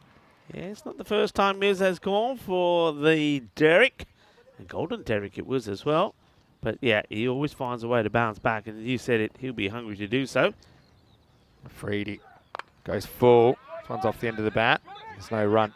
Yeah, hey, if you put Mirza in the little room with the lights and got him on the polygraph, you know, I think he's sincere in thinking he doesn't hit it. But I think, for me, just seeing how that played out, Tyrone Peters, obviously, he's got a very good eye. One of the top umpires in Europe now. He detected a little edge there. Little scratch on the bat. 110, though. They've come back into this, haven't they, Czech Republic? Could they keep it maybe down into the 120s? Maybe Afridi, when he loses his run, he gives it the Harlem Globetrotters basketball dribble before he heads back. I've just noticed his rhythm's all out this over with the run-up. Yeah, you see he gets it just here. He starts to get that little Extra stagger. Steps. And now he's going to pay the penalty. This is out of here. He's completely lost his run there again. This time he puts in the little steps like Speedy Gonzalez, and it speeds out of the ground. 6 runs. Yeah, there's a bit of an oomph from him as he releases the ball, but I tell you what, the noise from the bat was bigger than his grunt as this travels and goes big hit. And yeah, I mean, they're at a good score already. But I just think Razmal, he wants to do a little bit more razzmatazz. And, well, what does his hit? I think does his hit the bat? No, I think, what? Well, what's Santosh is saying, shh. Well, Santosh has now become the shusher. Who's he shushing? Is he talking to Tyrone? I think it's just pad, but it's well outside the off stump. That time Afridi loses his run again, and he goes big steps, and he barely makes the front line. He's just completely out of rhythm at the moment, Riaz. Yeah, well, who was the umpire? Santos shushing. There I he think is. he was shushing Tyrone. He's a bit of a susher. Don't know. Or is that the signal for... No, it's not the signal for one to come because it's two to come. Oh, that's banged. Absolutely smashed by Razmal. But the razzmatazz about this one. Afridi can't get his rhythm. Just as Razmal is hitting his straps, and that was right out the middle. Yeah, Razmataz, boom. Shaka Lagya, what a hit. Well, that was brutal. That's a monster strike. Yeah, I mean, that's potato country. Afridi. Again, this is kind of diaries of a fast bowler right now. He ain't got it. Now he's going to get worked away just for one. Shigawal wants to control the strike, and he does. Big over in the ninth for Austria. They're 123 for 4 after 9. Yeah, well, what a knock it's been so far from El Capitan. We know he's a classy player. He's in the 40s, and I wouldn't put it past him.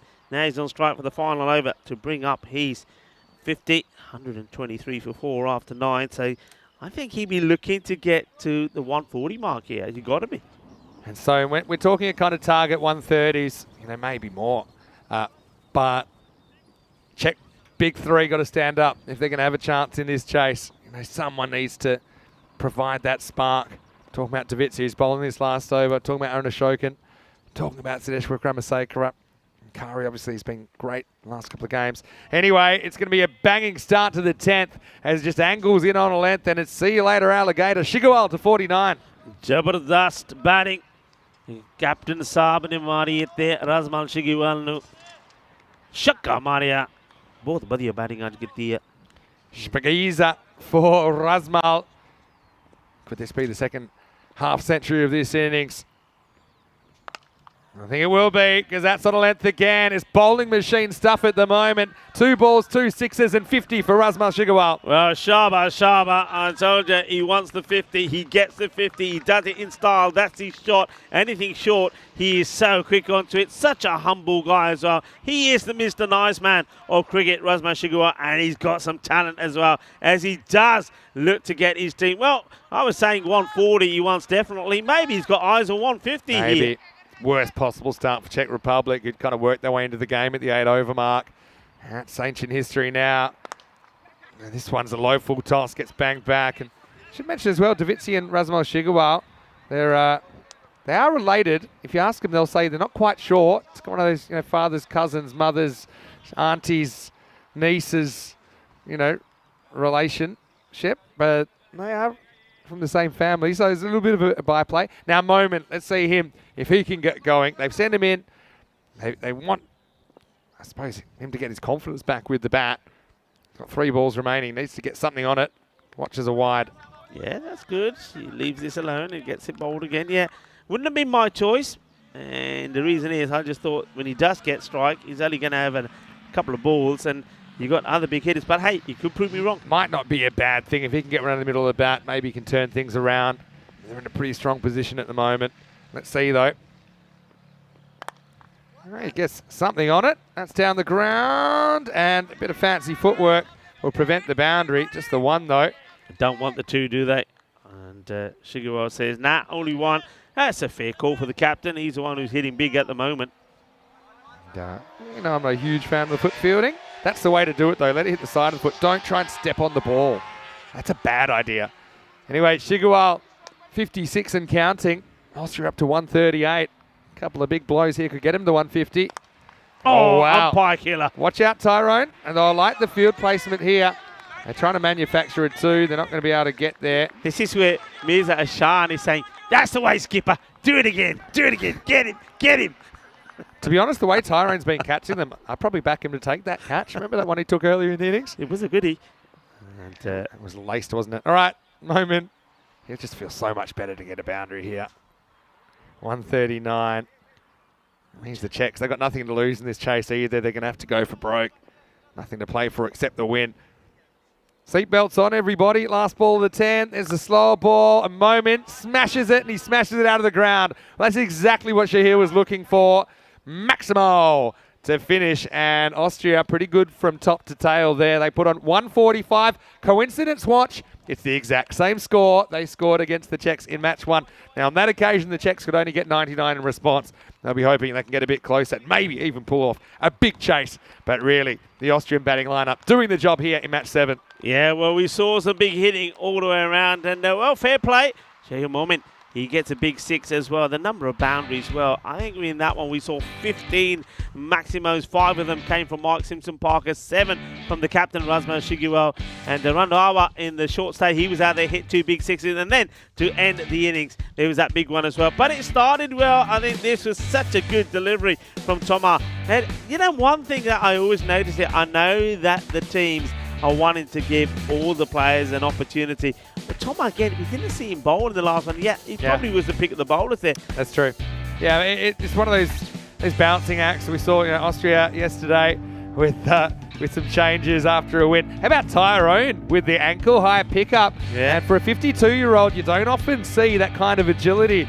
But anyway, the Czechs, they found it hard going Mark Simpson-Parker. I mean, beautiful mix of power and poise in his innings. Some of these drives were screaming along the turf. Well, screaming they were, and screaming through the fielder.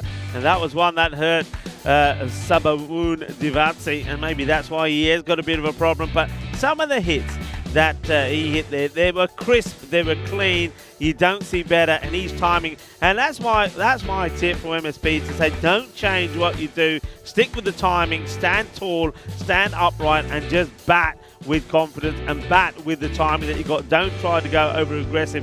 When he bats like that, I think he is better than and as good as anyone that we know. This was a close moment. I think the fielder there takes the catch, does Mendon, but he knows he's falling over the boundary. I think in hindsight he does the right thing. He does save 5 runs there because they only take the 1. So just remember that if it does come close, Mendon could end up being the hero. And some of the hitting was just exquisite from MSP. And he does bring up a 50 as well, so congratulations to him. He gets Heath 50 and batted really well as well. He got the 51 of 22 deliveries. And it was a good partnership that he and Razmal Shiguel put together. But then this, Randois came in. What a blast that is from him. And he hit 2 big 6s himself. And before he departed, there was some success. And when we saw first this, the run out, brilliant work from the keeper, Paraskari. He's somebody that's impressing. I think he's going to have to impress with the bat once more as well. That was great work from him. And despite the efforts from Randawa to get to the other end, he goes. And then, well, Mirza Shan is totally gobsmacked here. He doesn't think he gets anywhere near this. I think the only man that can tell probably is the umpire. And Tiran Peter says, unfortunately, my friend, you will have to go. Speaking of going, there was a few that went big as well. Some really good shots. That was just an absolute bullet of a hit. And just turning on the style. I was a little bit surprised, as I said, that the left-hander, Mumin, came out. He was only to get 3 balls to face, really, when he got out there.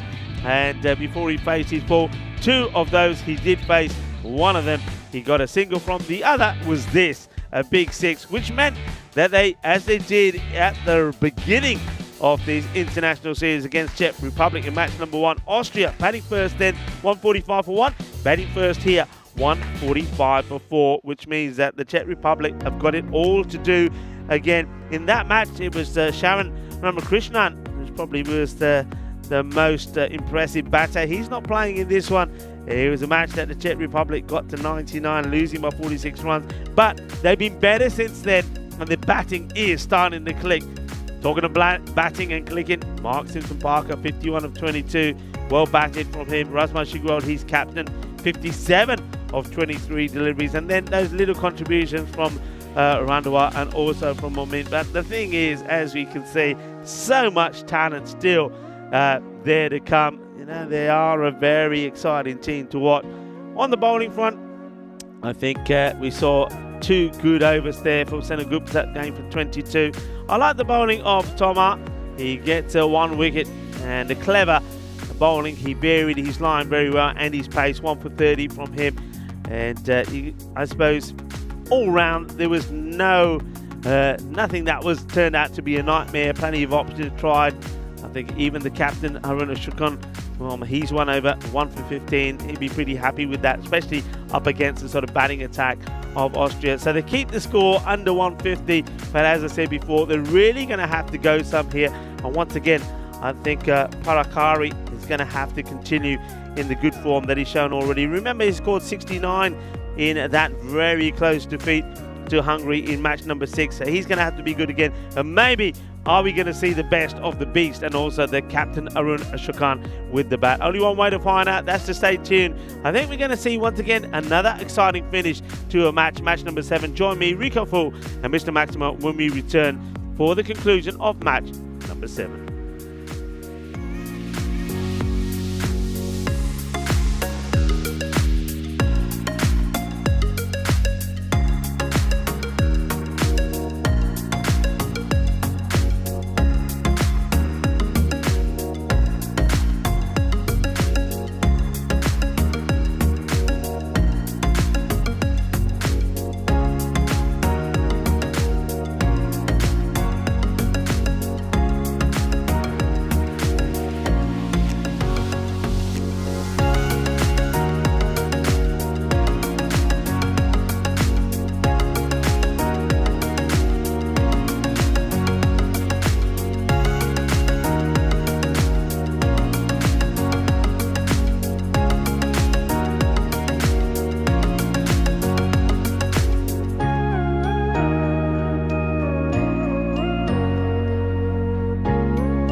European Cricket Internationals are proudly brought to you by HCL Software, FanCode, and Grizzly Bear Sports. Hello, welcome back to Sabun Cricket Ground in beautiful Lower Austria. As far as Sundays come, they don't get too much better than this. The sun's out, blue skies, and some high caliber international T10 cricket. You see that these players know each other pretty well. Czech Republic and Austria locking horns in the second match of day 2. Match number 7, Czech Republic in their penultimate match. And likewise, the Austrians, who have put on 145 on the board in the first innings. It's exactly the target the Czechs were faced with in the tournament opener yesterday morning. On that occasion, they could only gather 99 runs. A few changes since then. Czechs still with some big guns yet to fire. They put Davidsky down the order. So Buyan comes in. He's facing the first ball. And he swings all around this one from Idibasha Dida. The other opener, Aaron Ashokan, retains his place at the top of the order. The captain will be keen to score some runs. Sazib certainly had some good moments in the ECC last year. We know that there were a couple of key players, including Ashokan, including Wickramasinghe, that didn't take part in that tournament, just due to work commitments. Of course, it's always a bit of a juggling act for these players. Dida gets this one wrong. Doesn't stop Sazib swinging, but it will be a wide. Vinny Sandu here, Mr. Maximo for ECN, joining me once again in the commentary box. Rico Fall. Well, Rico, nothing to lose really here for the Czechs because it's a big target, but they've got some big players, and if they fire, who knows, anything's possible. Yeah, you're right, and I just have a feeling that maybe one or two of the batters will click here. Several are due to get going, and I think that Austria is still going to have to work hard for this. Sazib's there to hit boundaries, and that's what he does here. Just gets it straight enough to beat Mark Simpson-Parker, and the Czechs get their first 4. This is it's quite an extraordinary stroke, actually. It's not a bad ball at all. It's full. It's what we would say sort of almost Yorker length. But Buyan, well, he gets enough on it. He gets past the fielders, and as the sun is out, things are starting to speed up. Well, I think he says, I don't need this anymore. Well, he might. The thing with Buyan is pretty clear what he's there to do. He's there to shake things up. They probably think he's dispensable at the top of the order. He either hits out or he gets out. He wants them to get him off to a flyer. He says, come and take it away. I don't want it. It might be a case that the helmet's a bit loose. I do find interesting what he might do with his hair. And he's going for the cap straight away. So, I mean, if I'm Dida in this situation, I know I might have used my one for the over on that short wide one, but I might be waking him up a little bit. Yeah, well, you know my views on this. International level, Dida's a quick bowler. We'll have to see how player conditions change, because I know from the 1st of July, unless you're facing spin bowling, you've got to wear a helmet. So that's the way the world's going. Is that a definite in, is it? That is the ICC regulations, and I suppose... But playing conditions are playing conditions. So you have the laws of cricket, which kind of apply to everything, but the only way you can vary laws of cricket is with playing conditions. So that's the ICC playing conditions for those sanctioned matches. As far as what ECM playing conditions are, I don't know if any action will be taken to amend our playing conditions in line with that or not. I would like us to follow suit. I really would. I think if the ICC are putting that condition in, I think we should as well. You know that me, you, and I think everybody on the ECN. We always say we'd like to see batters wear helmets to the quick bowlers, and we have seen, let's face it, I mean, nothing's been majorly nasty, but we have seen injuries. We have seen batters being hit 100%. when they're not wearing a lid. So, hey, listen, let's do it. Let's do it. Yeah, I mean, there's only one issue with it. I'll tell you what it is in a minute. Ashokan wants to face his first legal delivery.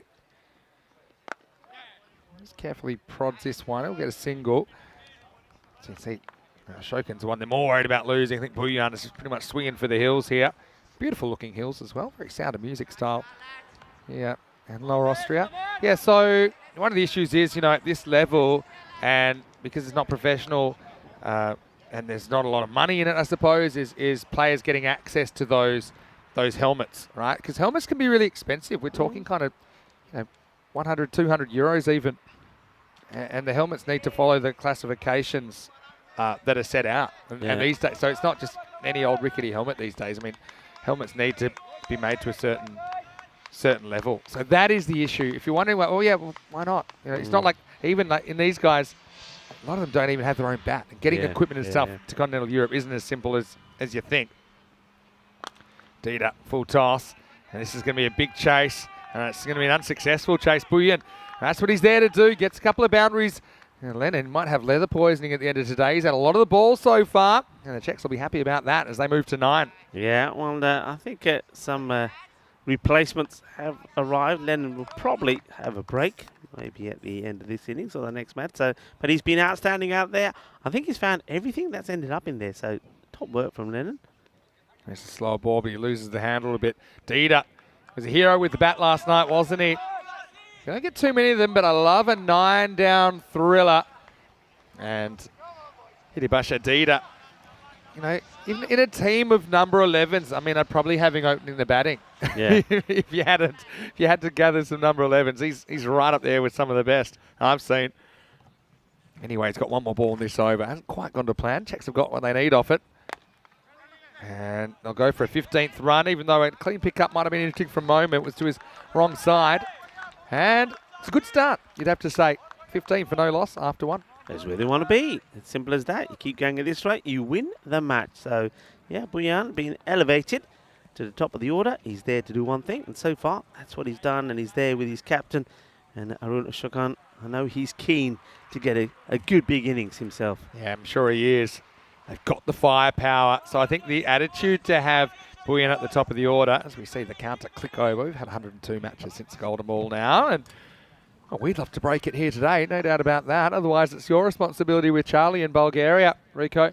But, I mean, Davitsi chewed up a lot of balls in the power play earlier. He was swinging like a rusty gate, wasn't he? And wasn't hitting too many.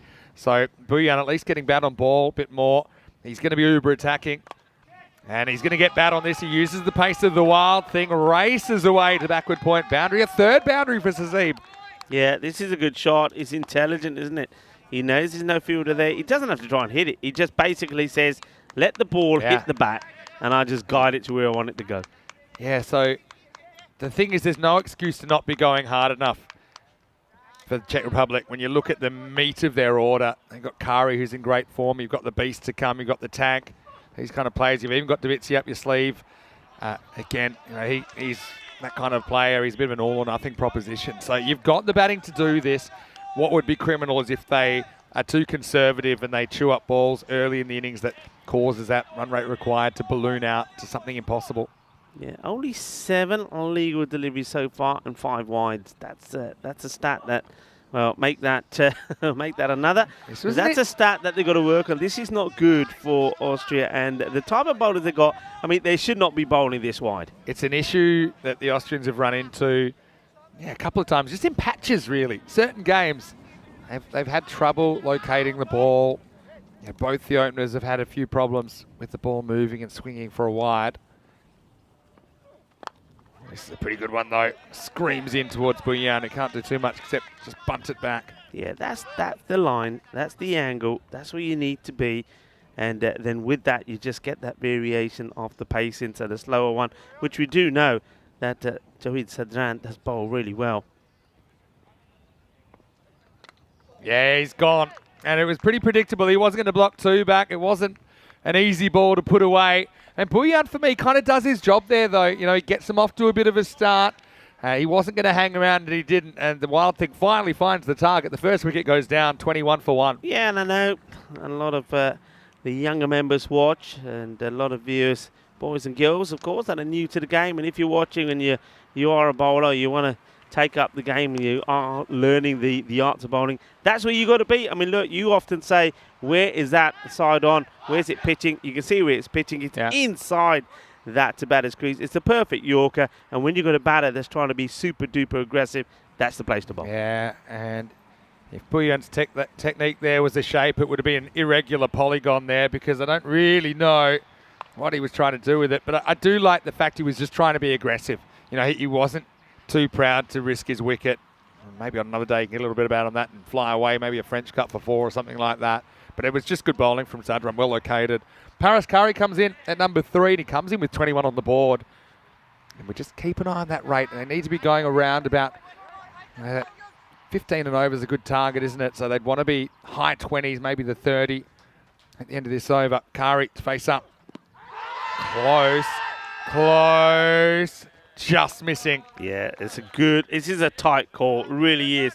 but the umpire's got to think long and hard. It is just going down the leg side. And what helps the umpire is knowing that the angle that it's been let go of as well. That's going to just sneak past the leg stick. Yeah, it's a very good decision. You know, he does think about it. Tyree's not afraid to give balls that are clipping the stumps. I think that one just sliding past. You're right, that wide angle from Zadran just meant, even though that hits him well in line, it was going down. Very good umpiring, have to say it. The umpiring standard's been good here in Austria. I mean, you're always going to have the odd one that's going to cause some debate. I think that the players are improving in standard every year in European cricket. The umpires are following suit. Last ball, the over. Oh, he goes up and he uses the pace, and that's gone all the way. Maximo! Kari off the mark, continues his good series, and he just gets a little bit of width and a little bit of length. A bit of each, but he knows what to do with it. He is seeing them so well. Perfect end to the second over. Czech Republic are 27 for 1. Looking at the table, Czech Republic, look, if they could win this game and maybe beat Hungary in the last game, they go back to 3-3. It's not impossible we could have a situation where all teams are 3-3. Just a sign that this series has been so close. We knew it was going to be level pegging, and that certainly is. Kari, by the way, I mean, that shot there takes him past the 161 runs he scored so far. He's about 40 runs behind Ashraf Darapuretti, who's already gone past the 201. He's the leading run scorer with Razma Shigiwa after that half century from him, not far behind with 138. Guess who? Shahil Moment. New day, new challenge. And the first one just kind of bites back Ashokan. It's been a passive partner so far. That's only the second ball he's faced. It's tough, isn't it? But I think Aaron, he's a guy who, yes, he's important. He wants runs, but he's going to have to take some risks to score at the rate required. It might work out, it might not. See if he's willing to use his feet here to Shahil Moment. Again, it's good bowling, isn't it? It comes in quickly towards Ashokan. An angle in, and then it even came in a little bit off the pitch. Yeah, you're right. The one thing that Ashokan is not willing to do is use his feet to come down. He's relying on just rocking back or just levering the ball from inside the crease. And as a result of that, he doesn't get the full value into the shot, doesn't get the full weight into it. And that's why you see him getting caught just short of the boundary a few times. I'll tell you my thoughts after this ball, which might change them. It's good bowling from Moment. Sneaks it inside. It's a very, very good over so far. I was going to say, looking at this field, you know he's not turning a lot. You've got a long on back. You've got no one square on the leg side. So I was going to say maybe you can look to make a position outside the off stump and clip him away. If you're trying to be proactive. Now we just take the single. Yeah, you can see that one's down to long off. Because it gets to the point after 2 or 3 dots. Power play overs are precious, right? And you pretty much burnt one here. You have to do something drastic, even if it costs you your wicket. That's why it's such a tough thing to be a specialist batter in this format, because Ashokan, he's just trying to find his feet, but he almost doesn't have time to do that. Yeah. And Moment, I know yesterday he had this kind of issue where the first over he'd keep things tight, second over he'd get taken down. Yeah, okay. So you're going to give him a second? He's due for a good second over, isn't he? Yes, I suppose. I mean, I'll tell you my answer in a second. Oh, yeah, just a wide. Yeah. It's a tough one, but I honestly think this gets a little bit of the line. He's got such good hair, kind of obscures the view. Yeah, that's a good call. If Ashokan's on strike, then yeah, something like that. I think, he's had the better of Ashokan. And sometimes I look at who's facing. The thing is, Moment does operate pretty quickly, and you see the batters haven't been set a couple of times. And he wasn't ready at all. I could see it straight away that he was going to look up and say, hang on a minute, I'm not ready. Anyway, last ball, the overtake 2. Wide. Well, not a wide, because he hits it, and then we'll get a single. And, well, that would have been out if it hit. So almost making something out of nothing, but Curry, he survives, and we get out of the power play. 30 for 1. That third over, an excellent one for Moment. I guess time will tell if he gets a second and when. Yeah, well, we've seen him do this before. I mean, only 3 come off it. I think yesterday he bowled an over. Only 2 came off it. It was the very first over in innings. And the thing is, his second one didn't go so well. Let's see what it goes. But at the moment, those steps are going in the wrong direction for the Czech Republic. We're going to have Abdul Akbarjan come on for over number 4. Yeah, I think sometimes I look at individual matchups. And Aaron Ashokan isn't quite sure on a strategy to play moment. He wanted to cut away, but then they've got a fielder back at deep point, so kind of at best he's probably getting one there. He's been getting beaten on the inside edge a few times. He's getting beaten outside off stump. So I probably would bring him back if Owen's on strike. This is going to be one first up. Kari won't have as much pace to work with Abdullah Akbarjan. Well, he was player of the match yesterday in one of the games where he took a 3-for. Took a little bit of time to crack the 11, but once he has, he's been pretty reliable, as you'd expect. Yeah, that match you're talking about was match number 4, 3 for 13. Against the Czech Republic it was as well. This is another one. That's all it should be. Randawa into the side today. Does the fielding. Well, Marnus, he was sure that LBW to Kari first ball was out, and he was firing off a few comments. Credit to Marnus, though. He said he slowed it down. He looked at it. He says Tyrone is exactly right. Great umpiring. He said, please tell Tyrone that he said that. Well, he'll be thrilled, Marnus, that you've come around. One thing I would say, and that just kind of exemplifies for me something which I think we often forget. But John's just nagging, isn't he? It's like your mother-in-law after you've gone out too long and she's been caught babysitting, just nagging away. So, umpires get one look at it. I think lots of people are very quick to make comments, off-the-cuff comments. Mm-hmm. I tell you, put any human being in that situation, you're going to make mistakes from time to time. Your judgment's maybe not going to be quite what happened. And that's what happens. The main thing is, the processes are right. I honestly think that pound for pound, I think we've got the best umpires in world cricket. And the reason is the frequency they're making these decisions. That's what's climbing over, I think. And this is also why, touching on the subject we were talking about earlier, why you wear a lid. Because this clonks him on the lid. Let's have a look. Really did take off. And yeah, it's off the arm, or the top of the arm into the grill. Good over this. And now, again, just can't catch up with this. Is that 2 in 2? It might be. They're just glancing blows.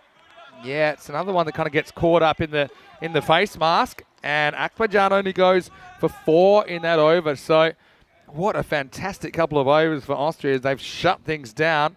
And the Czech Republic, they're 34 for 1. Yeah, it's been clearer, isn't it? I think you're probably, with the way things are going, I'll be surprised if Moment doesn't come back. Let's see if he does get a good second over in, because at the moment, spin and pace off seems to be the key. And Razman Shigawa, the captain, will have no hesitation in giving the ball back to Moment.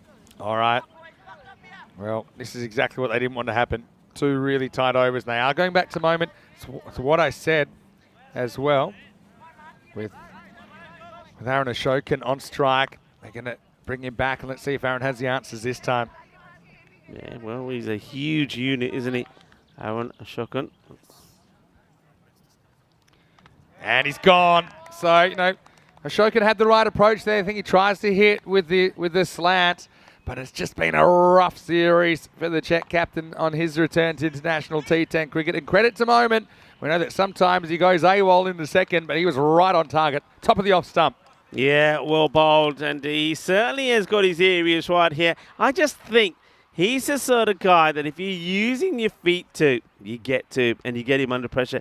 If you want to stay inside the crease, he's going to get you. That's where he's dangerous. He's dangerous at batters that want to stay inside his crease, especially on a pitch like this where he's getting a good bit of bounce. Yeah, that's true. I mean, it's so easy to play it when you're not out there. But I suppose you'd argue maybe it was a bit of a reactive approach they had to Moment, kind of allowing him to dictate terms. That's another one. If you want to open up the leg side, you're probably better off kind of stepping across a little bit and opening up that leg side a little bit more. As it was, his feet were kind of planted, and he just hoped for the best. Didn't work out. Well, things have gone past the point of no return for the Czechs, but if there's a man that's capable of miracles, and he's walking out there right now, you got Sudesh Wickramasinghe up, the man they know as the Beast, coming out there. And he has literally no time, I think, to play himself in. Straight away, though, he just chops this away for 1. So you got 2 batters that are in form. He goads him into a throw there, doesn't he? I like this. Iqbal Hussain says, all right, you may not want to run, but I'm going to make you run. Sudesh then has to get the accelerator. Just watch the running here. He says, yeah, just a gentle stroll. He says, what? Okay, fine, I'll run. Yeah. I mean, there's sauntering through for a single, then there's that. I get the concrete boots on, but he eventually got moving. All right, Kari He certainly has been better with a bit of pace on the ball. I think Paraskari, moment probably recognised that. We saw even Akbarjan beat him for lack of pace a couple of times in the last over. I think he'll fire this in a bit wider. Let's see. A little bit, because I think you see there that Kari does want to use his feet to him. But again, a couple of dot balls here to Kari as well. So you got to say, moment, he finally does come back and give his captain reward with bowling a very good second over as well. This game is slip sliding away before your very eyes. Even this one, at most you get one here, if you get one. Oh, wow. Get there, but just. But I mean, the Czechs, if this goes south the way it seems like it's going to, it's probably good that they sit on the pine for a game and then, maybe can regroup their thoughts and come back with, I suppose, a bit of a mini final against Hungary. They've tied the games 1-1 with Hungary, and it's just feels like with the things going against him in that first game, and then obviously this game not going to plan as well. I mean, it's just a bit of a tough place mentally, I think. Moment, last ball of his spell.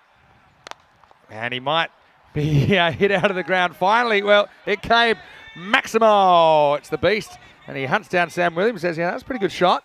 So moment, look, even with that, he just goes for 11 in the 2 overs. He tries out the kind of shorter one, challenges him to smash it. And that one's gone into the potato patch. And, hello, is this our retriever? Well, he's got a bit of golden about him, isn't he? Well, there you go. What a lovely shot. Well, we bring you all sorts of action on the European Cricket Network. And, it's actually reminding me, it's almost lunchtime, But moment does escape punishment for the most part. It's the end of the 5th over. It's 42 for 2 after 5. The Czechs will meet Spain, Isle of Man, France and Greece in their group at the ECC. This is gone, I think he stumped him. He's been given on the field. So Paraskari again, he's just struggled with the lack of pace last couple of overs. Akbarjan is kind of like a hybrid. I don't think he's even fast enough to be called a medium pacer, but Shima, he was very, very quick to get in line with the ball. Umpire doesn't wait for the decision from the 3rd. He says, I'm happy to give it out right here. And Paraskari, he's had a very good series, but I suppose just struggled once the pace was taken off. He couldn't really stay on target in this chase, and he's the 3rd man to fall. It's 42 for 3. Yeah, good work there from Chima, straightforward. And you see there, I think or Akbarjan knew that out for all the batters that Kari was wanting to come down. You see, he does start to come down, doesn't get to the pitch of it, offers a chance, and Chima makes no mistakes. Really good work from him. Once again, I think the knack of the keeper there is waiting and patience. Yeah. He waits, he's patient, the ball comes into the gloves, and then he does the work. He doesn't really try and take the ball before it comes to him. So that was all about judging the line of the ball, that stumping. So because it slides in, Chima takes a good little skip step to his left and keeps his eyes kind of in line with the ball. He's not really reaching. And so that's one that a lot of keepers miss because there's a lot going on. It's between the bats, between the body of the batter. It's also around the stump. So sometimes keepers think, that's going to hit the stumps and they don't make position. But that was an excellent bit of work. Here's the tank, Riddick Tomar. See if he can change the narrative. Akbarjan, like I said, he's always around the mark, isn't he? And Riddick just blocks the first one back. Yeah, good bowling. And how many times have we seen that the left arm, especially the left arm round, really making their mark on European cricket, whether it's a series, European Cricket League as well. They just seem to have a knack to frustrate a lot of the right-handers, don't they? That's true. Dave B, just reminding us that's a pheasant that we saw in the potato patch. Yeah, we were made aware of that a bit earlier in the tournament. Good-looking birds, though. Akbarjan to the beast. He's had about enough of this. Beastie tries to swing the way into the wheat, misses out completely. Yeah, a number of things. I think going down the leg side and also perhaps the height. You see this is on the way up. Misses the pad, but hopefully the ball's okay after coming into contact with the hip of Sudash. And again, gives it both barrels, becomes up empty-handed. Cricket's one of those games, it's hard to describe if you haven't played a lot of cricket, that sometimes you got it, sometimes you don't. When you're not hitting them that well, it just seems like the most impossible thing in the world. When you are in, then it becomes a lot easier. Even that's missed times from Sudesh. He had a frustrating time of it, hit the odd shot in anger, but hasn't had a series where he's been able to put big runs on the board. End of 6 overs here, Czech Republic, 44 for 3. Yeah, what a good over that is from Akbarjan. He only goes for 6 of his 2, and he's followed up the excellent bowling from Shahil Momin, who only went for 11, also picking up a wicket. So certainly the 4 overs of spin there have just basically closed the door on the Czech Republic. The rate required now really is, well, you might as well forget about it. They're needing to hit over 25 runs per over. Yeah, that's right. So I suppose playing for pride more than anything now. Like I said, so I think it's a good thing for the Czech Republic. They'll get more or less 2 to 2.5 hours off to now kind of just gather their thoughts, have a bit of something to eat, kind of walk away, regroup and play what will be their what's the final match. And if they can finish with a win, they will feel kind of a bit buoyed by the experience. Otherwise, they're going to walk away with a 1-5 record and scratching their heads as to how it all went wrong. There's always the thing, I've said this before about the Czech Republic, I think that because so many of their players are concentrated in one club, the PCC organisation, that they're often not playing against each other in pressure situations. The wild thing is blast one past everyone. That includes Chima. I think this is going to be a bye. If there was maybe a little bit of pad. No, it's called a bye. Chima does well in a way because I think this one has the pace to go all the way to the boundary. Does so okay. Does get something on it. He kind of falls for that trap of thinking that was going to hit the stumps. So he's late to move. Yeah, it's almost like he loses it, yeah, right? And he probably just need to make that step a little bit earlier, and he would have taken it. So, yeah, that's the thing. And you compare that to Austria, where I think their national players are split amongst more clubs. Oh, well, good luck with that. That's the wild thing, living up to his name. And the Czechs bring up their 50, and it's a gift that provides it. Yeah, this is one thing that, I mean, we mentioned this before. I mean, that's a minimum, that's 5. And the wides just keep going up. And this is something that the pace bowlers have got to work on. And it's something I'm sure that the coaching staff of Austria will be looking to improve on. The pacers, no matter who they are, just bowling too many extras, too many wides, too many no balls. And, Jaweed is as guilty as all. Look, you mentioned food. And why not talk food? First of all, it is World Baking Day. All right, so, I'm in. You know, a bit of baking. And then, how about this? You have something that's nicely baked. Yeah. Then you can have some strawberries and cream because it is National Strawberries and Cream Day in the United States. So if you've got anyone in America, I hope you're enjoying your strawberries and cream. And a day that's being celebrated around the world today, International Tea Day. And you might be surprised to know that tea is the most loved beverage for millions worldwide. 25,000 cups of tea are consumed more or less every day, which is quite amazing. That's going to go up and over the infield. That'll be 4. And so I think we're well in the consolation runs category now. But the tank, he throws his hands at that and he gets a boundary. Say the other one there. Okay, hang on. Let me just finish. Because I'm going to finish on tea first. It's 25,000 cups of tea per second, which means that over 2 billion cups of tea are consumed every day. Oh, wow. 2 billion cups 25,000 cups of tea a second. Yeah. A second. Okay. What, the meditation day? The other one. Close. Not quite. Maybe just missing. The Star Wars related. The Star Wars related one. Okay, I'll say it. But then you gotta come back with it. I'll tell you why. I reckon that's just missing. Probably an umpire's call. You know, he's kind of caught in the crease there. I think with that late kind of jag back, it might have just been missing a leg stump. There's an element of doubt there at least. Oh, this one he does want to get a bit of bat on. So you said it's International Speak Like Yoda Day. That jogged my memory. I remember this day last year. Yeah. You know, certain ones stick out. That's why you were saying yesterday, International Whiskey Day. Said, hey, we've had this. Yeah, but it was last year. There's about 30 International Whiskey Days and variations you've made up, I feel. But anyway, last ball for Zadran. I don't mind that from Tomar. Tries to get funky. In the end, he gets a fancy dot. And we get to the end of the 7th over. It's 54 for 3. Yeah, it's funny. That must be a whole year. Is it already International Speak Like Yoda Day? It is indeed. Or how would Yoda say it? Yeah. International Yoda Day. It is. It is, yeah. Fantastic match coming up we've got, because match 8 will see Austria and Hungary going head-to-head. Haven't they been having an exciting rivalry in this series where they've split their matches 1 apiece, and that's coming up in around about half an hour. And so, yeah, looking forward to that.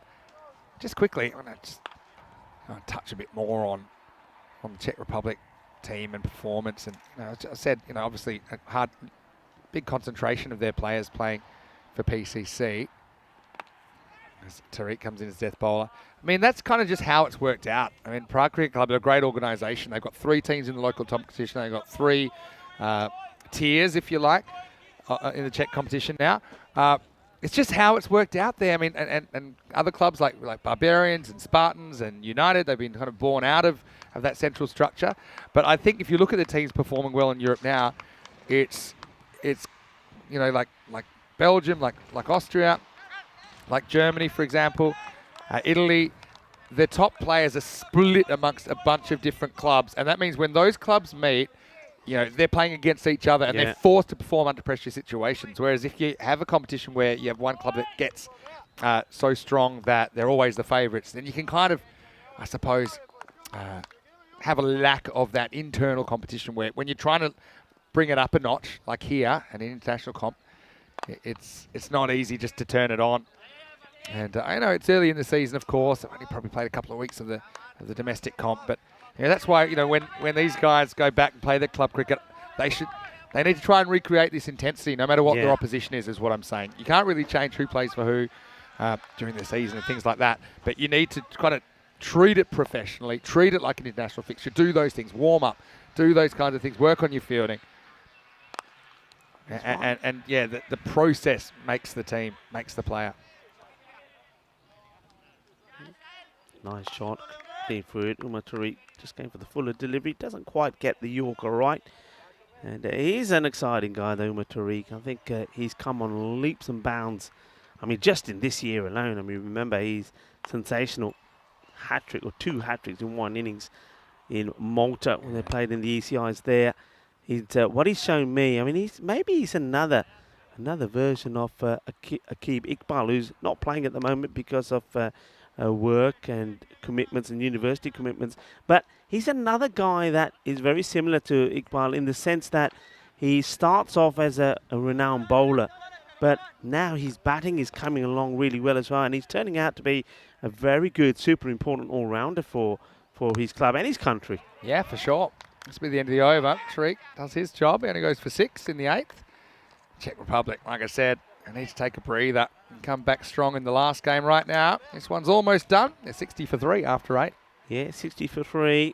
And nothing's really happened. No batter has really got going. Even the likes of Parakari this time falls for 10. When the beast is out there, we know he can turn it on at any point. Well, it'd be good for him to... I mean, even if he just gets into a bit of form, both these batters, it's form that you want to get in going into your next contest. You're not going to win this one, but you can go into it with some positive vibes about you. Remember, we still have important matches come. Austria take on Hungary the next one. That is going to be an interesting one because, well, there's plenty to play for. Dita's back. Flicks off the pad. Chima deflects it away, so that'll be another dot. Look. Austria-Hungary should be a really good game coming up as well. Don't forget what happened the first time. It's sort of the decider between those two, isn't it? Because they're 1-1. And here's the thing. Just checking the table. It's been a little while. But if Hungary win that and then they win their last game, then I think they'll have visions of lifting the trophy. As this is knocked away. And it will be 4 with the pace from Dita. So the tank gets 4. The beast and the tank out there. Just trying to get as many as they can. This one's not the prettiest shot, but it's effective. Yeah, it's 4 runs, the boundary. There haven't been too many in it, have they? And you'd expect from these two, when the beast and the tank combine together, you're expecting a bit of firepower. It hasn't quite happened yet. And maybe it will here. So just going back to that, if Hungary win their last 2 games, they'll be level with Austria. In the air. It should be caught. Razmal doesn't drop catches. He's not going to start now. So Dita chips in with a wicket in the 9th. And the Czechs have lost a 4th. It's 64 for 4. I mean, you might look at that and say, well, have they been aggressive enough considering that's only the 4th wicket they've lost? It's more that the Austrians have had the shutdown valve activated and they haven't given them too much to hit. I think the intent's been there. But it just hasn't really worked out for the Czech Republic. They're 64 for 4 now in the 9th. Yeah, and I think it was not being able to go after the spin, really. You got to say, when the slower bowlers were on, and they bowled very well, did Momin and Akbarjan, but they just didn't have a plan to attack them. They allowed the spin to dominate, and it took them out of the contest. Yeah, so, like I said, a bit of the sting's gone out of this one, as you'd expect. Yeah, so let's just say Hungary do upset Austria in the next game.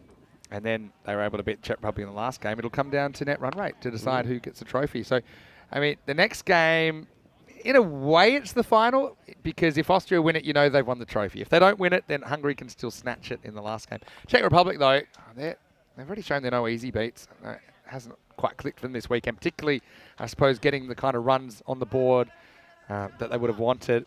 But they can play the role of spoiler potentially in the last game. Yeah, they can do. And don't forget, they have beaten Hungary. That one also, don't forget, is 1-1. So that's also a decider between the two nations. And if Hungary lose to Austria, well, Czech Republic can actually still grab second off them, and it's kind of a battle for second if they beat Hungary well in game 9. Anyway, Davitsi, better late than never, comes out with an over and a half to go. And once again, he's pretty non-fussed where the ball is. He likes to kind of settle on that back foot, kind of take ball style, try and heave it away. So he's got the heave and the carve. That's pretty much Saba's batting in a nutshell. Yeah, but you can see that all the momentum. I mean, a number of times the ball has beaten the bat. It's clonked off Chima where there's singles. They're not even taking the singles here now. I think it's the case of, well, what's the point? To be honest, I don't like to see that. I think you still have to take all the runs that are there for you. Still have to play the game. There's the carve. We saw the heave. This is in the air, though, and he has to find it. He loses it. Well, Shigawal must put the jinx on him. He throws it over for 4. Yeah, he palmed it away. He actually turned one way and then the other, Razmal. So Davitsi gets off the mark with 4 in a non-traditional fashion. It's a family affair. Yeah, well, maybe so. Have a look at this. He turns one way, then says, you know what, actually, it's that way. I reckon the wind just did it then. Razmal probably, I think that's the situation as well. I mean, he really focused. He probably catches that, but knew it didn't matter too much. Tell you who's not thrilled about it is Dida. He's now trying to get out of the over. That one's a wide. He'll have to bowl it again. Yeah, catch we showed it up with Tappar Marke ball no boundary the pace. The 4 runs. It's an unusual one. And well, Razmal Shigawal, we've seen him take sensational catches. And that one eluded him. But Davitsi gets the break, and of course these two did play in the same, Davitsi and Shigawal, the same team, Donnerstad. That's true. There it is. Into the over. Dida finishes 1 for 24 and 9 overs down. Czech Republic 69 for 4. Have a look at this now. Look, I said that they played in the same match in the European Cricket Series. Just have a look at the little bit of playmanship here afterwards. So here's the ball. So Dida, he goes up to Sabawoon, and just watch this, Sabawoon, they have a few words. There's a little cheeky little kick there. Get a cheap shot in, probably makes sense. 69 for 4 off 9. That's the thing. Hey, Saba's a player, I talk about him a lot because he fascinates me. He's got such talent, but I suppose he needs to find more tools at the international level. I talked about those 2 shots. I think each one of the shots he plays is a variation of either the heave or the carve, and he's often making up his mind before the ball's bowled.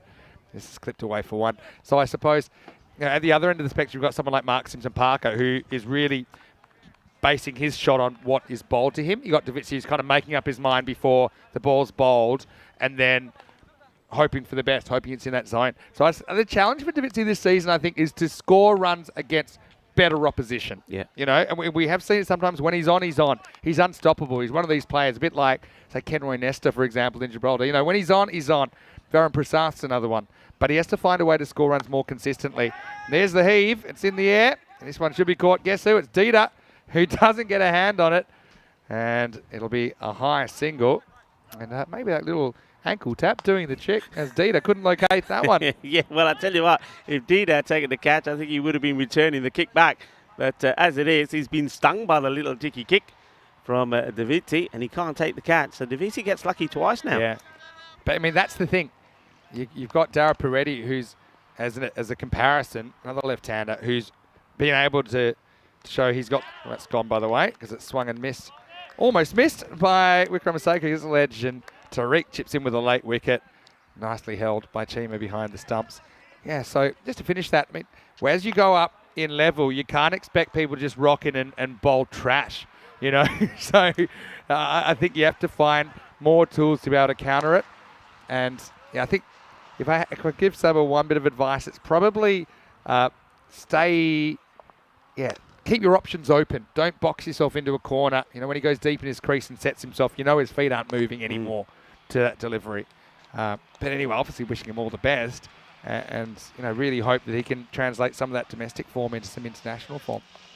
In comes Riaz Afridi. He's had a good series so far. He's excited us. He's bowled really well, and he's made some good contributions with the bat. And he comes out to just face 3 deliveries. Should also mention Saba does have T20 international century and has shown he can do it. Just need to do it more consistently. Riaz Afridi comes out. I think it's fairly safe to say he'll be trying to whack these balls out of the ground. He's been a real breakout as well for the Czech Republic in this tournament. Yeah. Had a bit of an off time, couldn't really find his rhythm with the ball in this particular game. But again, he's another player. He'll probably benefit from a little bit of rest and to come back against Hungary in game 9. Oh yeah, that's hit reasonably well. Going, and gone a long way. Maximo Riaz Afridi. I don't know what the 6 count is in this innings, but probably not particularly high. And that's just the 3rd 6 in the 10 overs. So we're having an average about 9, 10 6s in innings. If you only hit 3 of them, it's going to be hard to get a competitive score on the board. Yeah, good hit. And he's another one you just want to get hold of and you say, you know what, I'm going to tie your laces together because you don't need to be moving around. Stand still and deliver. There he goes again. There's the baseball leg kick. Dida, no chance, I think. Oh, I mean, it was either catch it or be hit. I reckon that's got a bit of the collarbone. And he's almost choked on it, Idibasha Dida. But it is going to be gone. And I think that's the end of the game as well. Check out this. I mean, you said no chance because this is an incredible catch. This is outrageous. He didn't catch it with his hands. It's blowing back towards him here. Bang. Bounced off the collarbone and he grasps it, gasping for air. Dida, he's a bit of a last ball hero once again. And that is the end of the game. So it's going to be 77 for 6 in the end. And a bit of a one-sided affair, 145 to 77. Once again, weight of runs in the first innings, just putting the game out of the Czechs' grasp. And look, like I said, the Czech Republic, they had that one win, didn't they, yesterday? They'll be hoping they can get their mojo back. They're 1 game apiece against Hungary, so they've got that to play for later on. For Austria, we'll see them in the very next game against Hungary. And the Austrians, they are able to secure the trophy with a win there, but that's not going to be particularly easy. I think there's a lot of unpredictability in this series. In this one, though, the Austrians, they win the toss and they bat, and they essentially bat the Czechs out of the game. Hungary bowling first, though, so they've taken the gamble of chasing against Austria. Remember, last night we had a dramatic game where Austria won by just 1 wicket. So that game is coming in only 15 minutes' time. And make sure you join us for that. Just 2 matches left in our Austrian adventure. Yeah, looking forward to that. Let's have a look at the highlights. And it didn't really click, did it? I mean, they went with Buyan up the top of the order, and they didn't mind that at all because what he did do is he did at least get the game in the power play. This was not a bad delivery that he managed to dig out and send to the boundary. 3 4s that he hit. So he gave them the start. I mean, they were in the 20s, 27 before he departed after 2 overs. But then it was a time for the spin, and basically over 3, 4, 5 and 6 was just dominated by the spinners. Well, this was the end of Buyan. He was done by beauty by Sidran when he gets that Yorker in. Quite difficult to play away. And, well, Chima, he's liking it as he's giving the pat on the back to the bowler. And one thing, though, I mean, speaking of bowlers that Austria needs to improve is the extras, because they gave away there. And this was the seam bowlers, by the way. Gave 13 wides away in the 14 extras. Now 1 bye there as well. But as I said, I think the slow stuff was doing the damage. This one did go the distance, but it was still a good bit of bowling from him in.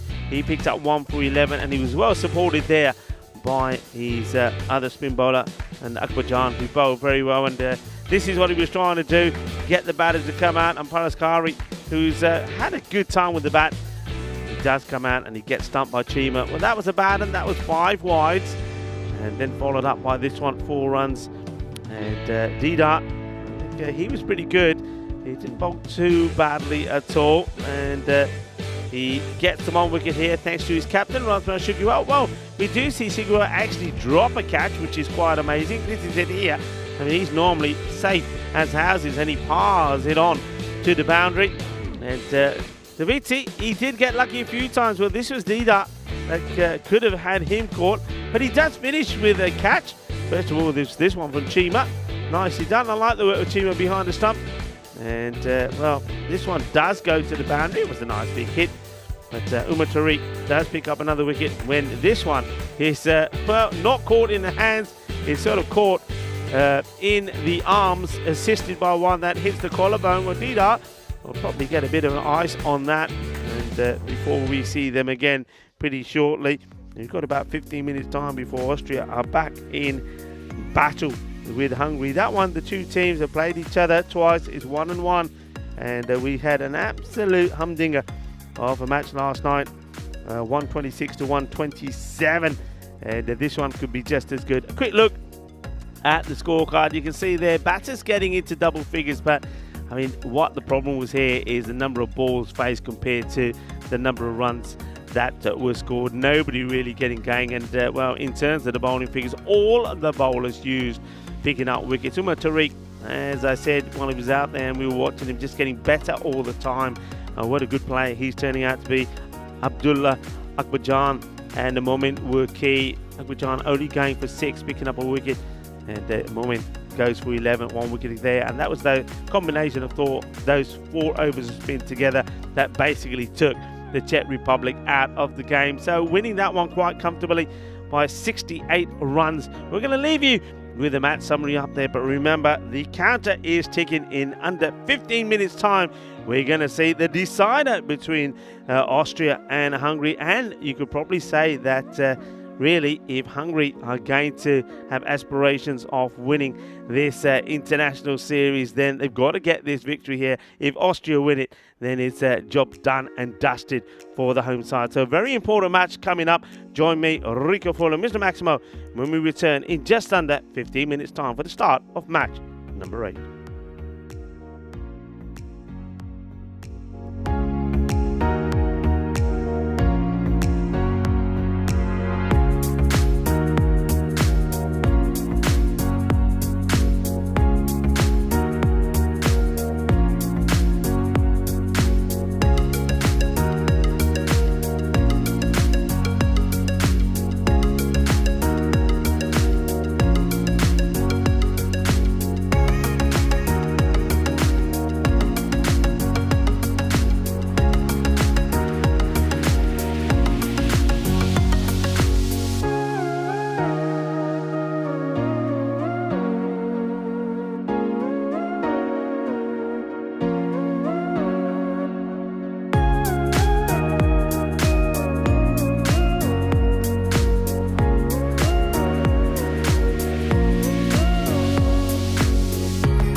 European Cricket Internationals are proudly brought to you by HCL Software, FanCode, and Grizzly Bear Sports.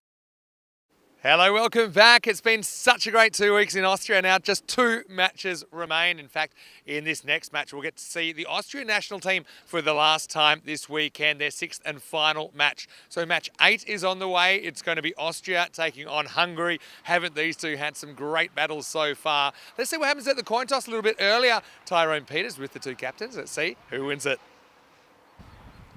Hungary to call. It's heads. Heads is a call. It's a head. So we are bowling first.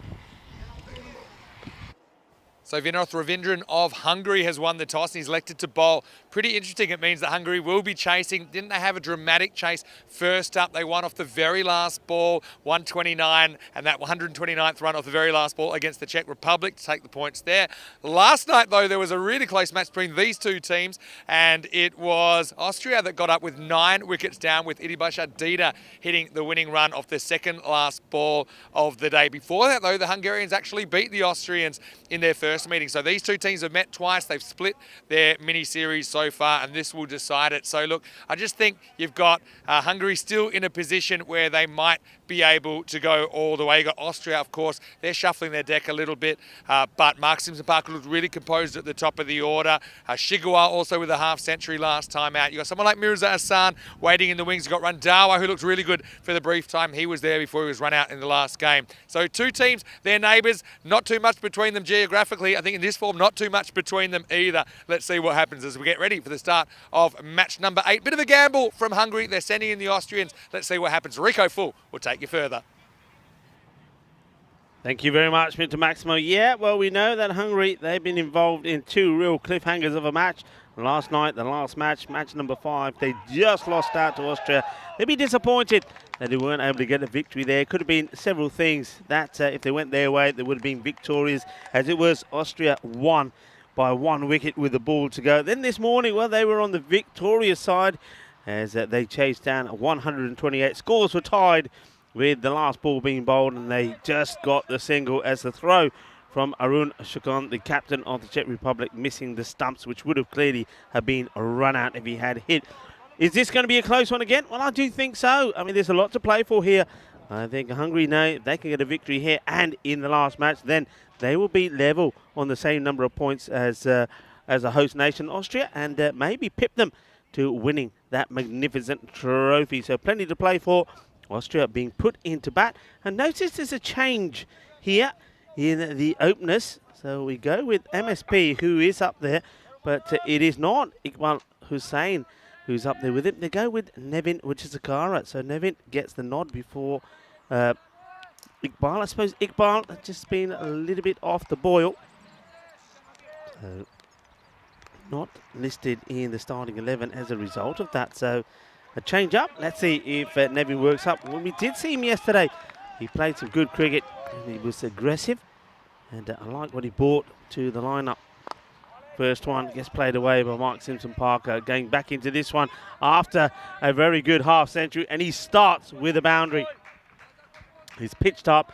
He works it away. His timing, that's what MSP does. He times the ball really well.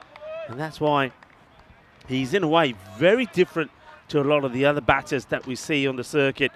A very good stroke player. Just see there, just strokes his away. Beautiful time. He gets 4 runs. So 4 off the first ball.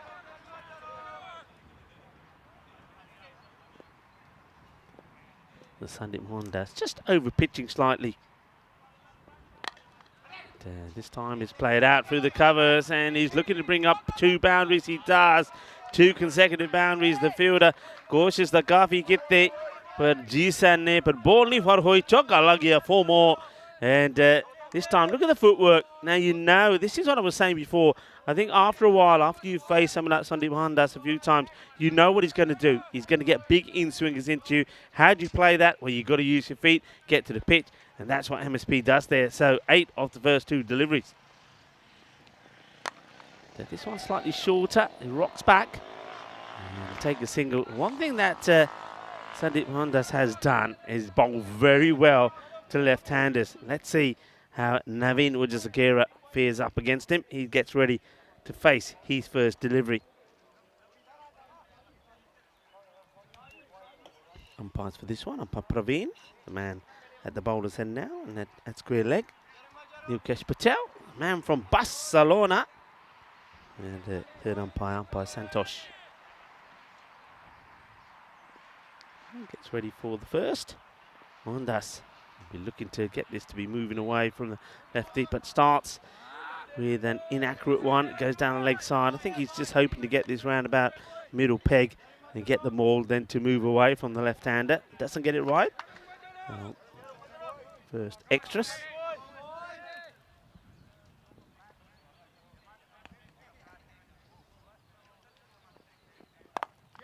Goes up in the air. Does he get enough of this? I think he does. He gets over the fielders. And big shout of no from the two batters. I think that's MSP that screams out no. Doesn't want to take the two, and it's the right call. It goes after it like this from Naveen. And when we saw him in the FanCode European Cricket Series here, when he was the captain of Snazi, team that unfortunately weren't able to get a victory in the series at all. The only points they got was through an abandoned match. He was a little slow going, but he's a little bit slow going here as well, taking the run, but he does get there because it's not taken cleanly by Prashar.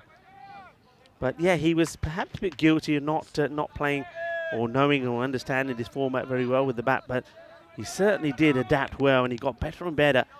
And he's got a call up to be playing in this, the Austrian national side in this ECI, and so far from what we've seen from him, he's been pretty good. Here he is back on strike.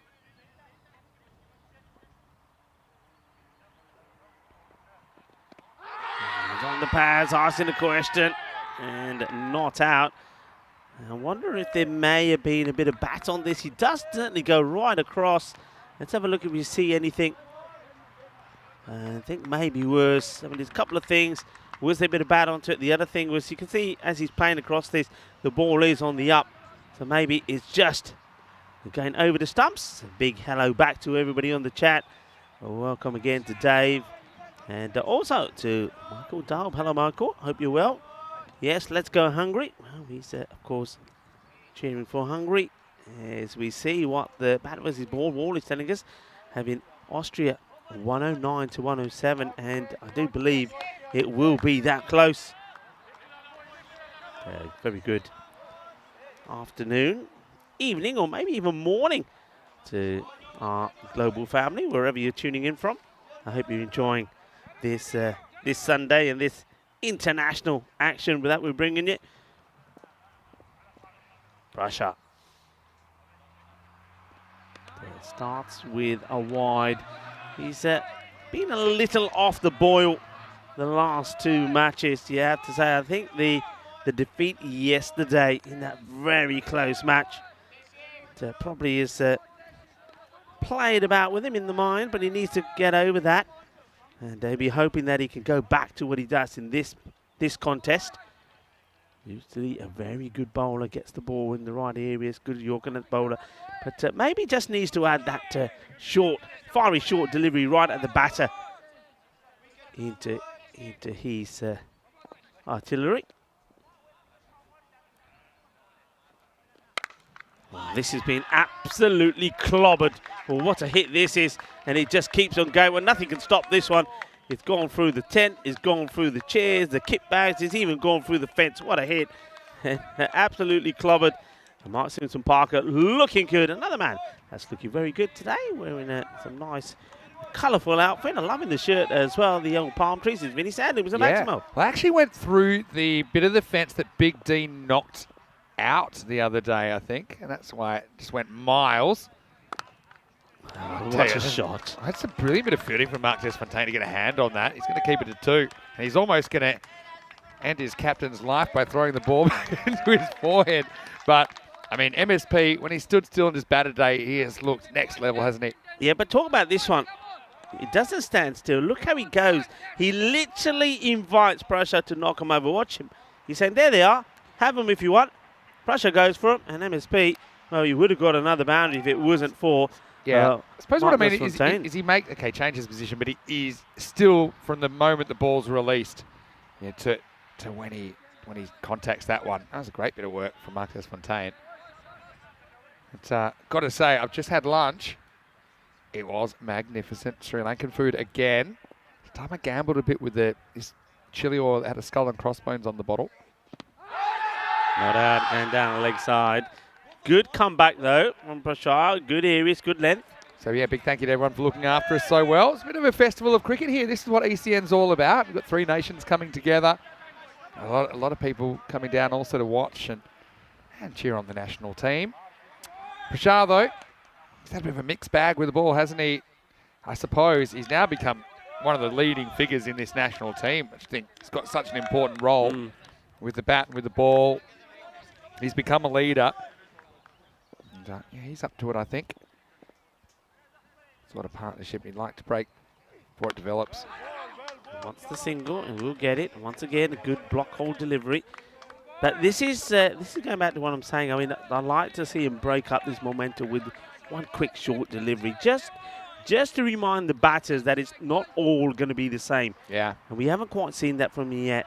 And that's where I think, for me, where he can add to his game. I mean, he's a great player. We know that with bat and with ball. I suppose, yeah, it's dangerous because you know that if the batter gets a bit of bat on it, the short delivery typically is going to fly away for 4 or 6.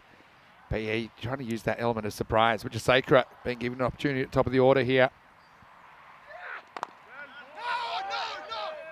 No run. Well, I tell you, I think we all heard this from MSP. No, no, no. There's no doubt that he means no. He's got good fundamentals, MSP, because Sakura is doing the right thing. He doesn't know where it is, so he actually looks for the ball, but then quickly looks at his partner and some quick nose. If you're not sure where the ball is, okay, it's hard. It's easier to find your partner than find the ball, and normally your partner will know where it's gone because they're watching. Yeah. So that's a good bit of communication. You see that at the international level. I want to say hello to Michael Daub as well. Always a pleasure to have you in the chat, Michael. And also I've got a bit of a birthday shout out to come. Here's the last ball for Prashar though in the second. Nicely played out. MSP gets there easy. And it's the end of the over. It's a 21 without loss after 2. I'm going to tell you something, that ECN wouldn't be what it is without Mita and Mahel being part of our blue crew. Yeah. And, okay, Michael is in the chat right now. But I want to say to Dummy, hope you had a fantastic birthday yesterday. That's Mahel and Mita's mum. So wishing you all the best. Hopefully having a good weekend. Hopefully everything's under control over there in Germany. And we look forward to seeing you soon, hopefully. Maybe on the tour. Yeah, once again, ditto that. Hope you had a wonderful birthday. And hope we do catch up with each other again soon. Aren't they wonderful young citizens, though, Mita and Mahel? You couldn't hope for more stand-up children than that. Anyway, Mahandas, back. No more gushing. And Wijasekara knocks a 1. What are you thinking about Wijasekara opening the batting? I mean, has kind of been good. He's gone next level against some of the pace options. We saw that yesterday. It's interesting they have given him this opportunity. I think they've got one eye on the qualifiers as well, which will be in the UK in the middle of the year. I know that some of the Austrian team, they're going to go and get a bit more turf training under their belt. That's the plan over the next few weeks. MSB goes with the movement, doesn't quite get it. He should be gone here, and he will be gone. Welly Gumagay, safe pair of hands. And Mark Simpson-Parker played some cracking strokes. But that's the nature of the game. He mistimes this one, and he lets Asanka into the game. Sundeep with the first wicket of the match, and it's 22 for 1. It's a good one to get, isn't it? MSP, he's been on song. He's been scoring freely. He just doesn't quite get this right. Just drags it, doesn't he? Drags it onto the onside. And Welly Gumagate makes no mistakes, takes the catch. And they get the wicket, they get the breakthrough. Yeah, I mean, you were asking about Naveen Wijasekara. I don't mind it because it gives him that left and right hand combination. Normally works pretty well. And with Iqbal Hussain not in the side, who in fairness, after that first match where he scored 88, hasn't really done too much more. It's an opportunity for Naveen. And he'll be looking to make the most of it. And it's going to be his captain, Razman Shikwar, that comes in now. There's some more spectators down there. They're hanging out together. Hang on a minute. I think we better cut away from this because this could be... Wow, hold on a second. This could be a bit of naughty action right. coming up here. Oh. It's just a good old-fashioned game of chasey. Maybe it's... Love is in the air, Vinny. Love is in the air. Now, classic Rule 43. As the next ball whipped off the pads by Shigual, who's out there at number 3. You do see a bit of everything. I mean, this is part of the Nature Channel when we get a bit National Geographic, David Attenborough style. It's Shigual and Wujasakura are united now. Mahanda, it's interesting that he's gone round the wicket now to the left-hander. Not he's been so good just going over and swinging it away, but hasn't gone as much for him in this innings. This is the one that probably hits the tram line if it's left, but it isn't left. And it's off the end of the bat. Yeah, I think it may be because he's not, for some reason, and we know swing is a weird thing, he's not getting that movement to the left-hander. So he's deciding, okay, if I'm not getting it, maybe I'll just change the angle of approach. Yeah, I mean, the idea would be he'd angle it in, swing it away. It's always a bit of a difficult one for the left-hander. A bit like this, but it actually hits him. And gets him on the back elbow. Bit of a nasty one. Yeah, I mean, he feels this one. He's trying to sort of swing it out of the pain away, but as soon as this hits him, it clocks him right on. Oh, I don't know why they call it the funny bone. There's nothing funny about it. It's humorous. That's why it's called the funny bone, but you're exactly right. He's well located as well. Mohandas does his job again. He's been a consistent performer, hasn't he, for Hungary in this series? And not just this series either. At the end of 3 overs, Austria, bit of a quiet power play, 24 for 1. Yeah, that's a very good over. In fact, a very good spell, 1 for 15. You'll take that. And, yeah, just keeping Austria quiet at the moment. But, of course, we know that those steps are going in the wrong direction. They can pretty soon make a change to that. 12, 9 and 3. So wicket slowing things down a little bit. I'm gonna maybe try and find that chili oil and show it on the camera. Because if you saw this thing, yeah. I mean, I assumed it was poisonous. You've gone very red, especially I've just under got a healthy, the nostrils. I've got a healthy glow to me. Have you had your lunch yet? Oh, yeah, I have. Oh, you did? Okay. I didn't go for the chili oil because I heard you suffering. We need to get Andrus out here. And I am flying tonight. Probably wouldn't be a good Andrus, idea. our director, hates spicy stuff, and I'd like to see him put it on his tongue. Anyway, Vijayasakara trying to get something going here. Hit the middle overs. Prashar has come back to bowl the 4th over. Yeah.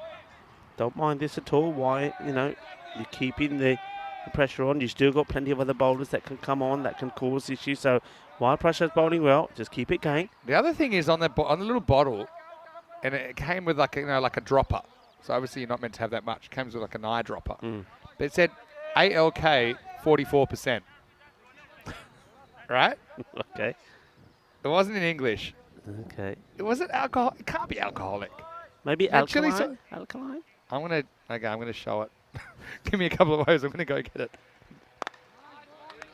Yeah. I think I'm feeling fine, but the jury's out. You do realise that in about, I would guess, half an hour's time, the sun is going to be right on us. And if you're feeling hot now, you're going to start. There's going to be steam coming out of your nostrils. If I start hallucinating, I'll let you know. Anyway, it's a feast for the senses. Well, ECI cricket. World Meditation Day. Maybe you should do a bit of meditating. Well, if I start speaking like Yoda, then you know that there's a problem. Anyway, Vijayasakara, really say it's a cracking pace first up. He's just going to stroke a one and probably leave a heavy hitting to Shigual. He batted well this morning, didn't he? Cracking a half century. Tiki-taka at the moment. So Hungary have got this game right where they wanted at the moment. The last boundary we saw was in the 2nd over, ball number 2. We saw from Prashar. It was since then, it's just been dots or singles. 3 singles of the first 3 balls of this one. Oh, this is blasted. And now that's going to hurt because this was really whacked. And I think Prashar has done so well to even get anything on this. Well, he gets up smiling. Well, let's hope he's done no damage. This was really blasted. Yeah. Credit to him. He gets his hand up there and quickly goes to ground. This was pretty much right out of the middle. I think he's probably saved 3 runs there. Yeah, well, that's stinging on his now. He goes back down. So I get the feeling, yeah, get that spray on it pretty quickly. That just, sometimes it depends where this hits you. If this hits you right in the palm or on the avoids the fingers or splitting the fingers, well, you just got to freeze spray on it and wait for the pain to go. Of course, if it's hit you right on the fingers, well, then that's when it's nasty. But you can see there, well, the good thing, I suppose, about it is it's, the fingers are still moving. It's like that hand doesn't want to move at the moment. So, Prashar. At least he's not bowling once again to Shigwell. Shigwell was the one that blasted it straight at him. Beautiful views of the landscape around us here. So it's a good delivery. And, it's not his bowling hands. I suppose that's the advantage of it. But look, you can see the way he's moving those fingers. He's trying to get the blood flowing back in that hand there. Yeah, it still hurts. It still stings. I bet you. What do you need your left hand for anyway? Bowls with his right. Bit of an unusual one. Oh, he's in good company. Prashar with the right arm bowler, left arm batter. Whew. Pretty hot in here, actually. Last ball of the over coming up. Slower delivery. Gets worked away. It's just another single, so very good over. It really is. Only singles. Well, 29 for 1. Vinny Sander here, Mr. Maximo. I'm here with Rico Full. This is mainly just to show you. This is what I had. Can you see that? So, yeah. Anyone that's going to do some translation. But that's the bit that concerned me. 44%. 44% what? Is it chili? Look, I'll show you. 44% are knocking you out. It comes in the... Oh, wow. Yeah. Probably too much. Ready? That's it.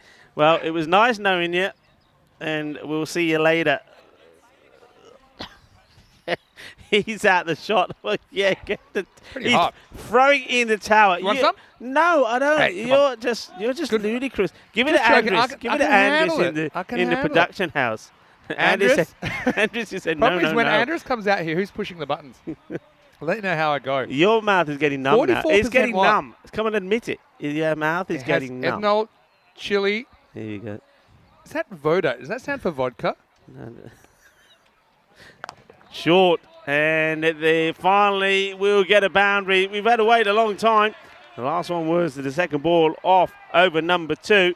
And finally, Navin, well, he whips this away. I'll make an agreement. I won't have a drink for 2 overs. All right? Let's make this interesting. I'm glad I only had a quarter. What are you trying to prove? Oh. Whoa. Yeah, okay. Yeah. Go on. And this should be another. So Naveen with the Sakura says, right, enough of this. It's time to go big. And, well, now he does go big. He uses his feet well. And Ashworth Daraparetti, who has, well, been a sensation in this series so far, has gone for 10 of just 2 deliveries. And Mr. Maximo is on the floor licking the grass. I'm not saying much, am I? One slides past the outside edge. Every time I breathe, it feels like there's fire on my tongue. I had a lot of it with my lunch, and it wasn't so bad, but I think the concentration of it straight onto the tongue is pretty effective. This one gets played away. They'll take a single, so it's an opportunity for Razmat Shigiwal to also open his account on the boundary front. Well, Phil G has reminded me, look at that bottom. when I'm in Prague, there is a hot sauce challenge. That might be probably a good case to not take part in it. Still on fire. This over feels like the slowest over ever, even though it is Dara Peretti, a spinner bowling. I think it says on here, use sparingly for killing weeds. It's very hot. I like spicy things, I should say, as well. So, brought that on myself. Go have a drink. 8 balls.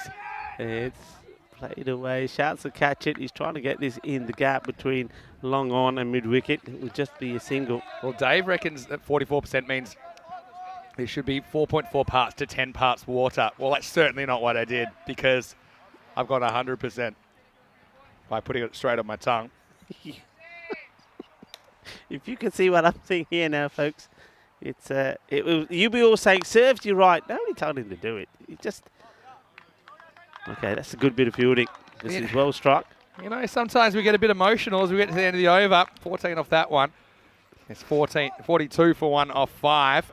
Vinny Sandu here, Mr. Maximo. And, you know, after 4 weeks, it's going to be sad to say goodbye to you, Rico. That's why I'm almost crying.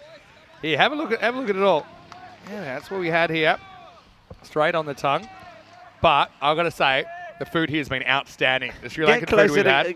Look at his eyes. Look, I'm just a bit emotional. Hello, guys. I've had a great time with you, but I'll be seeing you soon. Don't worry. Au revoir. Dear. What's the red stuff coming out your nose? Oh, how long are these overs taking in the internationals? I said I'll have a drink after 6. It's one of the slowest changes I've ever seen. We got Widja Sacred changing his gloves, even though he's only hit about 4 runs in 5 overs. What's going on here? Yeah, see, you've missed it all. He's actually got going. You've been so busy. I'm foaming at the mouth. Toweling yourself down. You've missed the shots he's played. He's actually got going. Still on me when I'm pretty sure the 6th over's about to commence. So why don't we get back out there? Yeah. And look who it is. It's Mark Desfontaine. He's going to bowl over number 6. It's well struck, but the field is nicely set.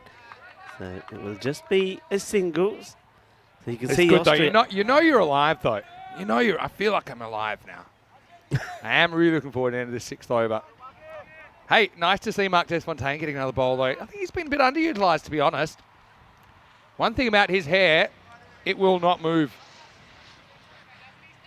It reminds me of, it almost looks like its own life force. It looks almost painted on. Anyways, round the wicket to the right-handed Shigwa. I mean, one thing we love on the European Cricket Network is watching young players develop. And what a challenge for Mark Desfontaine to bowl to the Austrian captain in this situation.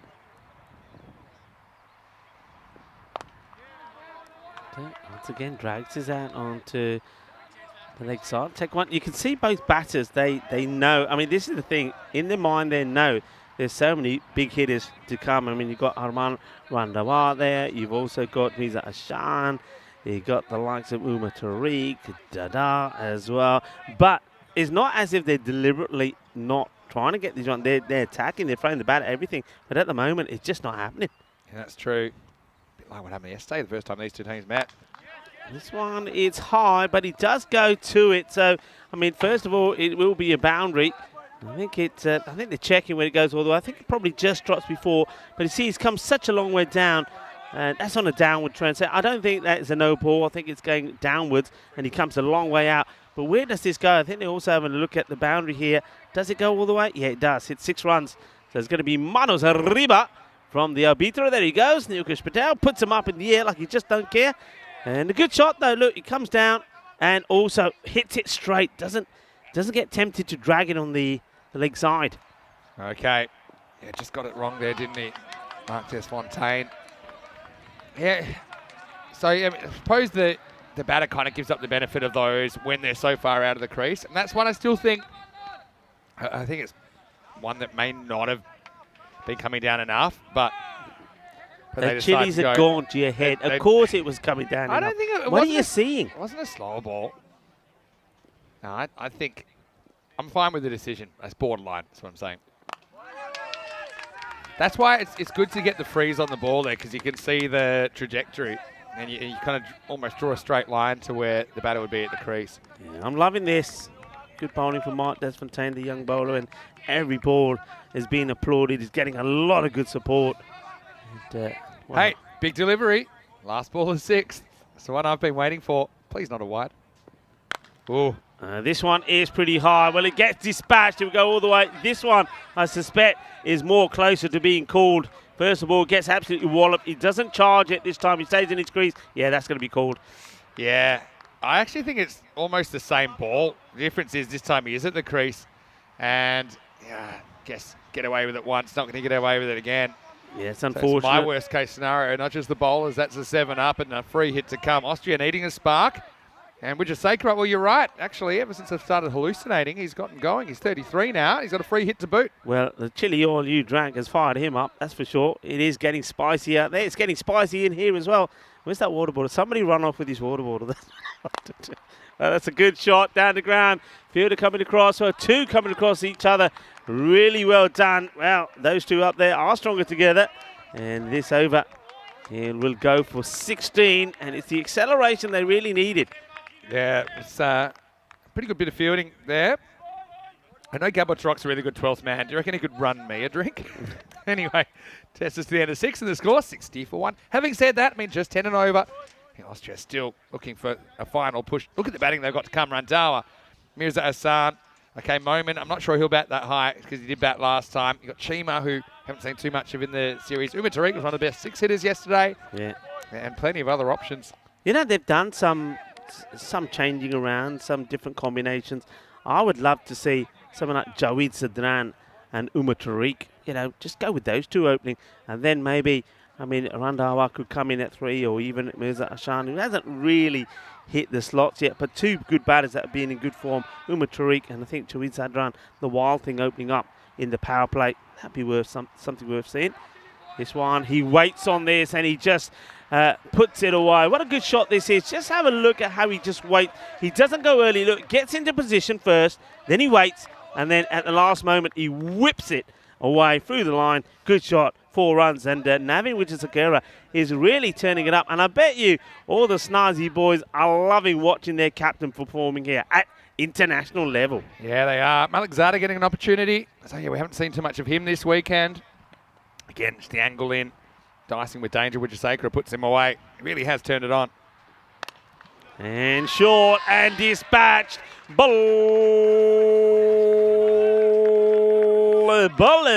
ginna sona shaka lagya. Yeah, what a shot. Got to say, it's a bit of a half tracker, though. Gets the length wrong. He just waits on the back foot and pounds it straight over the fielder's head. And now he's within reach of a half century.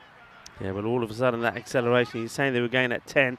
Well, if this over goes the way they want, they're going to certainly make the acceleration that they wanted. Gets into position pretty early for the similar sort of shot. Misses out on it, but I don't think this is a bad thing because after facing 3 himself, the left-hander now hands the strike to his captain.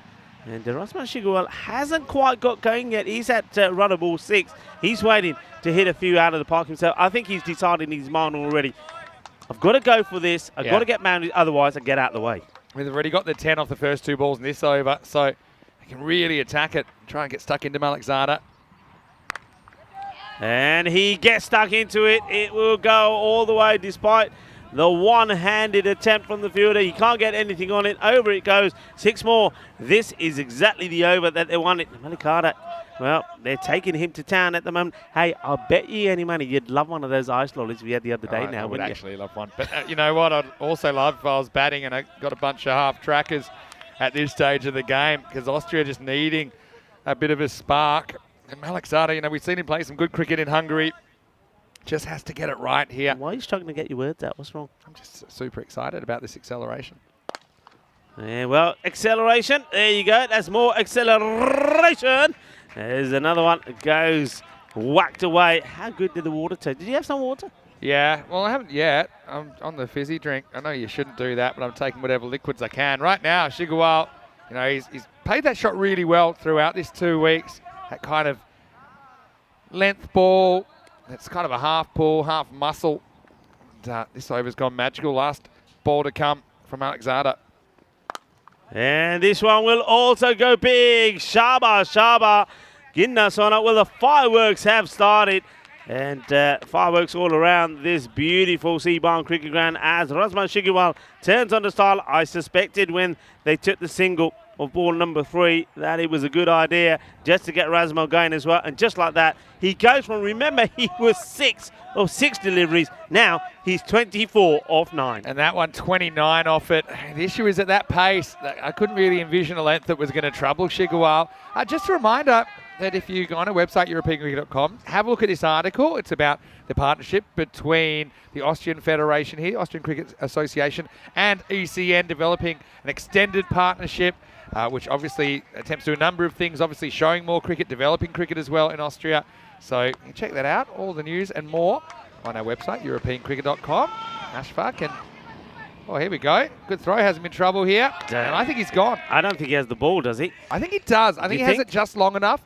But we'll have a look at it. I want to see this again. I think the ball escaped. He doesn't look too happy about it, does he? Let's see if he has the ball. I mean, it was a risky one. Risky 2, I'd say. I'm giving it. My soft signal is out. Let's have a look. Does he keep the ball? He's got it just in the end of his fingers, and he's out. And then he drops it. But I think that Hungary, they get the decision. And we just say, well, it's unselfish as well. He's trying to steal the strike back, but he's going to be run out for 46. And he did get a move on at the right time, didn't he? It was one of those in-betweens. I'd probably even say it wasn't really that necessary, but it was a really good throw from the knees, wasn't it? That eventually got back. Sometimes a quick throw is better than a fast throw. Does that make sense? Get rid of it quickly. Doesn't have to be a powerful throw. And Austria, they lose the second wicket. It's 90 for 2. Yeah, he's batted really well, you know. And Zishan is the man who gets the throw in. But remember, it was he. You know, it's quite interesting. It's probably, you would think, in terms of strike rate, maybe the man who's been at the slowest strike rate when we saw that European Cricket Series comes out and gives them the acceleration that they need to get going. And he batted so well. He got them out of a hole. He really did. Yeah. Timing's a funny thing. It's like the breeze. It comes, it goes. Zishan on here in the 8th. Speaking of the breeze, do you mind doing it that way? I tell you what, you got your own special toilet now. It says Maxi Flow. That's yours. I am completely in control. Don't worry about that. Maxi Flow. I told you, I knew I'm alive. There's Zishan. That was a really good bit of work off his own bowling. Something about he's bowled the ball, he's got around, he slid in, and he kind of came up in a throwing position. We threw from the knees. Randawa, the new batter, gets a full toss first up. Yeah, he's sort of dealt with this a little better. He knows it, misses out on it. I suppose it's the slower delivery. Zishan trying to get them back in this. Shigawal, though, he's in and going. He's had a really good day. Fun play to watch as well. Some strike now. And this is going to be 4 runs. Not quite what he was looking for, but he's at that stage of the innings where the bats will be flying. Well, maybe literally. We have seen the bat fly already today. But, yeah, they'll be swinging hard and be trying to get boundaries. Yeah, by hitting so well down the ground, you force the field to kind of come up behind the wicket. And so then you get lucky with some of those. That's pretty well bowled by Zishan, who gets the Austrian captain reaching. But he's able to get enough bat in it to get it away from the keeper and get another boundary. That's almost supersonic over. It's such a match swinger, isn't it? Now you're looking at kind of 127 pace. So, well, what's he appealing for here? This is off the bat and it goes all the way to the boundary. Not sure where the appeal came from. I wouldn't be using a review up on this one because that never hits the pad at all. It's a cheeky little glance from Razmal, who moves to 32. Yeah, so right now they're on that kind of high 120s pace. Who could forget that game last night when Austria chased down 127 with 9 out off the second last ball of the day. Turned out to be the last ball of the day, I suppose. Delivery and well respected by Chiguel. 2 top campaigners coming together. 10 of the over so far with the ball to go. And the Chiguel will be looking for a boundary here for sure and try and get them to the 100 here. And then with 12 balls to go, get to that 130 sort of mark. There is another good delivery there from Zishan. He's a top campaigner, isn't he? Quality all round in this international series between Austria, the host nation, and Hungary and the Czech Republic. End of the over and 100 on the board after 8 overs. So as I say, 12 deliveries to come. And with the wickets in hand, they'll be looking to really go at around about 15, I think, here to get to a 130 score. And, you know, with the power hitting we know that Austria have, they could quite easily go beyond that. But I think they'll settle for 130. And don't forget this game. It could decide who wins this weekend. Because if Hungary can beat Austria here and they can beat Czech Republic in the last game, it'll come down to net run rate. Right now, we got change of bowling. As Dara Peretti comes on, slides one through, but it's nicely cut away. Boundary start the 9th.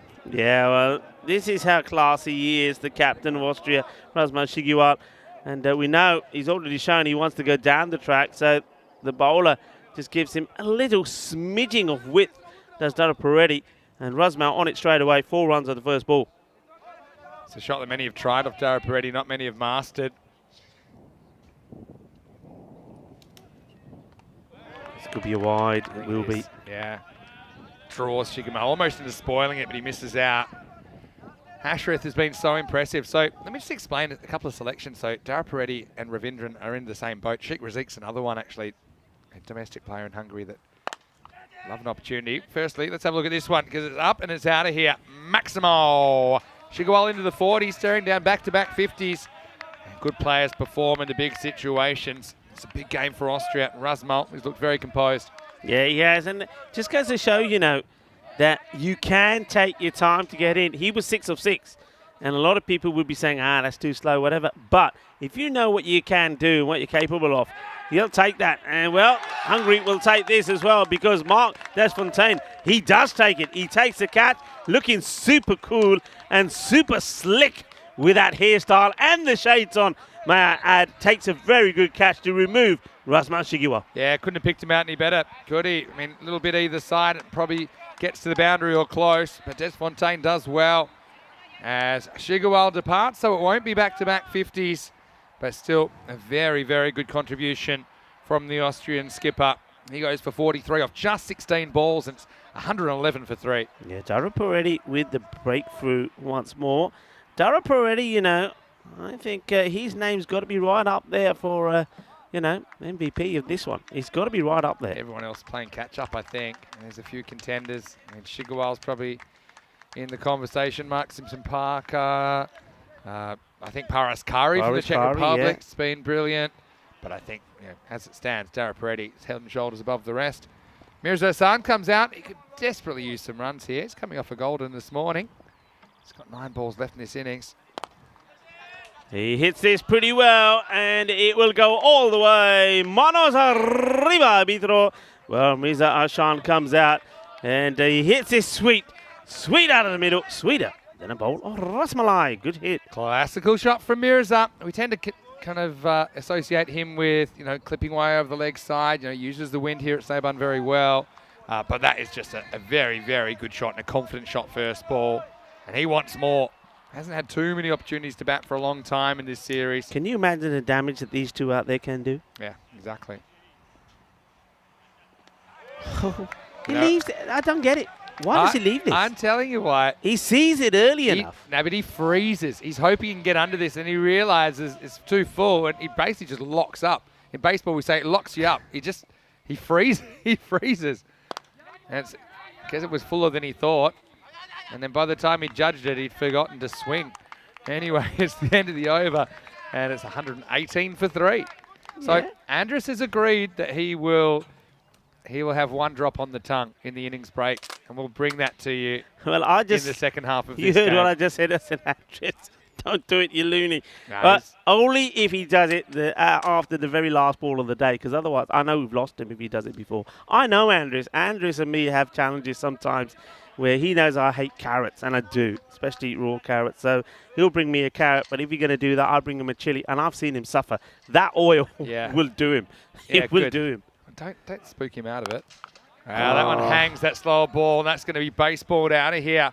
Round the bases, Mirza. That's a home run. Maximo to start the 10th. This is a full toss. I mean, let's see how high it is. I think it is dipping. Yeah, it is. But it's a gundy ball, and it gets absolutely pelted for a big one. You can't be bowling those to these. So to both these guys, you bowl this to you, and they will muller you.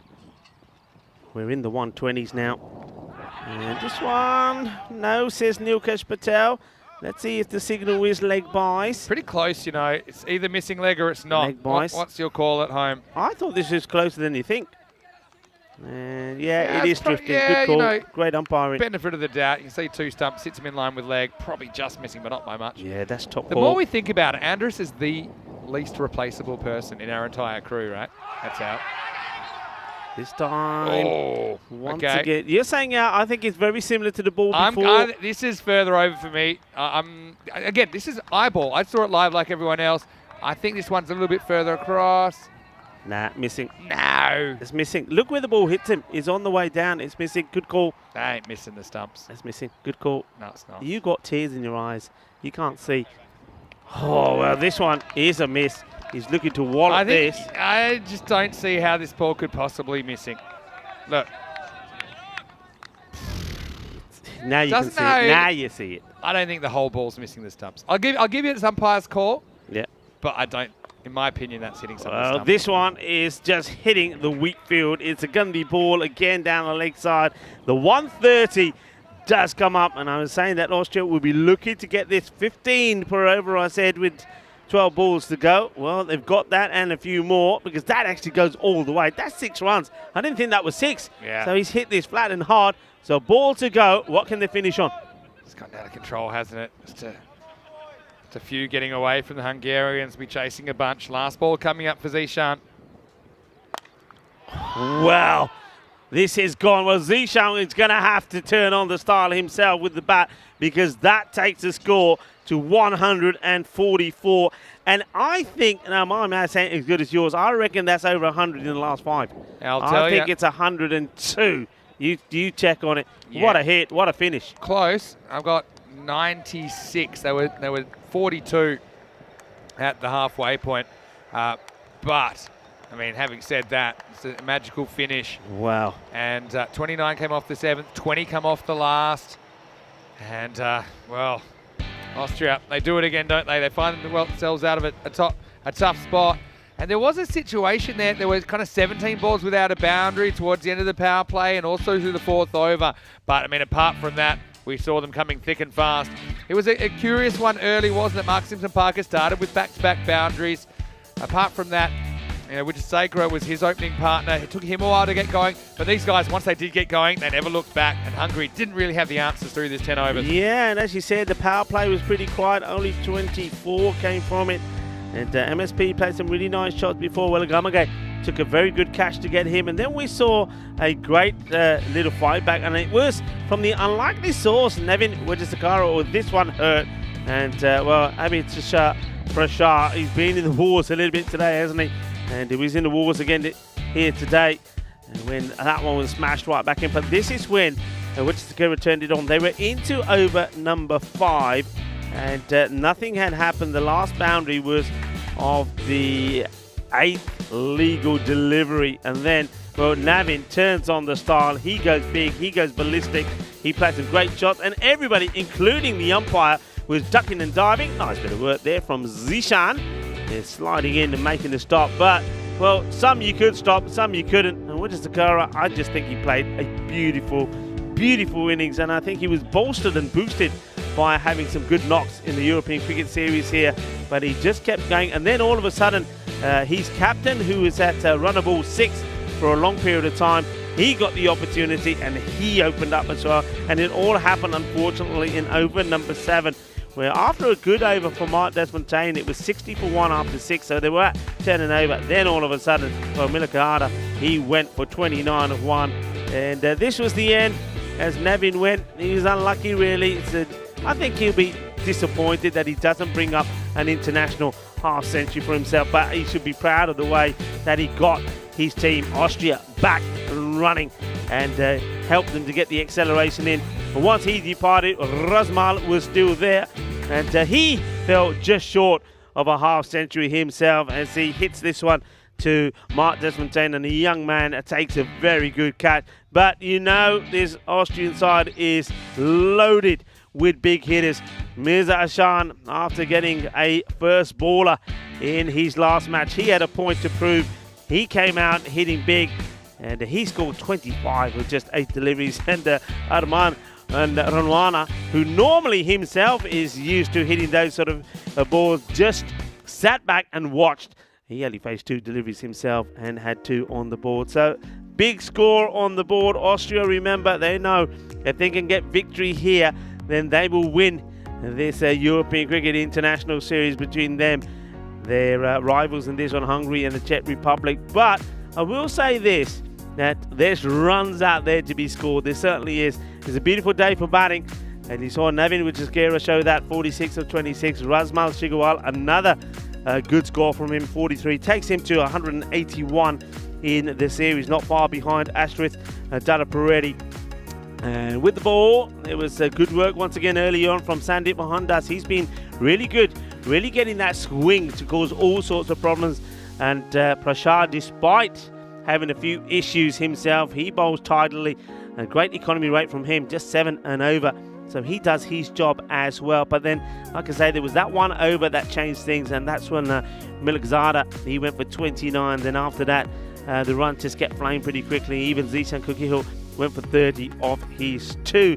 Evenly poised, I think. I don't think this match is done and dusted. I'm expecting someone like Zishan to come strong in this one. And Ashwin Daraparedi, at the moment, he hasn't been putting a step wrong. He's already scored over 200 runs in this series. I'm expecting him to come out fighting as well. And maybe something like Prashar himself can hit a few big balls too in what could end up being a very exciting run chase. Remember, Hungary did it once already when they chased down 128 against the Czech Republic. So they're a team that are capable of doing this. I think we're going to have a very spicy finish to this match number 8. Join me, Rico Fall and Vinny Sandu, when we return in around about 10 minutes time.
The European Cricket Internationals are proudly brought to you by HCL Software, FanCode, and Grizzly Bear Sports.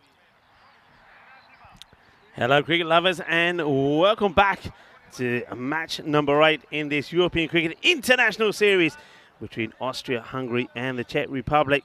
We're in the middle of a very important match at the moment. Austria have had a bat, and they put 138 on the board thanks to a massive last 5 overs. They went from 42 for 1 to 94 off the last 5, and with that total of 138 is an imposing total. But one team that I believe that can get there is Hungary, and the reason why, well, they've got batters like this.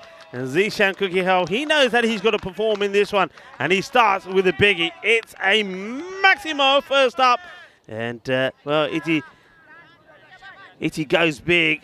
Didar got to come back with a good one, just a little bit too short. And Zishan onto it straight away. Ravindran, his captain, is at the non-striker's end.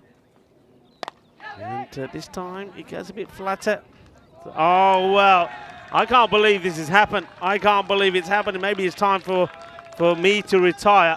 Mark Simpson-Parker, probably the best fielder, one of the best fielders in this series, misses this one completely. And that's a big blooper. MSP, he is normally so good, set such high standards for himself. Zishan, 6 and 4, Hungary for more. Dida.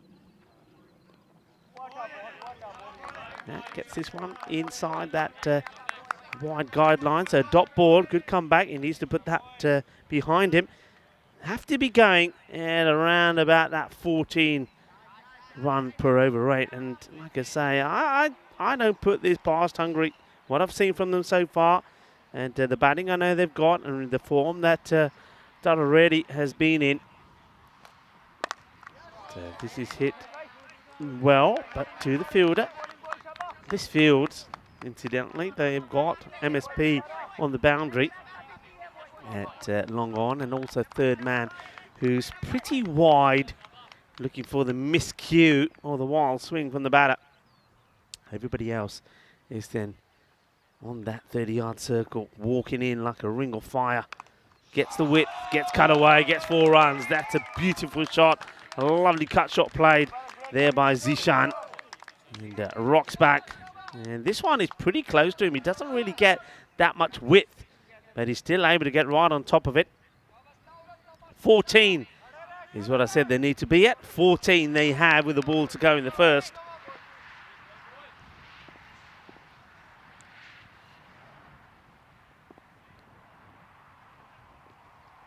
Goes for the shorter delivery, but unfortunately for the bowler, it goes too wide. This is just trying to get the dot ball in, wasn't he? Itibar Shadida here. But yeah, catches the wide line, gets called. Easy one for the umpire. Welcome back to everybody on the chat, to Phil G, Michael Daub, Dave as well, and John Gray. Lovely that you could be with us on this Sunday afternoon, a marvellous afternoon as well here. This one going down the leg side, it won't be out. Zishan, though, I think if anyone's disappointed, it will be he, because he's missed out on this. It's a shot he normally gets away. It's a loose delivery down the leg side. He misses it, wraps him on the pads. That'll be the end of the over. And then there, they are where they want to be. 15 from it. Didar goes for 15. And Zishan is on fire. Another man who's on fire, literally, steam coming out of his ears, is Mr. Maximo Vinisandu. Good to be back. Yeah, I think it was 103% spice that we had in the break, because we did have a bit more of the chili sauce. I partook in it, just to be fair, with a couple of our crew members. Andrew's our director, and Onka, of course, has joined the crew this week. And things heating up in the middle as well. Hungary, they get what they need off the first, but they're going to have to do it consistently. I think, once again, they got to trust their teammates. They bat all the way down. And the wild thing coming on for over number 2. Do you know what? It's quite funny. You actually are talking like Yoda now. I know it's a national talk like Yoda. Well, this is a lovely shot. Like, holds the post as Zishan, as he plays this away. Remarkable strike. Just watch this. Great shot. Thank you very much. Yeah, it's just tongue getting a little bit... My tongue's pretty hot, but... it's a bit... I think I took it better than a couple of the others. Andrus. We'll see how he reacted anyway a little bit later on the broadcast. Sad run. And he gets muscled away over the backward point area. Goes for the shorter delivery. And Zishan says thank you very much as he rocks back and plays this away. A little bit too wide and gets punished. You got to get the ball full up there. I think trying to be quick, fast, short outside the off or anywhere ain't going to work. It's got to be full on Yorker-led deliveries. And waste this down the leg side. Better length, but ill-directed. Yeah, it's just down the leg side. Wild Thing. He's tried full, tried short. Zishan's a force, though. He hasn't had that big breakout innings this weekend yet. If he could pull this off for Hungary, then with a big win in the last game, then Hungary could potentially be the champions. Up in the air, disappearing. Adios, Bolota. This goes all the way. Zishan Cookie Hill is turning on the style. He's class. There's no doubt about it. He's loaded with talent. He just needs to apply himself here for himself and for his nation, Hungary. What a blistering start it is. Wow. 30 of just 9 deliveries. And Vinod Ravindran, his captain, has yet to face a ball. Yes, they have gone back to Ravindran at the top of the order. He wasn't quite himself, to be honest, when we saw him yesterday. But Andrus just pops his head out of the booth there for a second. Come out of that in a second. This is high up in the air. Fielder, I don't think he's going to get there. And I think he's, well, okay, between them, they do stop the boundary. All lining up to do the backing up here as well. It's high up in the air. Just have a look here. I think he just gets there. Keep an eye on that left foot. Yeah, he actually hits the rope, but I think it's after the ball's gone. See then, I think he might have just tumbled over it. That's all right. 2 runs. This is hit to the fielder, who gets the throw in. Darted it in, but the batter is back anyway. Ravindran, so a couple of dots there. Can he finish with a dot? At the moment, though, they're well ahead of where they need to be. Yeah, nice ball the over coming out. Wild Thing's on for 19. Trying to stop it going magical. This is well played. This is 4 runs. I mean, he misses this, he's out. It's as simple as that. But that's the way he plays. There's no point Ravindran going up the position and say, right, we've got the runs we need now, play safe. He doesn't play safe. He's a wild card. He certainly is. And this one, if this is hitting this, if this is missed, he's gone. He's either bowled or he's LBW, but somehow he manages to send it to the boundary. Yeah, I mean, he doesn't want to die wondering, does he? So here's the situation. Now, Hungary have only lost twice. If they can win here, they basically inflict a second loss on Austria. It would mean that Hungary would have to beat Czech Republic and have a superior run rate than Austria to take the trophy. Watch this. This is just a hideous shot. It's outrageous. I mean, to play that, I mean, when you've already got the runs that you need and more above, I mean, there's no point. This is what it is to some players. There's no point saying, hey, just play safe now, because that's the wrong thing to do. Then they will get themselves The thought of missing it doesn't even enter Zishan's head there. He's so confident there. He timed up Zadran, even though Zadran's quick. Moment now, change of pace in over number 3. Yeah, Ravindran gets to face his first ball. Yeah, against the spin. And, he's looking to go after Moment. He did bowl very well in the last match, didn't he? I think both the spinners were outstanding in that victory. Bowled 1 for 11 in these 2 overs. Okay, this is high up in the air. Is it catchable? Well, it may have been if there was a fielder there, but there wasn't anyone there. Had to come from a long way. It's going to be 4 runs. No long on, right? So that's where he aims it. The mid-off was up in the circle. Doesn't quite get it, but he gets enough. Bounces just inside the rope, 4 runs. I know that Dave was asking me what the name of the chili sauce was. If you go back to the first innings, have a look after around the 4 over mark or so. I held it up to the camera. I've given it back now, so I can't get it back. I don't want it back either. This one gets played out. It'll take a single, and that's not a bad thing. I think while Zishan is going the way he is, you just keep giving him the strike back, and I think Ravindran himself getting 1 boundary and then handing the strike back. That's fine. That's good. Zishan will just keep on wanting to pile on the pressure. How will he deal with the spin? Well, this is how he hits straight through it, and he'll get 6 more. And manos arriba from the arbitro. I get the feeling that our umpires Praveen and Nilkesh, they're going to be pretty tired at the end of this one because I reckon they're going to be putting them up in the air a lot. Here's the other thing, I talked about the net run rate being the path to victory for Hungary as the 50 partnership comes up in just 16 balls here. So ideally they want to win with time to spare because this is the only time they can knock Austria's net run rate. So it's a bit of a double whammy effect. Yeah. So nice looking a long way ahead, but I mean, the path to Hungary winning, they've got to do it on net run rate. They can't do it on points alone. This one's been well struck, and that's well stopped. It's a good result there. You see the fielder throwing himself at it and makes a stop, and Mark Simpson-Parker comes in to tidy it up. What a good stop this is. It's brilliantly done. And he knew where Mark Simpson-Parker was as well, wasn't he? He was just trying to get in that general direction. So Moment's gone for 12. Last ball of the power play coming up. That's Ravindran on strike. And, goes for it, misses out. Dot ball to finish. Still take that as an okay over, but not when 39 have come off the two before. It will be 51 without loss after 3. Great power play, just what they needed. And so we'll head into the middle overs. Now you'll have the opportunity to have up to 5 outfielders. Just have a look at some of those big scoring overs. They just couldn't really find a path through, could they, Hungary? Even the wickets they got, they were probably more due to miss hits and misplacements rather than anything else. And even though they kept things quiet there in the first 4, just 29, things kind of exploded and got out of control pretty quickly. Change of bowling now. Abdullah Akbarjan to come on in over number 4. Hasn't he been good? He's somewhere between a fast bowler and a slow bowler. Probably closer to slow. But once again, it's pretty accurate. Zishan doesn't really care about that. He's just going to smack him out of the ground like the rest. Maximo Zishan to 49. Yeah, look, unless he miscues, not going to get him out. And he's destined to pick up his 50 here in just 16 deliveries. He's absolutely motoring. And he's taking on the bowler. He's taking on the field. This is what it's all about. We knew that this series was going to be exciting, and it has not disappointed. Akbarjan once more. And it's another one that gets whipped away. He's just making it look easy as another 6.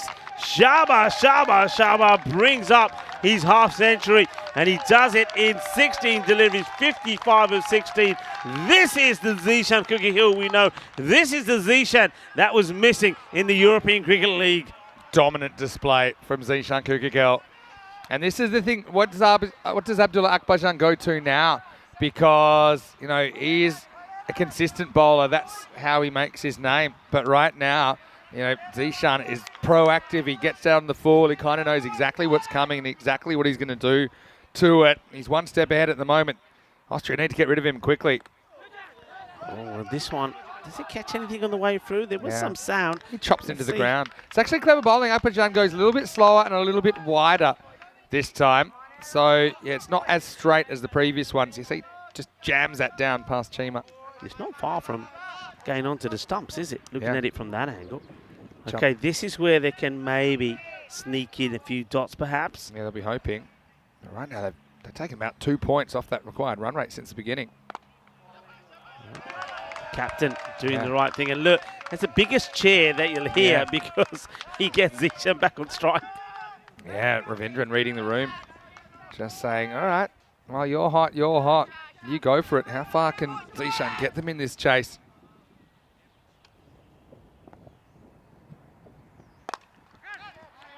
It doesn't quite carry. Akbarjan, similar to before, just no pace on this. Yeah, I love it that Akbarjan's been brave enough, and that is the word, brave enough to slow it down.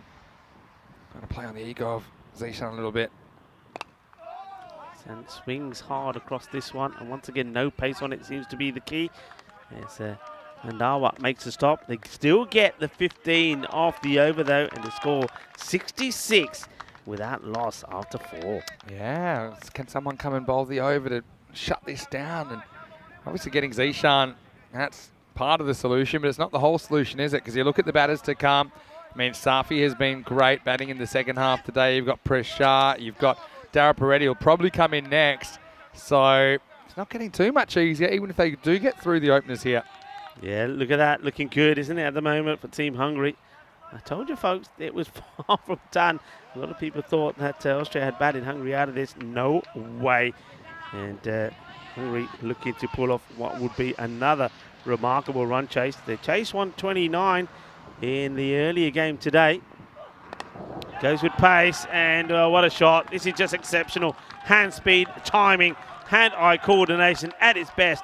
Zishan, he goes into the 60s. Well, I'm calling it. Here's the tunnel here. When he's on, there's not too many better players to watch in full flight. I mean, Zadran's been brought back, a bit of a gamble. He just got taken to in the second over. His over went for 23, but he's back. He gets a little bit too close to the stumps. Again, there's two fielders out there, but that was just timed so well. Went straight through the middle at quite a speed. 61-6, he's winning the opening partnership. Oh, close, but it goes like lightning. And he goes all the way to the boundary. Look at this for a bit of action. See how he's just one step ahead? He probably knows that Zadran there, he got full and a bit too straight, so I think it's probably shorter and wider, and he's kind of sitting there waiting for it. And he's playing four-dimensional chess, and the opposition's playing tiddlywinks a little bit the way he's going. 74 off 26, this opening partnership, dominated by Zishan Kukakel. Shigawal has a word. I don't know. Again, that Yorker might be the way he overcooked it, turned into a full toss last time. It's always at the stage where you're hoping for a mistake. Yeah, I think you're right. He's got to get that Yorker in. I like the way Zishan here plays the imaginary, the reverse. So these are shots I think about but would never play. I would have put it past him, you know. Okay, this time he'll have to settle for the single. Slow ball, clever. Zadran tries something different. He rolls the fingers on it slightly. But Ravindran has been good at giving the strike back, hasn't he? So this is just the start they wanted. Let me just say it again. They want to win. Obviously, it keeps them alive. Any win keeps them alive as far as the trophy goes. But if they can win well, they've got a lot of net run rate to make up Hungary. Well, not a good delivery. I think this is a wide. It could be a wide. Well, it's going to be a minimal. I think this is a wide in two areas. Could be over the batter's head as well. But certainly down the leg side, the keeper, Chima, can't deal with it. It's too hot and spicy for him as well. 4 wides, well, 5 wides. Chima's had a pretty good weekend. He'll be disappointed. He's literally just beaten for pace there. He's late to the party, and it comes off the top of his gloves. I think this is probably, for me, it wasn't too high, but it obviously was down the leg side. And 5 bonus runs. Have a look at the rate required, down to 10.7. Now it's gone from well above average required to now below the average run rate this weekend. It's pointless saying to him that he's got to change the way he plays, or you just got to keep doing what you're doing. Okay, now he goes down the ground, and he's going to get 6 runs. Manos arriba as a captain now. Vinod Ravindran decides it's time for him to get going as well. What a lovely shot, straight down the ground. 6 runs. Just gets there, doesn't it? And so, Ravindran comes to the party. Yeah, remember, like I said, you're not just trying to win, you're trying to win well, so you've got to keep gambling. Slower delivery. Does he keep this inside? Yeah, he does. Nothing from the umpire, so he sneaks one through. Have a look at it. Yeah, probably just. Remember, whole ball has to be inside the wide line. One was, according to the umpire. Zadran's gone for 43 here. Another magical. Okay, goes aerial, and he's going to go all the way. It's another 6, and it is time for Ravindran, the captain of Hungary, to get going as well. They're into the 90s here already. I think we're witnessing something pretty special at the moment. This is crazy. It's really crazy, to be honest, and it also takes us to the end of the over. 92 on the board at the halfway point. Vinny Sandu here, Mr. Maximum, here with Rico Full. Hopefully you've had as much fun as we have had this weekend bringing you this international action. And there's more to come, of course, in a couple of weeks in Bulgaria. That will finish with some ECIs. But first, Charlie will be on deck tomorrow to bring you the first day of the ECS. I know you'll be pretty close behind him. Yeah, I'll be travelling tonight, making my way to Bulgaria. Looking forward to the action. And looking at the forecast, it looks a bit hit and miss, but hopefully that can change and we'll get some good cricket in, because I know there's a lot of teams lining up to get their hands on that trophy. I'm crossing my fingers. They aren't actually crossed from years of wicket keeping, but I'm crossing my fingers because I really am keen to see some new teams as well there in Bulgaria. We'll have 8 teams, the biggest series we've ever done there in Sofia, starting tomorrow. Anyway, right now, this is a ball that's touch and go. My instinct is this might be a bit lucky for Umir that's not called. Let's have a look. Yeah, I think that probably gets a bit of a wide line, but he gets away with it. Just have a look at the way the field is spread, and it is spread now. You can see that, look, 4 on the leg side. Got it down below 10 and over now, required. And he goes once again outside the off. And this is the thing you see.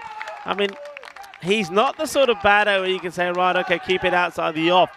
Because how many times has he done this? And the problem with this is it's too wide. Yeah. It's that slower wide delivery. Gets put away. Well, look at Stefan Gooch. Yeah. And at the moment, he knows that they're on to what could be an amazing victory. Yeah, and I told you, if they do it at this pace, they're going to do it with time to spare. And that improves their net run rate, but probably even as importantly, it reduces Austria's net run rate as well. Yeah. Goes for it, and he yours, and that brings up the 100. 102 without loss. 100 partnership between the captain, Ravindran, and the hard-hitting and very impressive Zishan Kukihill. What a knot this is turning out to be. He's now on 76. And I tell you what, he's only a few hits away from what would be a sensational, blistering 100. Yeah, it's just step and hit stuff. Confidence is everything. I've said it before. Cricket's the easiest game in the world when you're playing well. He has zero fear right now. Zishan Kukihill, 76 off 25 balls. 100 partnership comes up. Ravindran hasn't had too much of the strike, hasn't needed to, because Kukihill has been dominating. Tariq needs to get the length right here. Plays this one into the deck. Gets stopped. MSP gets the ball in. It clonks Umar Tariq on the leg. You won't be thanking him for that. Well, I suppose every time the ball doesn't go to the boundary, you're sort of saying, okay, that's a good delivery. Yeah, that's true. Gets him out the way. I think it's Ravindran. Has knocked one out of the park now, and let's see what his approach is here. There's 2 to come in the 6th. Hits this beautifully. Oh, the timing on this is just epic. What a shot. Well, Ravindran, he was in all sorts yesterday, just wasn't getting his timing right. Now look at this. Look how excited they are there. And of course they're excited because we're seeing a sensational run chase. They did it once this morning when they chased 129. They did it off the last ball. Well, this time round, well, they're making it look easy peasy. Look at that. They're up and about. That's more of the Vinoff that I know, that I remember from the ECS in Hungary.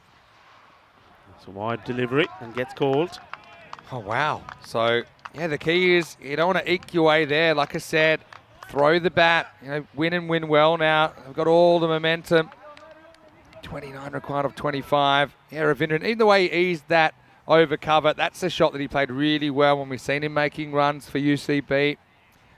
His local club, United Chalad. I'm sure his teammates are watching. This time he fetches it from outside the off.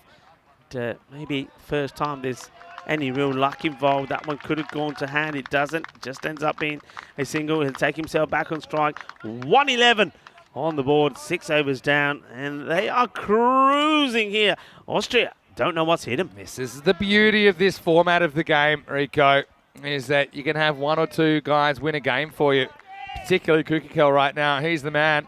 Walking stick 77 off just 26 balls, going at more or less 3 a ball.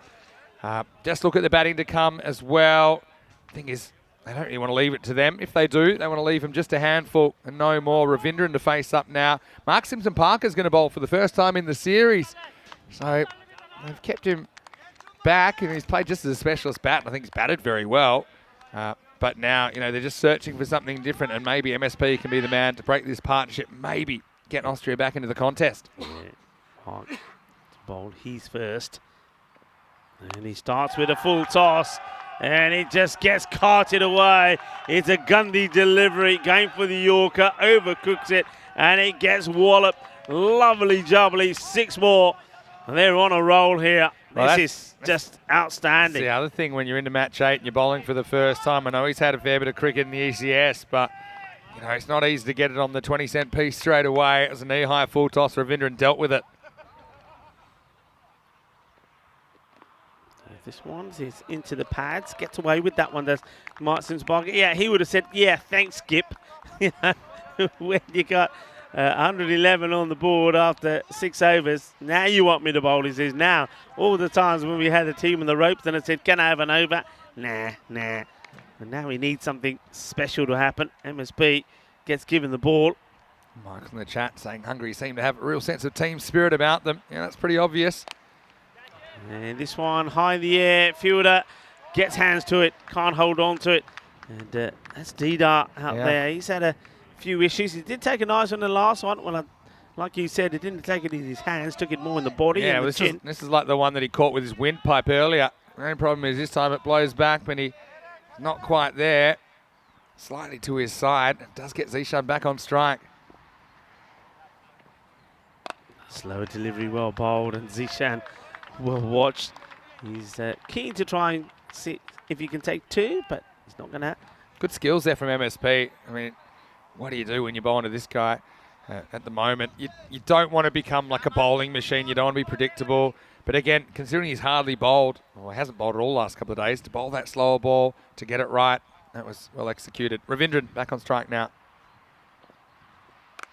And there he goes outside the off, and that's a very good catch. So the first wicket goes courtesy of a great catch from Shahil Momin. And Ravindran is the first to go. The captain departs, but not before he and Zishan Kukihill give their team an incredible start. It's 119 as the first wicket goes down. Great catch. I mean, the key to this catch is anticipation from Shahil Momin. He gets the jump on it, a couple of quick steps. He could even see before the batter hit the ball if he hit it where he was trying to hit it, and he knew he had to go left. He did. Ravindran tries to place that, but he just gets it a little bit close to Momin, who does the rest. Opening partnership broken, 119 for one. But what an opening partnership that is for Hungary. Yeah, sensational. It is a match-winning one, isn't it? I mean, it's theirs to lose from here. I mean, surely they can't lose this. No way. It's a great second fiddle for Ravindran because in his own right, he scores 32 off 14 balls, hits 4 sixes, put away some bad balls, was willing to give the strike up as well. But, I mean, they're close, but obviously not quite there yet. Still ball to go on this over. But let's have a quick look ahead to match 9, Czech Republic taking on Hungary. So Hungary, if they win this, then if they do enough against the Czech Republic, then they will win the trophy. But again, go down to net run rate. That's why this is super important right here. If they win, that they win quickly for their own benefit. So ball to come. So Mike Simpson-Parker gets the breakthrough. So I think here, I mean, what are Austria hoping to do here? The best case scenario, take it as deep as they can because of their net run rate? 100%. Because if Austria lose this, the only way they're winning is on net run rate. So little things matter. Simpson-Parker with the wicket. Makes the partnership. Dara Peretti has 1 to go in the 7th, and he says, right, I'm getting out the way. Over to you. 7 overs down, 119 for 1. So, yeah, exactly. I mean, obviously they still want to win this game. It's a winnable game, even though it doesn't feel like it at the moment. If you can get these guys out, if you can just sneak a few dots. Think about how Hungary got so close in the last game and then almost faltered in the last minute with some dots, scrambling ones in the last over to get over the line. Yeah. But with failing that, if you don't win the game, if you're Austria, then you're just trying to get as deep as you can. It improves your chances of actually ultimately coming out on top. Bulgaria, like we said, starts tomorrow. 2 weeks there, then 2 weeks in Stockholm before we head to Bucharest in Romania. Also an extra little 4-way tournament that we'll show over 3 days in Sofia in June. Anyway, Tariq comes out, pulls one in the block hole and knocked out for 1. So this is where it's a bit counterintuitive. Hungary, yeah, they don't want to mess it up. But, I mean, strategically here, if they're serious about trying to win this trophy, they need to look about winning this with an over and a half to spare. That'll actually help so much because it also means Austria's net run rate decreases. In the last game, they can improve their net run rate, but they can't affect Austria's. That'll be set. Peretti, he just guides this away, takes a single, and a quick throw in. He's backing up, and it has been. Yeah, I'm liking the comments there from Michael Darby saying about the way that Hungarians look here. And he's absolutely right. I mean, I picked it up straight away. The team spirit is good. I've always said that in terms of individual talent, and I saw this when I was in Hungary for the first time last year, in terms of individual talent, they have got classy players. In fact, world-class players. More on that after this delivery from Tariq. Hits this pretty well.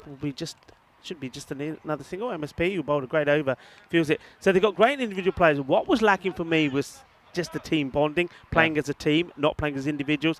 And they're starting to do that. And, nobody likes change. Everybody is resistant to change. But sometimes change is good. And I think the changes that are being made at the moment here by the Hungarian Federation, and in terms of whatever the work they're doing behind the scenes, it's clearly working.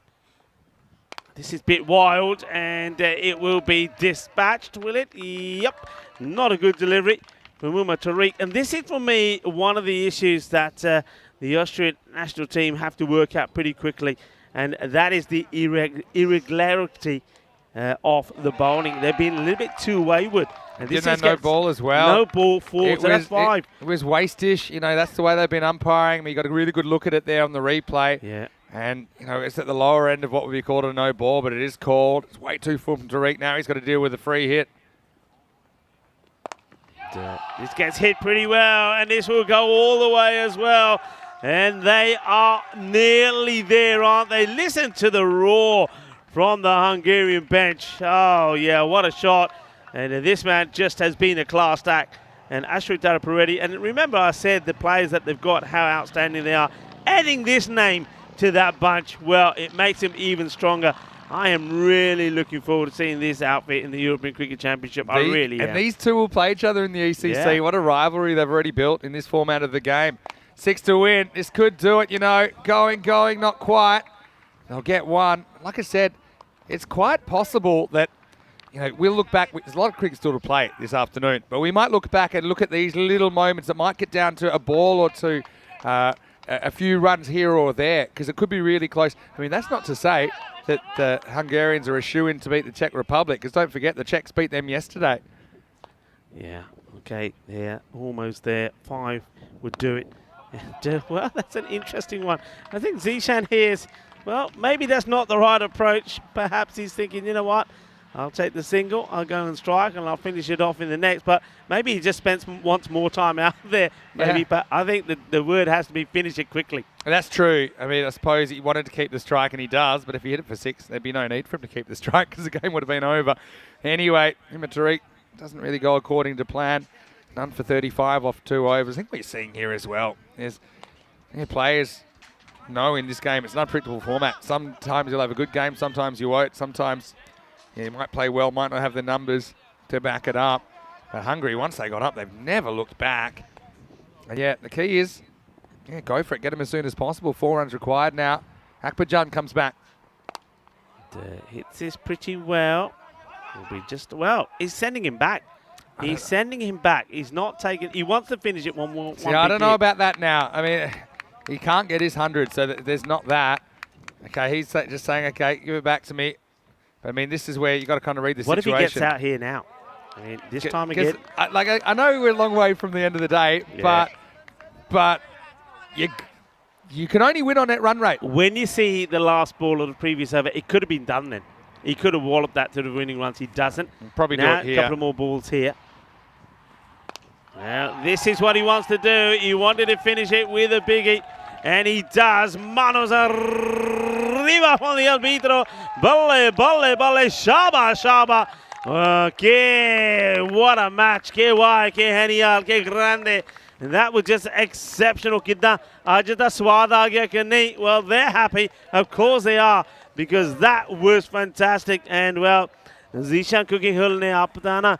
Zabardast batting kitti, 87 of 33, quite sensational, and he was helped in a fantastic 119 partnership for the first wicket by Vinod Ravindran. Well, we've seen something special, haven't we? And Zishan, of course, he comes off with a smile on his face. He's a top quality performer, and just look at the response he's going to get back and the applause he'll get from his teammates as he comes back. What a knock. Absolutely amazing. He's quality, he's class, he's another level. And Hungary, well, with that squad there and the coaching staff they've got in place here now, they're doing all the right things. They're sending the right messages through. They're getting better, and they've just pulled off another sensational run chase. The one this morning against the Czech Republic was a close one. They did it with a ball to go. This one, they've done it with style, and they've done it emphatically. 141 for 1. They do it with 9 balls to go. In fairness, you think they could have done it a little bit quicker as well. I wonder if that will come back and haunt them or not. We'll have to wait and see. But the scores here, Austria 138 for 3. I said at the halfway point, you know what, this is not done and dusted. If somebody like Zishan can get going and his captain finds form, well, they can do it. And that's exactly what happened. This time, Astrid Daraparetti didn't even have to play a big part in it at all. He just came out to see Zishan finish it off in style. What a match we've got here, and what an exciting conclusion we are going to have to this European Cricket International Series here in Austria, because now there's going to be everything to play for in the last match, which is going to be coming up in around about half an hour's time, when we're going to see the Czech Republic taking on Hungary. Hungary will know that a good victory there for them could see them crowned the winners of this series. And look, I'm just crunching a few numbers here, but they've got their run rate difference back to about 1. Okay, so I'm going to let you know after the highlights what Hungary would have to beat Czech Republic by to raise the trophy. I'll give you an idea, but yeah, Hungary are batting first, and that's coming in half an hour. Roll the highlights, and there are plenty of them for Hungarian supporters. Zishan finally hit his straps, and he hit a cracking 80 odd to get them over the line with time to spare. Yeah, he's all about the power. This is a rare one. MSP, he makes an error and the ball goes for 4. That was the second ball of the innings, but Zishan just kept on hitting. He hit straight. He hit over the point and backward point area. He also hit towards mid-wicket and cow corner as well. And he hit the ball sweet. He's talented, and he showed it today. And what a time to show it when the world is watching. And just remember that name, Zishan Kukihill. I think we certainly missed him when the Hungarian champions were playing in the European Cricket League, the Tigers. And this is why this is the man that could and can make the difference. And when they're playing as a team as well, makes all the difference. Hungary, they were absolutely outstanding. You can't write them off. And they're batting first as well. And Zishan will be looking to keep that form in the next match coming up in about half an hour's time against the Czech Republic. And if he stays in that sort of form with Ravindra, the captain, also finding his form, and Daraparetti in the sort of form that he's in, who knows how many they could go on and put on the board. But they have done one thing, and that is they've given them a superb opportunity to go on and win this series. All right, unofficial calculations. And it's good news, bad news. And they have put themselves in the chance to win it, but they've got to make up about 1 point of net run rate. I think they need to win by over 70 in this next game. But they are batting first. Yeah. I mean, if they bat like that, let's say they can crack 150, 160, which they were on target for there.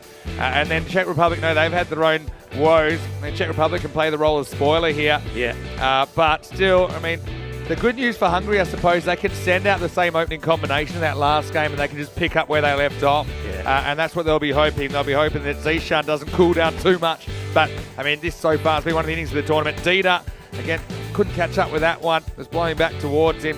Ravindran eventually went the only wicket of the innings moment with an excellent catch. Great anticipation as he went to his left, skating around the boundary.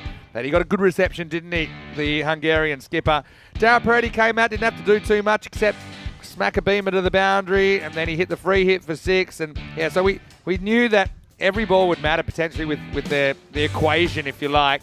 Zishan kind of knocked a couple back, but then he knocked that one out of the park. You can't take anything away from him. He probably earned the right to do that in the end. Yeah. As his innings of 87 of 33 has to be one of, if not the most destructive innings we've seen this weekend. Yeah, of course it was, and it was the fluency of it. It wasn't slogging. It was clean striking, and that's the one thing I liked about it. And he did, as I said already, hit the ball to all parts of the ground. Zishan Kukihill, 87 of 33, but don't take away the knock from Ravindran. Remember, he's been out of touch. He needed to find form. He finds form in this one as well. 32 of 14 is not a bad strike rate itself. And then somebody like Daraparetti, who's been a sensation, hasn't he, comes in just to help finish the job off with Zishan. What a display of batting. What an exciting match. And really, that means that we're going to come to a really electrifying finish to this series. What an opening partnership to set that up. I mean, also, sliding doors, but I'm sure Hungary kicking themselves. If they had somehow found a few extra runs against the Czech Republic, then any win here would be good enough for them to raise the trophy. But still, it's been a great opportunity for them to come out there, show what they can do, slightly new kind of feel about the team, and there was something pretty special about this chase. 139 was the target. They end up getting there with an over and a half to spare. Kukihill, 87, not out of 33, player of the match. Vinod Ravindran with 32 of 14 was a pretty good foil. And, well, Austria. That's a disappointing end for them. They end up going 4-2. And I suppose in that little mini-series, it's Hungary that beat the hosts Austria 2-1. We'll take a break. We'll be back in around about 25 minutes, take you into the 9th and ultimately deciding match. Czech Republic are hoping to finish on a high, and Hungary with a huge win. They could maybe even get the title. Should be a good one coming up very shortly. Vinny Sander here, Mr. Maximo with Rico Full. Just one more match left in our Austrian adventure. Join us after the break for more FanCode European Cricket Series.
The European Cricket Internationals are proudly brought to you by HCL Software, FanCode, and Grizzly Bear Sports.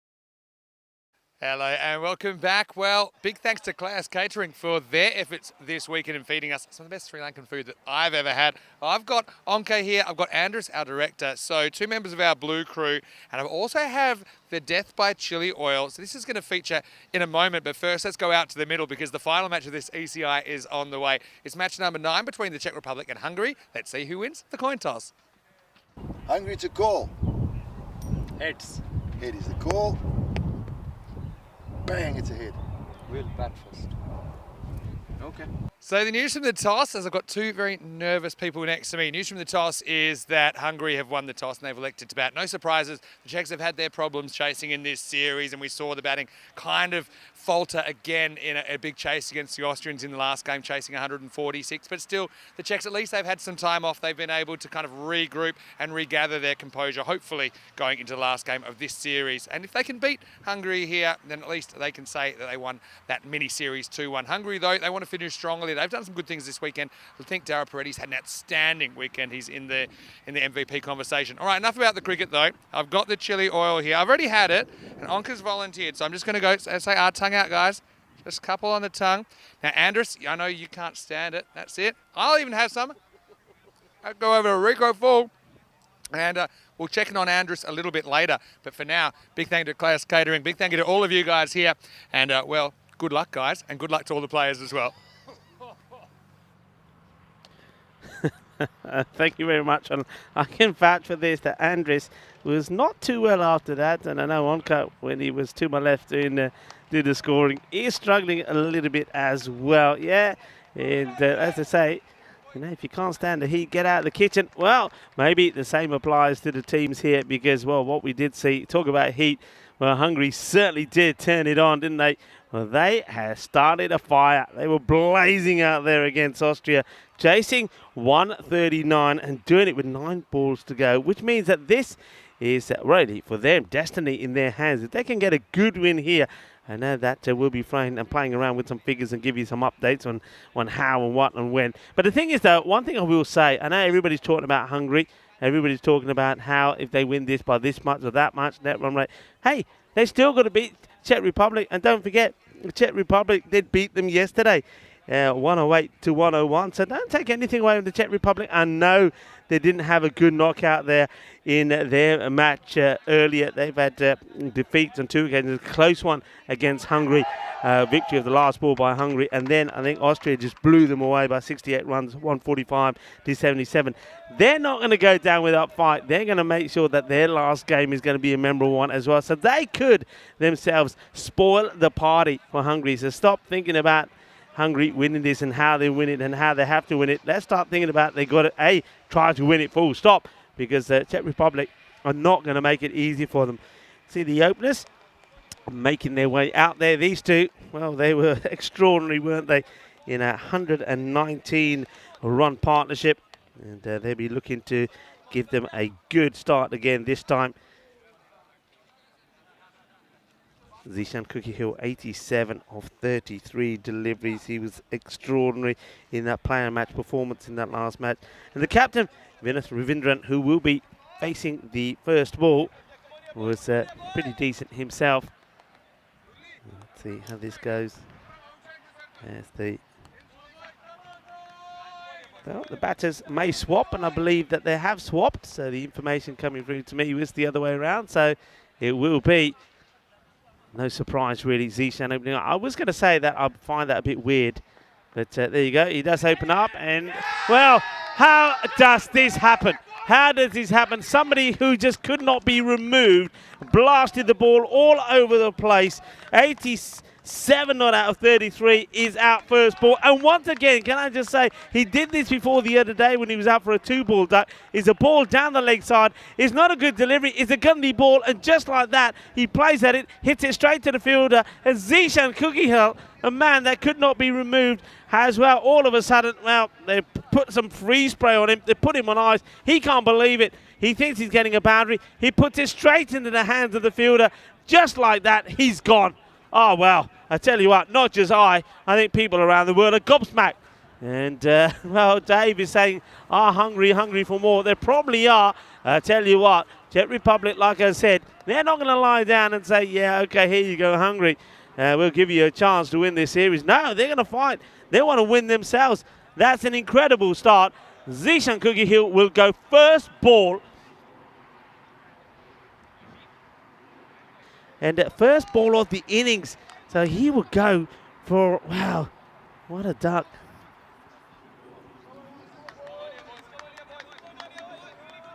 Wow, can you believe that? So that is a duck of the first ball. Well, we said we're working on a platinum duck. That is a platinum duck, and Zishan Kukihill will go for one. This one gets played out and frame themselves around, but can't stop this. And guess who? Well, Daraparetti, is he going to be the ever reliable? Comes out and strokes his first ball for 4. And Murali is the man that took the catch. Murali Vandrasi that comes into the side. Zishan, well, how'd you get through that? I mean, everybody's still in shock. I'm in shock. Everybody around the ground is in shock. People coming up and saying, hey, where's Zishan? Is he not opening? Oh, yeah, he's been and he's gone. Daraparetti, though, is there. And this guy has been a revolution. He really is going to change up things, I think, for Hungary. Him in the side this time. This one's floated up there. No run. So Senagupta, now I think he probably hasn't bowled a more Gandhi delivery and picked up a bigger prize than that. It wasn't a good ball. It was down the leg side, and Zishan, he just clipped it straight to the fielder.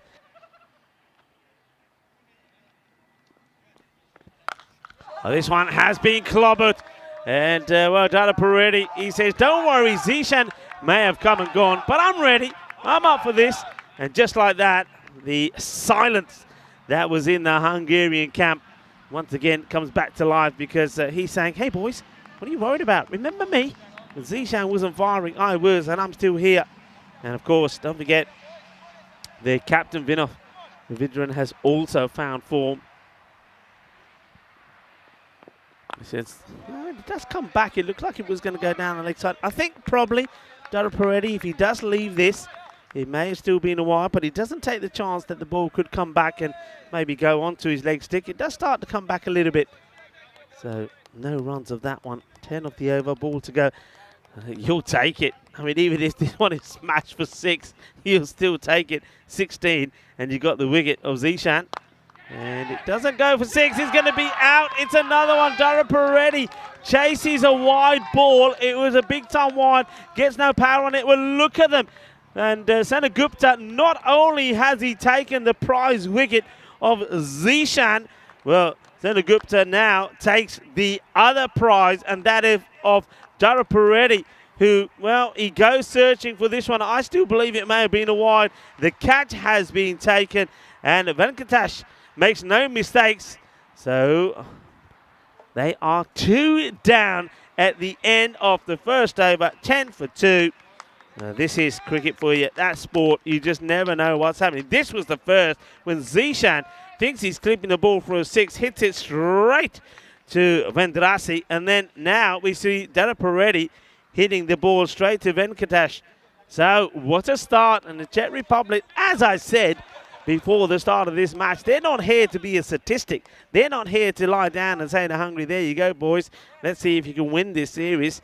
They're here to say, hey, you got to get past us first. 99 to 96 in favor of the Czech Republic to win this one. Well, maybe our computer knows something what we don't know. And so it's going to be an exciting one. And have a look at that. The runs against 131 to 105 against, for Czech Republic. So that's an amazing call from the computer. You can see that Hungary are better on all fronts. Okay, Afridi, he's had this issue today. Something is bothering more today than did yesterday. Riaz gets set to bowl over number 2, and if he can bowl at his best, well, who knows what could happen here. That's a Gandhi delivery, Afridi. Does seem to be struggling, and maybe if you watch when he's running in, he's sort of stuttering a bit, he's losing his run-up, so the flow that he had has gone. Safi joins the captain. Ravindran hasn't yet faced a legal delivery. And Zahir Safi is out there with him. There's still a long way to go in this match, and we know we've still got good batters out there. As I mentioned, Ravindran has got going now. He's found his form. Zahir Safi, he's a very powerful hitter of the ball. I just think this, for me, I just think that if you're in that Hungary camp, I think you're just saying, hey, okay, this is now an opportunity for one of us other batters to go out there and shine. You know, you've sort of been under the umbrella, perhaps, of Zishan and of Dora Peretti. So an opportunity, but can anyone take it? Well, that's a terrible delivery, it really is. He gets a glove on this, and it's going to be a minimal. This is 5 wide. This one, I mean, it comes out all wrong from the moment it leaves the hand of Afridi. So Afridi, the reliable bowler that you think is going to come on and make things even harder for Hungary. Well, he's come on and he's gifted them a few, hasn't he? And it's all happening in wides at the moment. So the run so far, all wides, only one legal delivery. And this one may be a wide as well, it is. Afridi can't believe it, but if you play around with that line, anywhere near it, you get called, and I think this is a wide. And what's happened to Afridi's Yorkers? I think what it is all is to do with his run-up. He's lost his complete run-up. I wonder if we can stay with him when he runs in. He runs, he has a little shuffle. This one's better, and as a result of that, you can see it's all in the rhythm and momentum. A lot of people ask us this question about bowlers that have run-ups. What's it about? Well, look here. This is steady. It's all in the momentum. He's feeling good. His steps are right. Good rhythm, and he gets a good ball in. But every so often, just as he gets halfway through his run-up, he starts to get those little steps in, trying to adjust, and that's when he loses it, and he tends to bowl short when that happens. And this is a short one, and it's called a no ball. And that's because I think this is the second one that is too high. So it goes over the shoulder clearly, so no ball called. Obviously, the one that he banged in earlier was the one for the over. He was told that. He was told, the captain was told as well. So this isn't not clever. It's 8 of 2 balls. This is hit well. It's his shot, isn't it? And, well, Ravindran has played this well in the last innings. He just waits for it. And like the way he executes this shot, it's all in the wrist at the last moment. Beautifully played away. Just watch this. Watch the wrist. It's almost like he's tripping himself over when he plays it. So 4 runs. The first over went for 10. This one, now it's an expensive one because it's halfway through and 12 have come off it already. So the captain and Safi are looking to rebuild. And they've been helped with some wayward bowling. He gets this one through. That's better. And he just checks with the umpire and says, are you happy with that? Will this do for the umpire? The umpire. You don't want to start getting in these debates with the umpire, because when you start doing that, the umpire ain't going to do you any favours at all. So, Freedy. This time he goes after the stumps, and it's high up in the air. He gets lucky. That's a skip. And I suppose Afridi will consider himself unlucky. You can see, look at Arun, the captain, really trying to motivate the bowler, trying to motivate his side. I mean, they've had a bit of time away after that crushing defeat to Austria. And now they're looking to finish their series on a high. This will be a bit of an upset, it really would, especially after the wins that Hungary have had in the day.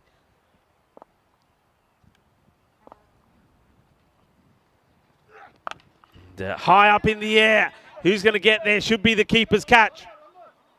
He's not going to get there. And I'm just watching this, and I'm thinking that this ball is just getting away from him. And I don't see a huge amount of wind here, but you normally can tell from the wheat field behind, but he goes after it, but the ball just keeps going away and away and away from Paras Kari. But this is a big opportunity. Kari is after it, but he can't get there. And Safi, he gets lucky.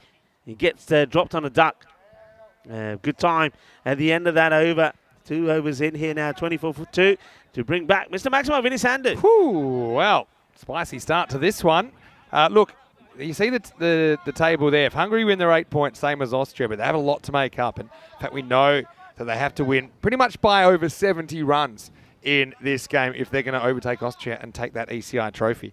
Yeah, that one, I think it still does go in the wind. I know we don't really feel it here now that we're protected, but think about the wind, it's invisible.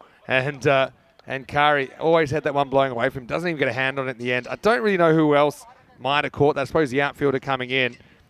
And yeah, you see, once it goes up there, the wind's pretty much blowing right away from that camera. Sengupta, though, what a start for him. And, well, I say cricket's a great leveller. Zishan, 80-odd in the last game. Very first ball. Nothing too wrong with this shot. I think you take your chances clipping away, but yeah, what a brilliant catch that was to start the Czechs off and followed up with another wicket soon after. 2 big men back in the shed. Yeah, Sengupta, his tail is up, isn't it? 2 for 11. Let's see if he can remove another.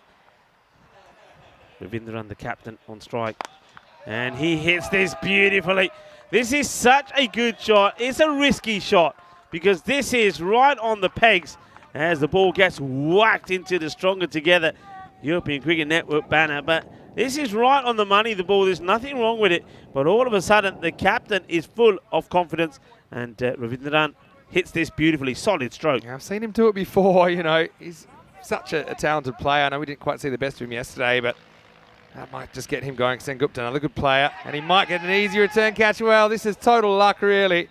It's a leading edge. It just loops over the bowler. Sengupta is paralysed, just watches it go over his shoulder. And somehow Ravindran survives. So unlucky because he totally outfoxes Vinod here. Slower delivery. And, well, Vinod, I suppose he's lucky that that bat has been well knocked in because even though it's a little tap, he gets it over. And talking about over, this has gone over into the fields. It's a big hit. And Safi, well, he's going to try and make as much of this opportunity as possible as he goes big. Boom! Shakalagya. Yeah, Safi's been in good form today as well, providing some stability in the middle order. So you have to think of it this way. Hungary, imagine they start at minus 70. So they don't really score a run for me until they get to 70. And look, Czech Republic have a separate issue. They're just trying to win the game. But Hungary, I think they've got nothing to lose to go for the trophy here. I mean, otherwise, I say it's really badly. I think it won't feel good. But I think it's worth it. They've already probably exceeded their own expectations in this series. Slower ball goes after it and gets partially through the fielder. They'll go for 2. Quick throw, but it's offline. So we'll get back for a fairly simple double. Yeah, I'm liking the slow bowling here. In fact, forget the slow bowling. I've liked the bowling of Sengupta all round. We didn't see him, like I said. You know, surprised me because he has had success at the T10 international level before. We have seen him do some good things at Kartama.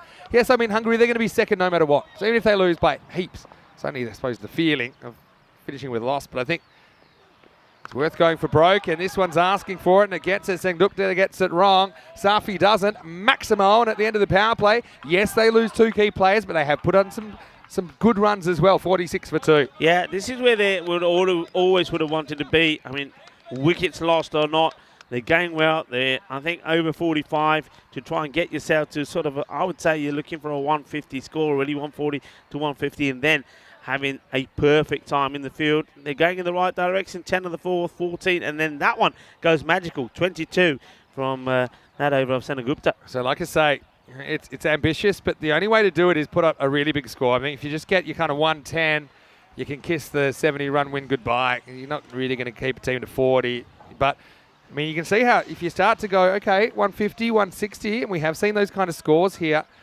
I mean, right now they're on 153 pace as Lennon spends some more time in the wheat. Then suddenly it becomes a bit more realistic. I mean, the Czechs, they made 77 in the last game. So you got to go for it. And they got the batting order to do it. Ravindran's there. I mean, Safi, again, I think he'll like the opportunity to bat for a bit longer potentially. Yeah. Bhuyan's going to come into the attack in over number 4. Could see Venki Margashayan back in the lineup, taking a good catch already. And yeah, his knee injury, maybe not as serious as it was first feared. So he does regain his place in the lineup for this one. Yeah, it'd be interesting to see if Margashayan does actually bowl. I know they like to use Arun or even Sudesh towards the end of the innings, but I think either one of them could bowl earlier. Yeah, that's true. You know, just to mix things up a bit. Bhuyan, the protection of 5 outfielders, comes around the wicket and he gets one straight past Ravindran. He's going to have a talking to now from the umpire, I think, because he just ran straight in front of him. There you go. Yeah. He says sorry. He said, I'm sure it's not the first time you've been told, so maybe be a bit more careful. The thing with that one is he doesn't have to. He could quite easily get the brakes on beforehand. I'm telling you, these bowlers, they follow the ball. Yeah, this is what happens. You know, they see the ball maybe going to be hitting the offside and they start to follow it, but guess what? That's not really your job. Your job's done. Your job's just actually to get off the pitch and let the umpire do his job. Okay, good start. The only thing I would say here, if he's bowling this line, I don't think he's got the right field. Yeah, it probably doesn't matter where they are, or does it? Fielder goes back and out of here. Maximo Ravindran this time gets across a little bit more. You see, straighter, wasn't it? Yeah, probably was a little bit close to that off stump. Ravindran puts it away. Maximo, Hungary, chasing a big score. Yeah, I know. See, we're at the power play, but I think you've got to have point back because of the areas where he's going for. Sneaks another one in. Well bowled. Yeah, 50 came up with that previous shot. So you can see what Ravindran's thinking. He's now decided, okay, you're going to bowl here. He's going to try and get that shot gain over point. So there's no protection here for Bhuyan. But he's missed it a few times. Now this is pretty much straight up in the air. Kari, he's not going to have problems with this one, surely. Takes the catch. So Ravindran gets done over by Bhuyan. No, he got one blow in anger, but Sazib has the better of that contest. And so the captain falls. And the score is 52 for 3. Yeah, well, Kari this time makes no mistake. And Bhuyan, well, credit to him. He stuck to his area, stuck to his task. I know there was one that got blasted past him for 6, but that's the only ones that have come off the over so far. It's ball unlucky number 13 for Ravindran, because he will go for 18 of 13 deliveries. So another wicket goes down. So even though it's a quick fire start for Hungary, they're getting the wickets, but you're absolutely right. They've got nothing to lose. They've just got to keep going for it. They know the score, and they are going to keep going for it, I think. This is Asanka Welagamagate that's coming out at number 5. And Safi probably saying, hey, I'm feeling pretty good out here. Do you, but probably this ball is no pressure on you to get the single. Ideally, you'd want to grab a boundary. But yeah, Bhuyan's been accurate here. Okay, got a little bit too close to Ravindran once, but apart from that, just kept beating with that angle. Nice catch by Paras Kari as well. Obviously, that was a bit easier. He didn't have to move too much. Last ball of the 4th. Welagamagate goes across the line. He'll get one, and that's all he'll get. So he does get the single, and he gets the strike into 4 overs. Bhuyan with a good one. Even though they throw it in unnecessarily hard. The score is 53 for 3 after 4. Yeah, what a good over. And this is all to do with the bowler just sticking to a plan. You have a plan. This is my plan. I want to go across the batter. All right, one. He goes a little bit too straight. He gets punished, but he goes back to what he's trying to execute. Gets the wicket of the captain, Vinoth, and then bowls a pretty decent delivery to the new batter, who takes a single and will go back on strike. So this is where I think the Czech Republic can sort of slow down the rate here and make the chase a little bit more realistic for them. So let's see who they go to now. They're going to go to Chagi, and probably the reason for that is he's a similar kind of plan of attack as Bhuyan was in the last over. He's going to get round the wicket. He's going to try and create that angle across the right hand of Welagamagate near to the crease. We'll have to deal with him. 5th over. And it works. Is there a little nick? In fact, it is. It's gone. And look at that. Yeah, he didn't just walk. He ran, didn't he, Welagamagate?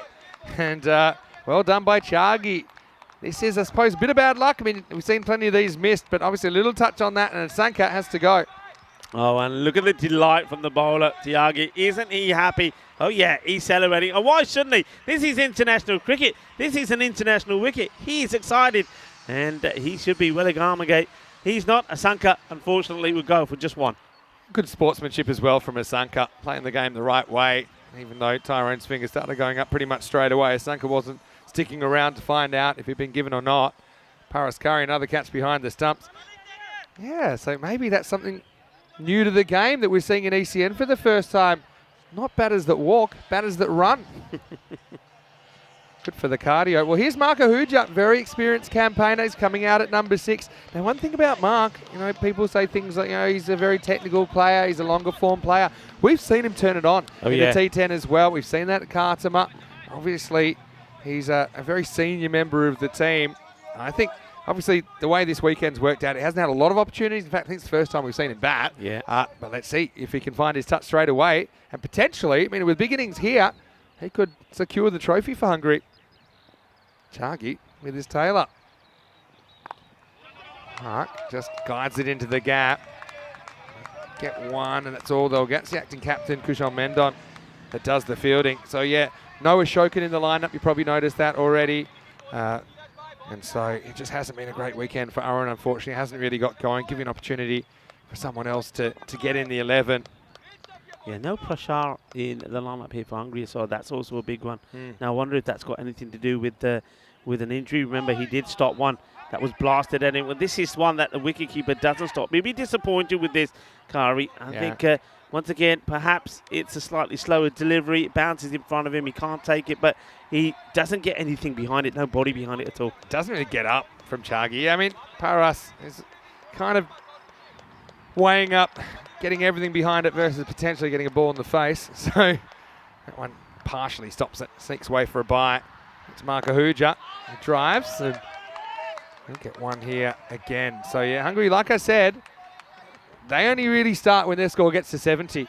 So I know it's a bit counterintuitive here. Obviously got a game to win, you're trying to win it, but not often you get in a position to beat Austria on their home soil in a tri-series. Chagi's done really well at just kind of keeping the pace off the ball. He's not trying to bowl fast. He's just located it pretty well. We've seen Niraj playing for PCC in the Czech Republic. Well, this is what worked, I think. This has worked a few times against Hungary, pace off. But you're absolutely right about Mark. I think at Kartama, he probably was the pick of the batters when we saw him there. He batted really well, and he batted out of his skin because he had to go and change his game plan. Well, this one's tapped up. And it almost carries, but not quite. Davitsi does the fielding. End of 5. Czech Republic hanging in there at the moment, more or less a normal run rate, I suppose. Although 4 wickets pretty handy for the Czechs. It's 58 for 4 after 5. I want to say a very, very warm welcome to you wherever you're watching from around the world. Vinny Sander here, Mr. Maximo, Rico Full with me. We've had a great time here in Austria. I know this is my last game for a little while. I will be lurking, though. I'll be watching intently in Bulgaria. I know that you and Charlie are going to have a great time. Please say hello to everyone for me over there. And look, fingers crossed about the weather. But plenty of cricket coming up, of course, the Bulgarian series. That will also finish in an ECI. So we'll get to see Bulgaria, Greece and Turkey for the first time in an ECI. And that's going to be pretty exciting as well. It's going to be great. I just love this format. I love it when you have the European Cricket Series first, followed by the Internationals, because it's great to see some of those players that we've seen playing at the club level then, break through into the international level and perform, and that's exactly what we've seen here. Buyan's back. This one straight, Mark Ahuja carefully knocks it down for 1. Look, I suppose that's the kind of ball. And I know Ahuja might have a bit of a strategy to give Safi the strike, and don't get me wrong, that makes sense, but it was a shin-high full toss, and it's probably the sort of ball that if you're a top-order batter, you should be smacking it for 6. Safi watches a wide now. But yeah, it's a mindset thing. You don't want to overdo the kind of role of getting a single. You still need to be open, I think, to hitting a boundary if the ball's there for it. Yeah, you got to play your part. I think otherwise, if you're playing that way, as this one's high up in the air, can a fielder get to it? I don't think the gunner is going to drop short. Yeah, this is the thing, you see. So he's handing the strike, expecting Safi to hit the boundaries. 2 things then happen. Safi is under pressure, knowing he has to hit the boundary. Secondly, if he doesn't, well, then all of a sudden it ends up being another healthy over for the Czech Republic. This is hit fairly straight. He's guided it down the ground. It won't carry to the Vitsi. Yeah, so this is what I call like a plan B. Coach will call it like a plan B. So I still think your plan A has to be to try and hit a 6. If you can't get that, you're trying to hit a 4. If not, you're trying to hit a 1. You don't have to go for broke. You can always bail out.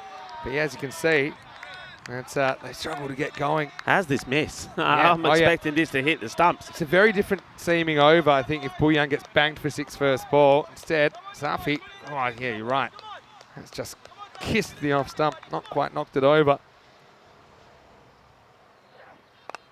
Now he gets it wrong. Kari's going to get another catch here, and he barely has to move.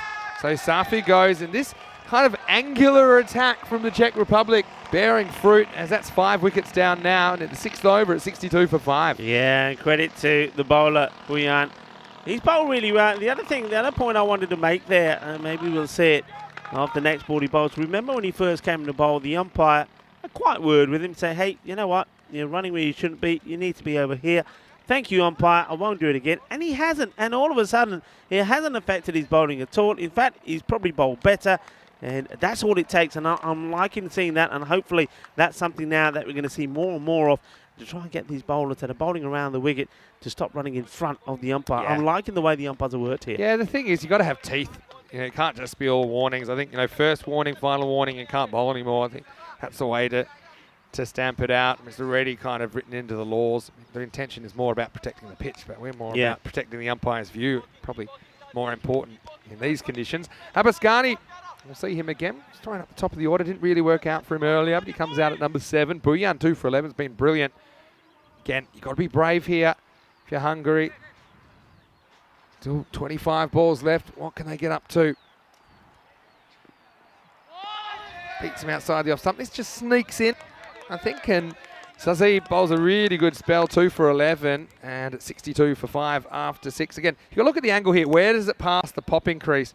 And for me, it was just inside, and Sazib can be very happy with his contribution. And the Czechs, I mean, as far as the game goes, I'll be pretty happy to have kept it to just over the 10 and over. Of course, their batting will have to click if they're going to chase this down, but obviously the biggest wicket there, Zishan, based on what we saw in the last game, because he was a real match winner, chasing an imposing target against Austria. Is something there? I mean, look, this is the other thing, the other beauty of playing more cricket, playing televised cricket, is that he will now go back, and certainly with his coaching staff, and look at on the 2 occasions he's got out in that area. Twice he's been out.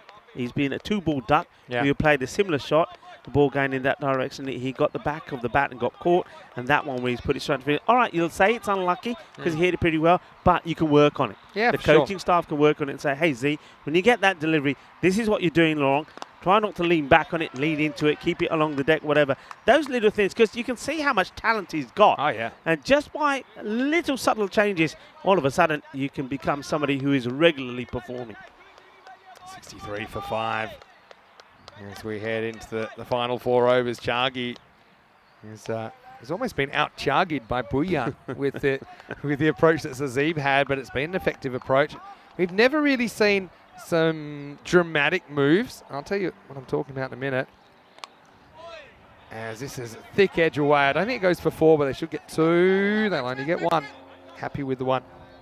So I think that both Buyan and Chagi, they've been super predictable. They've been metronomic almost. But we've never seen something like, the batters just jump and take a big position outside the off stump and be a bit more proactive.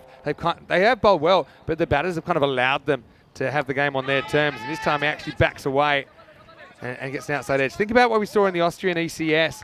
The wind may have been a bit stronger to the leg side, but we saw batters kind of willing to take risks. There's not too many balls that they're bowling that are hitting the stumps here. You can get outside off stump, you can clip away, you can maybe use the breeze, just to try and mix things up, because batters haven't had too much success trying to catching up with that angle across.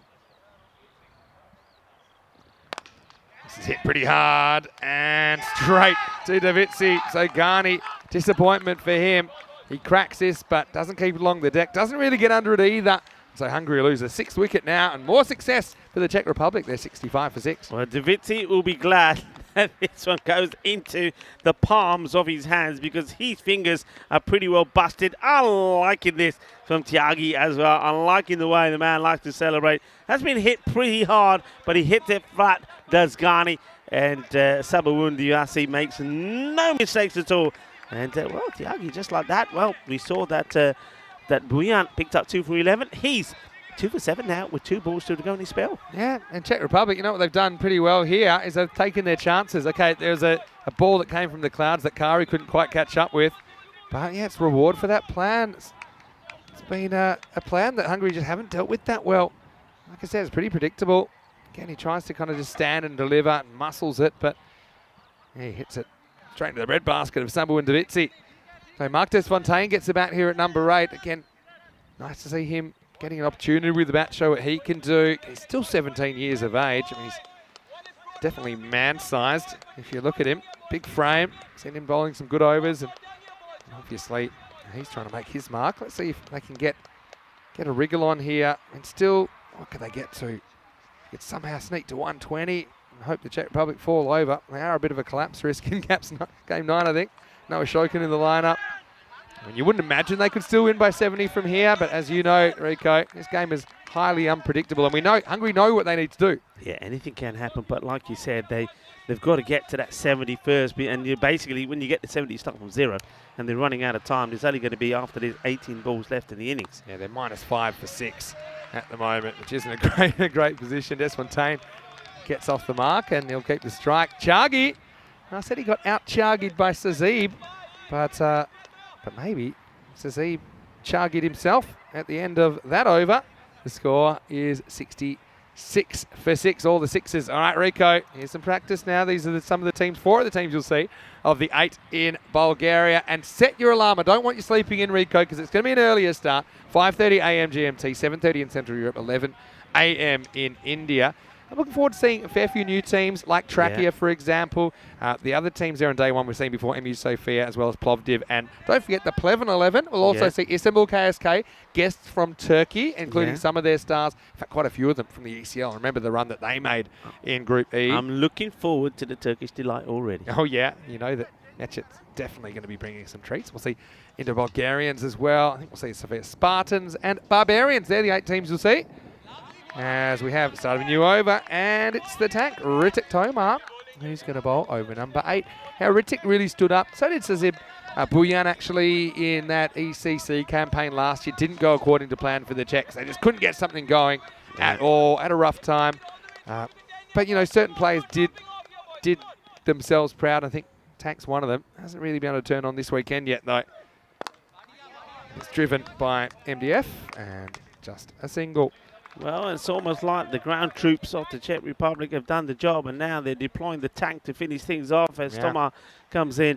You got to say, and I said this before the start of the match, Vinny, everybody was talking about Hungary, and of course you were, because of the way they just blew the hosts away. But I said at the time, you can't rule out the Czech Republic. Remember, this is the same way that last match was the battle between Austria and Hungary, and it was 1 apiece before that match, which Hungary then obviously won that little tussle. With this one, don't forget these 2 teams are 1 apiece as well. They're 1 apiece. So the Czech Republic would love to finish by saying, okay, doesn't matter, we'll be finished in the standings, but we won a little personal battle against Hungary. So, you know, there's a lot to play for. And what it does also show is this, that these teams, how closely they are together, and that when it comes to things like the European Cricket Championship, where they don't have the advantage of playing each other so many times, just how important it is to get that one good performance. It's a game that's based on unpredictability, really. Yeah, 108 to 101 there in match 3 yesterday.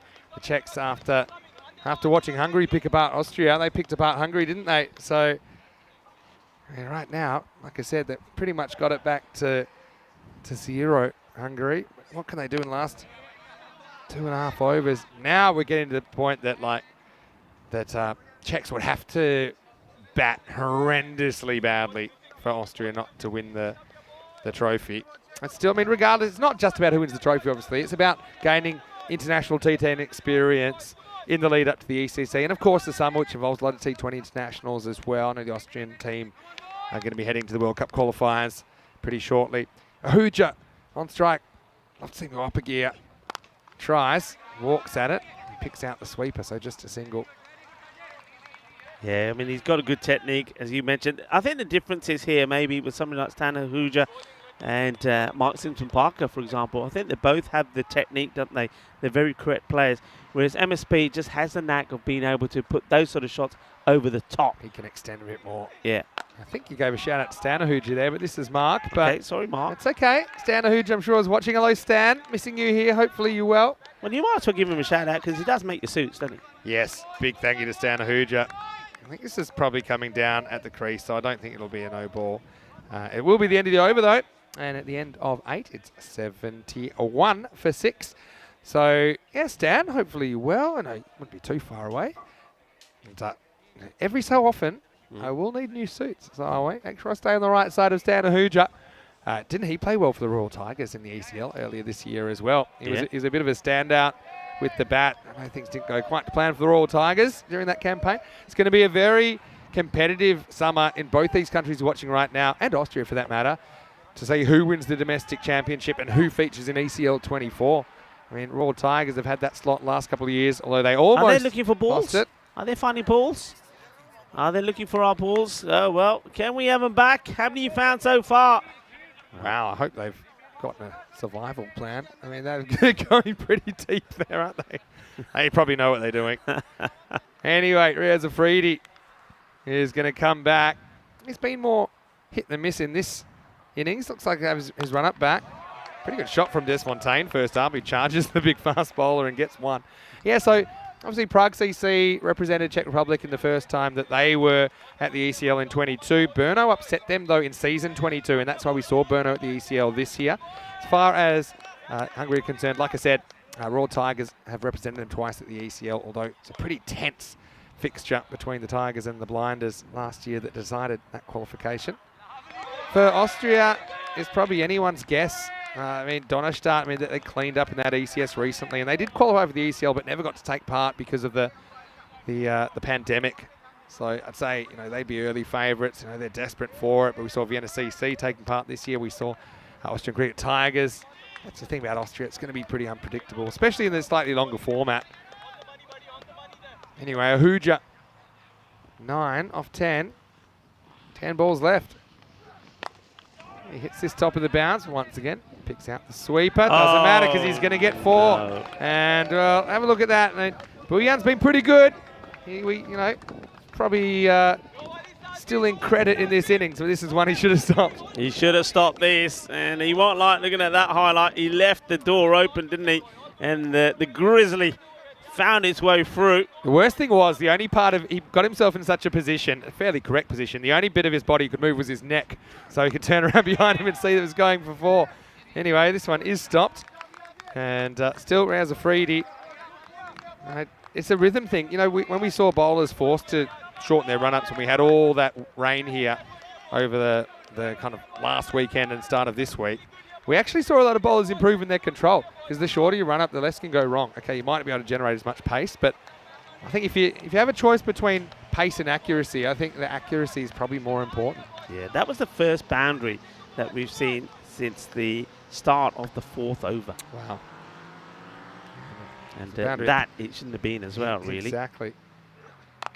Wow, this is a pretty good shot from Mark as he just uppercuts Riaz Afridi. He's handled the pace well, hasn't he? That gets Hungary up into the 80s. Yeah, good shot. I like it from the youngster. And he says, yeah, okay, you want to bang it in? No worries.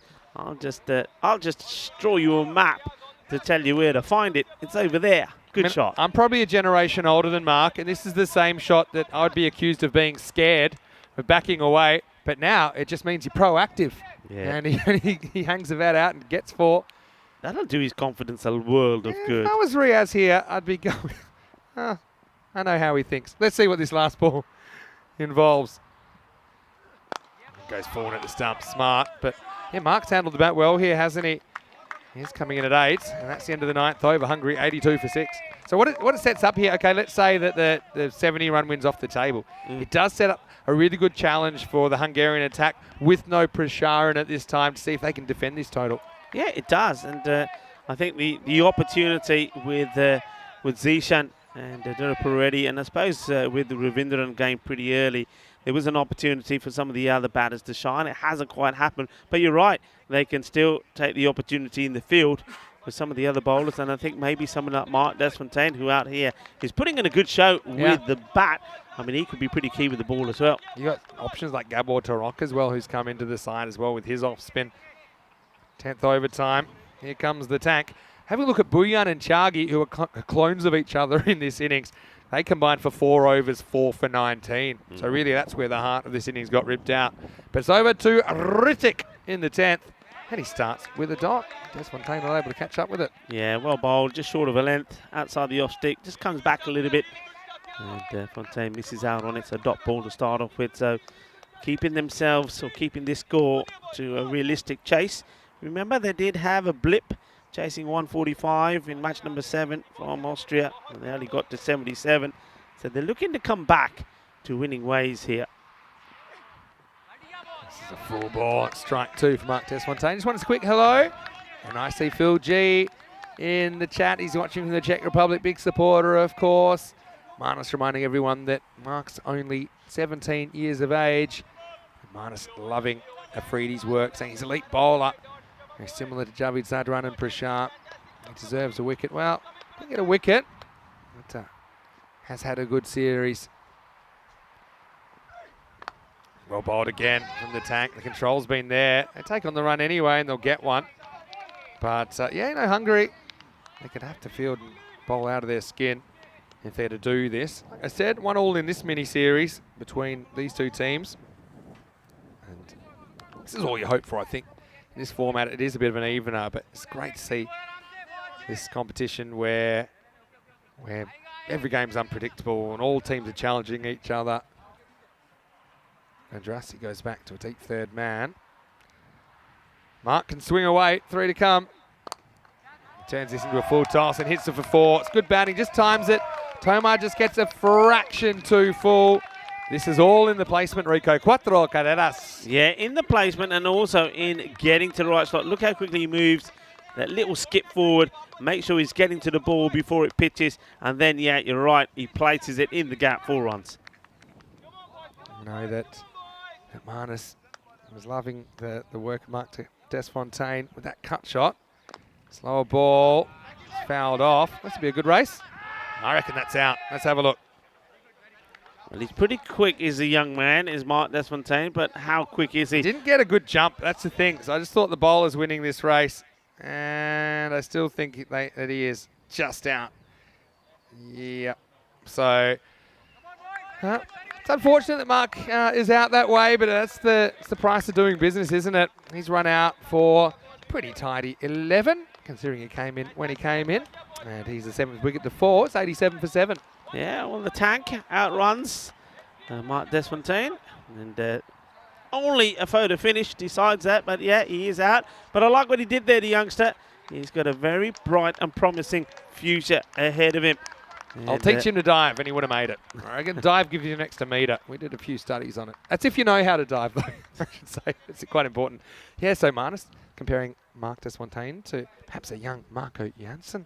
A very, very good player as well. Bit of a cult figure already. All right, last ball. Sandeep gets a hit. And he does hit it. And I think he'll get 4. Yeah, it wasn't a great ball from Tomar. Having said that, it was a pretty good spell as he came in late in the piece and only conceded 14. This one was a bit like one of the pies they serve at the Down Under, though, in Prague. And it's put away by Sandeep, who'll be very happy with his strike rate this weekend.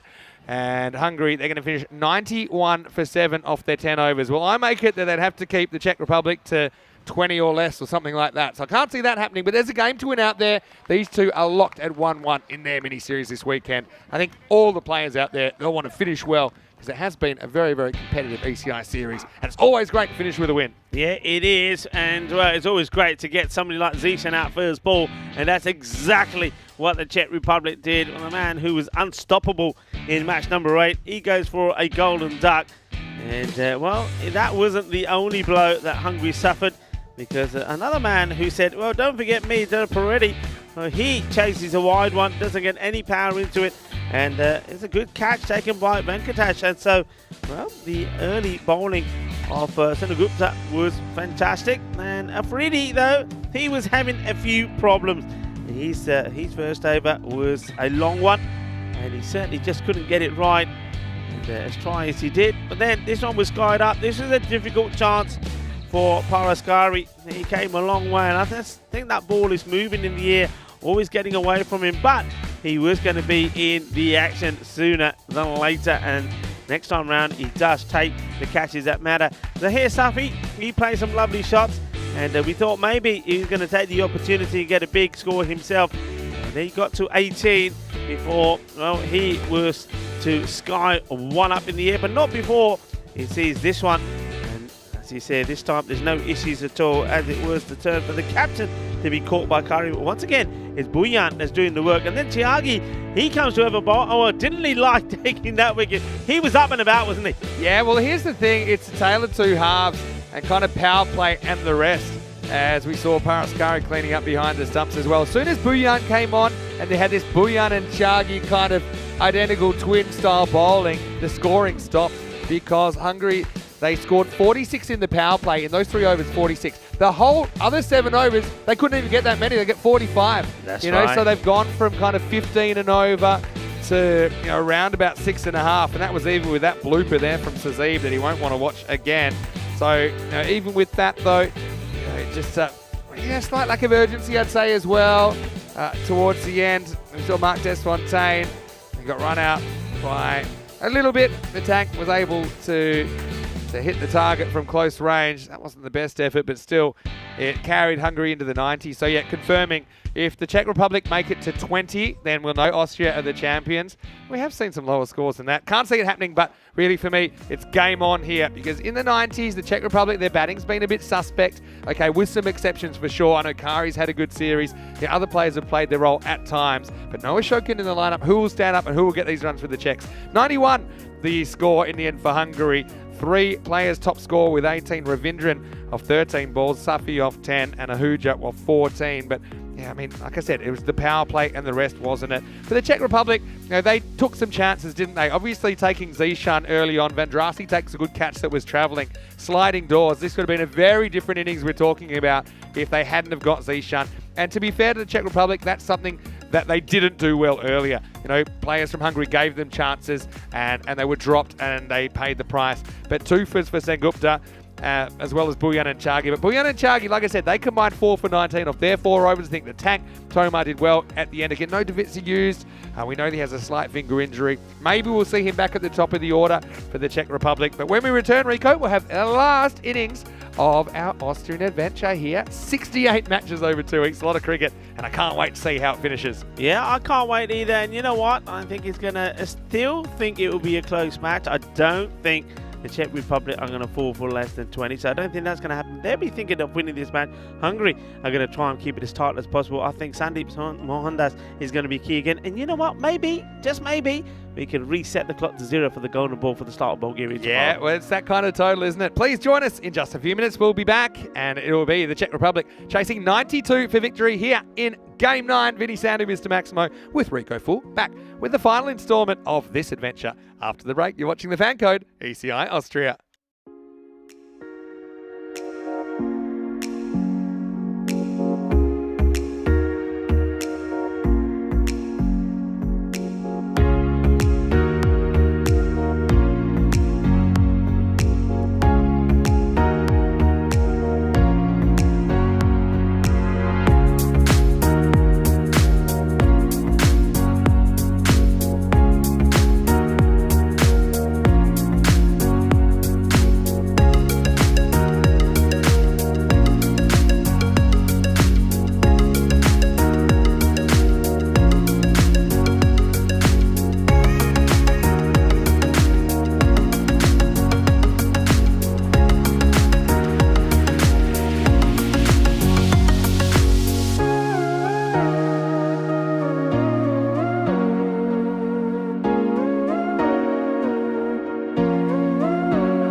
European Cricket Internationals are proudly brought to you by HCL Software, FanCode, and Grizzly Bear Sports. Hello, cricket lovers. Welcome back to Austria. As far as sunny days go, they don't get much sunnier than this at the moment, and we've got a game on our hands in match 9.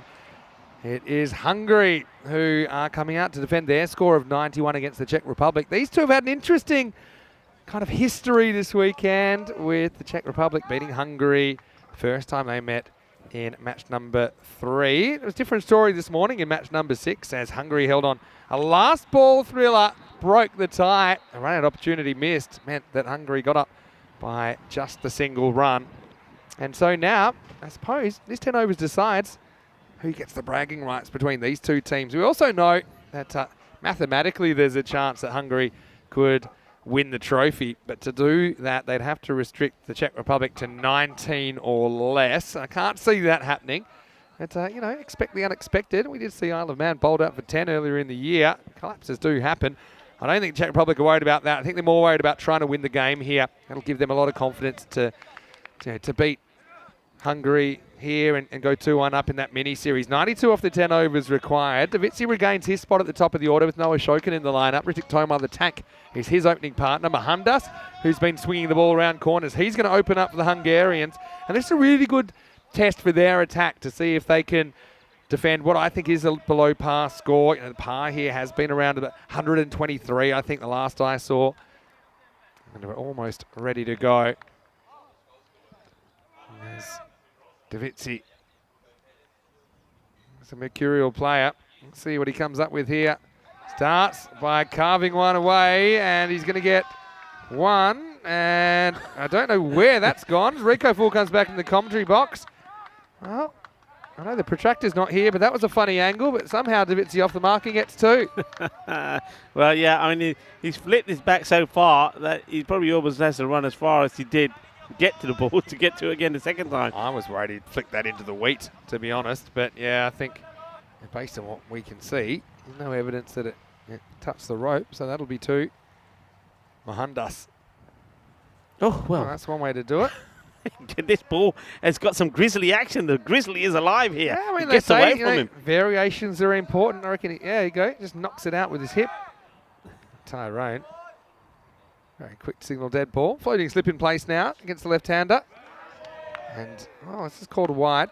I suppose the issue here, you're trying to work out where does it pass the crease. Is it wide enough? I guess it's hard to say where it passes the crease. They're quite tough. But, yeah, Davitsi, that's the kind of ball that he's struggled to deal with all weekend, really, isn't it? Gets another one. This time he does know how to deal with it, but they've got the fielder back there. And he will make sure it's just the one. That's Ashwith Darapareddy out there. And what a weekend he's had. I mean, MVP award will be awarded after this game as well. It's hard to see anyone grabbing it off him, isn't it? Yeah, I mean, we've seen some good performances. I mean, he scored 211, but he's bowled well as well. Fielding's been good. Don't forget, Razman Shigewal be up there as well. 181 runs he scored. He's been good with the fielding as well. And I think another man who could put his hands on it is Paras Kari. Yeah, for sure. I mean, he scored 165 runs and may get an opportunity here as well. Yeah, I mean, look, let's say he came in and whacked a quick half century. I mean, he did take 3 catches in the first innings. Right, yeah. For sure, you know, you'd be in the conversation. He had a breakout series. I mean, regardless of who wins that award, I mean, it's always great to see who stands up in pressure situations, and he's handled himself very well. And another name that you could throw up there as well is something like Umair Tariq, who's really performed well. Yeah. So, yeah, I think we've seen some really good individual performances, but as well as that, of course, it's not about individuals, team performances. And all these teams, well, he doesn't know where he said, "Where are you sending me? Ring a roses." He doesn't know where to go, the fielder there. Finally gets set. You can see they're strengthening that, the offside for the sort of cut shot, or the one he goes for over the backward point area. So swinging hard, but not getting too much out of here. Trying to force it. I think he needs to go back to timing the ball and stroke play. That's where Sabun Davitsi, I think, can be at his best. It's just a confidence player. You know, if he gets his confidence back, then he's almost impossible to bowl to. Right now, he just hasn't found the middle of the bat often enough. in this series. Mohandas goes round the wicket. I'm not sure about this. It was working right as it was. And he gets plundered away. Again, not quite off the middle. And it will still get to the fence. So, yeah, got to question the tactics of Mohandas. I know maybe gets a bit greedy, wants the wicket, but he'd been restricting pretty well. Davitsi does enjoy the new angle, and he puts it away for 4. Yeah, there's got to be a reason for this change. And to me, there isn't one. It just doesn't make any sense. I think maybe a voice in his head said, hey, left-hander, why don't you go around the wicket? All right, then. But there's no reason for it. Yeah. I think he was doing fine over the wicket. Last ball, the over. And a bit of respect from Sabah as we get to the end of the first. I suppose the Czechs get what they want out of that first over. It's 9 without loss after 1. Golden ball counter. If we don't get one here, then we'll have to pack up the counter in the suitcase. We'll transport it over to Sophia, and we'll start at 104 if this isn't a golden ball. So, yeah, I always feel it's not too far away once we get in the triple digits. And you'll, of course, be with Charlie, who is the golden ball breaker, isn't he? Yeah, He broke that streak of 405 last year in Portugal in the night series. Yeah, Charlie's probably, I think he may be there now in Bulgaria. Looking forward to seeing him tomorrow at some point, and the rest of the crew. This is Zishan Kukukol coming on to open the bowling. Interestingly, I mean, no Prashar in the lineup, so he's going to have the role of new ball bowler. Dave's asking who decides the MVP. Well, it's kind of a combination of the match officials and the blue crew that have their say, and eventually it's decided. This is a little bit short, and it's smashed away by the tank. He's in the mood. Maximo! As that really didn't have too much on it, too much length as well, and Tomar puts it away nicely. Yeah, I mean, he's going for pace off, Zishan, but too short. And I like the way that Ricket Tomar just gets all the way back and smashes that away. So that'll make him feel a little bit better. Both batters now on 7. Going away quite nicely. I think Tomar's in the kind of Sazi Bouillon role from earlier, which is, look, go out there, be super aggressive. We got batting to dump, so don't stress if you lose your wicket. Once again, he gets one that should be putting away, but instead he's found the fielder, and Dara Peretti takes the catch. That's an excellent catch out there. I mean, it was low. It never really went off his line, but he still had to take it. This will be a really good view of it. Again, too short, I think. It's not the best delivery. Tomar, he'll be kicking himself straight over the umpire's hat, straight into the safe hands of Ashwith Dara Peretti, and Czech Republic lose their first at 16 for 1. Well, there he is. He's in the running, isn't he, for the MVP? What a good catch, and he's done this so many times. And, yeah, I think you can see this disappointment from Tomar when he hits this and finds that he's found the fielder. But if you're going in that direction, you got to know that the man's there, and you're gonna have to get area. You're gonna have to go over him. He hits it flat, hits it straight to him, so the wicket goes. Yeah, I mean, that's one he could have put either side. Probably just had to know his angles better there, Ritik, because it was short enough for him to be able to place it better. And that way, if you miss-hit it, obviously not planning to miss-hit it. If you hit it well, it goes for 6. But if you do miss-hit it, it's good to have that extra kind of margin for error. Paraskari, though, very good man to come to the crease. It's been his breakout tournament, I think, for the Czech Republic. I think he fills a gap. I said this earlier. I think he's very, very tidy with the gloves as well. Facing Zishan. This one just floats wide of the off stump, quarter wide. I mean, we're talking about the MVP across the whole weekend. If you want to talk about best individual performance, it's hard to go past Zishan's. Zishan's huge 80-odd in that chase. They put Hungary in a position to maybe steal the trophy. This one swings away again, knocked down, top of the bounce. Mark Desfontaine, maybe he gets a bit more of a bowl as well with no Abhitesh Prashar in the lineup. Yeah, it was a sensational knock. The only other man that scored more than him, really, in terms of individual, was in the very first match. Iqbal Hussain made 88. Yeah, it's a good leave. I think Kari spots it's wide of the tram line, decides it's not worth flirting with it. And he's right. Yeah, that was a good innings by Iqbal as well. Funny thing for that, Iqbal, he was talking to me saying, yeah, I'm not too happy with how I batted. I think, this. I said, well, look, it's a bad day. And that's what you're getting. That shows you're a pretty good player. This is just kind of hoiked away down to Dara Peretti, who's been busy. And will just be a single. Yeah, so Dara Peretti, I mean, we haven't really seen bowling the power play. The reason is Mohandas is almost always getting the first and third, and they do go another seamer in the second Hungary. And often he'll bowl the fourth over. Zishan doing the second overall this time in the absence of Prashant. Slight delay here. Sure what this is about. And hang on a minute. I think this could be an issue for Zishan here, perhaps. It looks like... Well, let's have a look. It's been called no ball. And I assume this might be again for the action. I know they're looking at him very closely. And yeah, we don't have the footage there, but I believe that's what's happened. Yeah, I think, I don't know about it. We didn't get to see it. Let's put it this way. If there was something really obvious, I would like to think both of us would have seen something. You'd think so, but it's getting late in the day. You've got to realise that they're looking super closely for these things, and that is the process. Well, Agamagay comes on to finish the over. It's halfway through at the moment. That was a free hit, so it's missed out. Yeah. So I suppose that is the process. And the letter of the law is if they're not completely satisfied, then it's going to be called. So Hungary are running that risk by bowling him at the moment. Anyway, Davitsi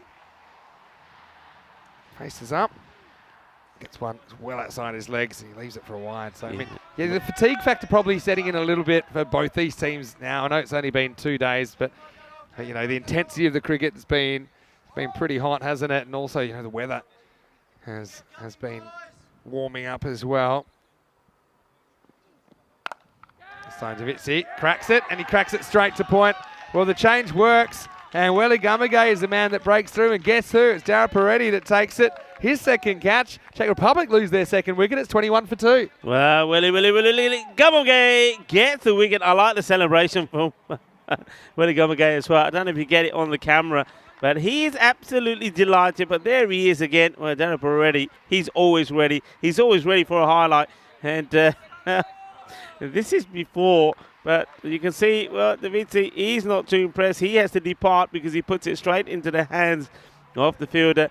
And Welly Gamagay, well, this is a lovely moment for him. And not so lovely for the reason that he comes on. But on a serious note, I mean, that's work to be done there by Hungary. Because obviously, the thing with it is now that it's been seen, it's called, I think umpires are always going to be looking at it. So he's got to work on it. He does. I think it's been something that hasn't been a problem since that initial call yesterday. But obviously it kind of works out for Hungary, doesn't it? Davitsi, disappointment for him. He hasn't had the runs that he would have hoped for this weekend. Again, he's got to find a way to kind of get runs more consistently at this international level. This is wild from Asanka. We called a wide. Beasts in though at number 4. He's got overconfident, hasn't he? He gets overconfident now after taking that wicket. Remember, he's in to finish this over, I think. Memory serves me right. There was only 2 balls in from Zishan. I'm not 100% sure, but we'll see. Gets played away, and that will be the over. So it was 3 balls in when the no ball was called. So end of the second over. They have lost 2 wickets, but they're on course where they need to be. 22 for 2. Yeah. So actually, they've gone past the 20 now, which means that we know Austria, regardless of what happens now, they're going to hold on to the trophy. Even if Hungary get the 2 points for the win, they won't be able to make up that difference in net run rate. Czech Republic, they're resigned to 3rd place. But they have had the moments in this series. I mean, obviously, playing these kind of series lets you know where you're at. And there have been some positives, like I said. I think of some of the bowling. I think Chagi's been a solid contributor with the ball. Bhuyan, I think Riaz Afridi's had a breakout time. So has Paras Kari. But, I think some of the quote-unquote old guard, they'll be pretty keen to show what they can do. And that includes the Beast, who's on strike.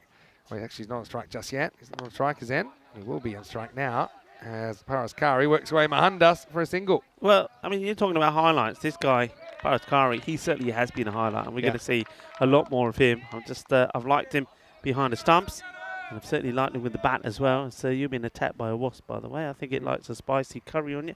Yeah, I saw it coming at me. Got to get out my hook shot. Another inducker from Sandeep. Yeah, it's interesting, we mentioned Sandeep. You know what you're going to get from him, but not too many batters have had the answer. You would have thought on a surface like this, with that leg side boundary being peppered for the last 2 weeks, that that more batters might have had his measure as well. Tyrone again, he's been on fire in the field today. Oh, what's happened here? There's a big wide.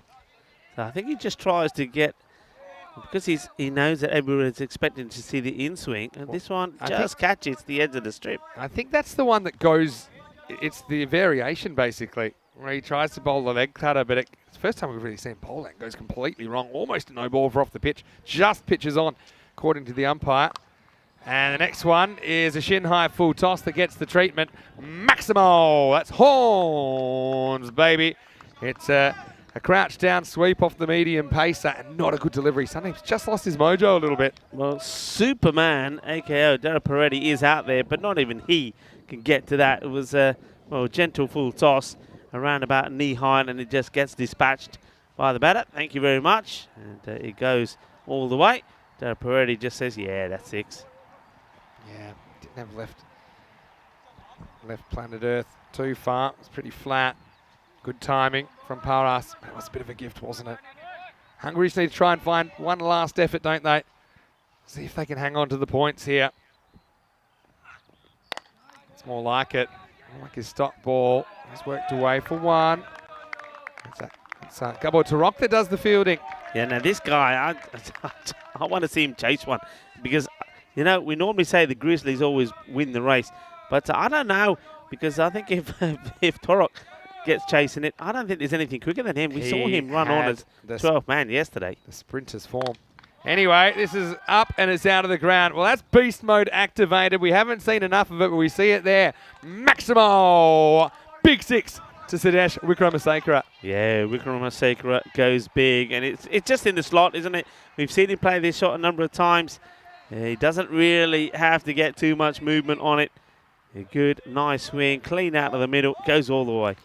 And the delay is for going after that ball, which has gone a long way. Just look at this. That's the clean power he's got. He just unleashes the beast, doesn't he? Very quick hands. He's a powerful guy. That was still going up. Oh, it's a big hit. And obviously, in the Czech Republic, he hits a lot of 6s there as well in the domestic comp. Shows a bit of respect to this next one from Mahandas, which was swinging in back towards the stumps. End of the power play, Czech Republic, 38 for 2. Yeah, maybe a little bit overcautious there. Wickramasekara, to be honest, I think that one's not going to get you LB. I think you've got to be a little bit more aggressive and a bit more assertive on that one. 38, though, is where they are. So I think at the moment they're pretty happy. Have a look at that, though. I mean, how does the bottom fall out of that innings? Yes, okay, they lost wickets, but yeah, disappointing, I think. 4, 5, 6, 7, 8. I think you mentioned there's a big kind of boundary drought there as well for the Hungarians. Credit, though, to the bowlers, particularly Boyan and Chagi, who had a plan and it worked. They didn't really have to go for too many variations. Ashrith Dara Peretti is going to bowl over number 4. Let's see if he can turn things around. Hungary just up against it at the moment. Kari be happy with this situation with the game kind of in hand.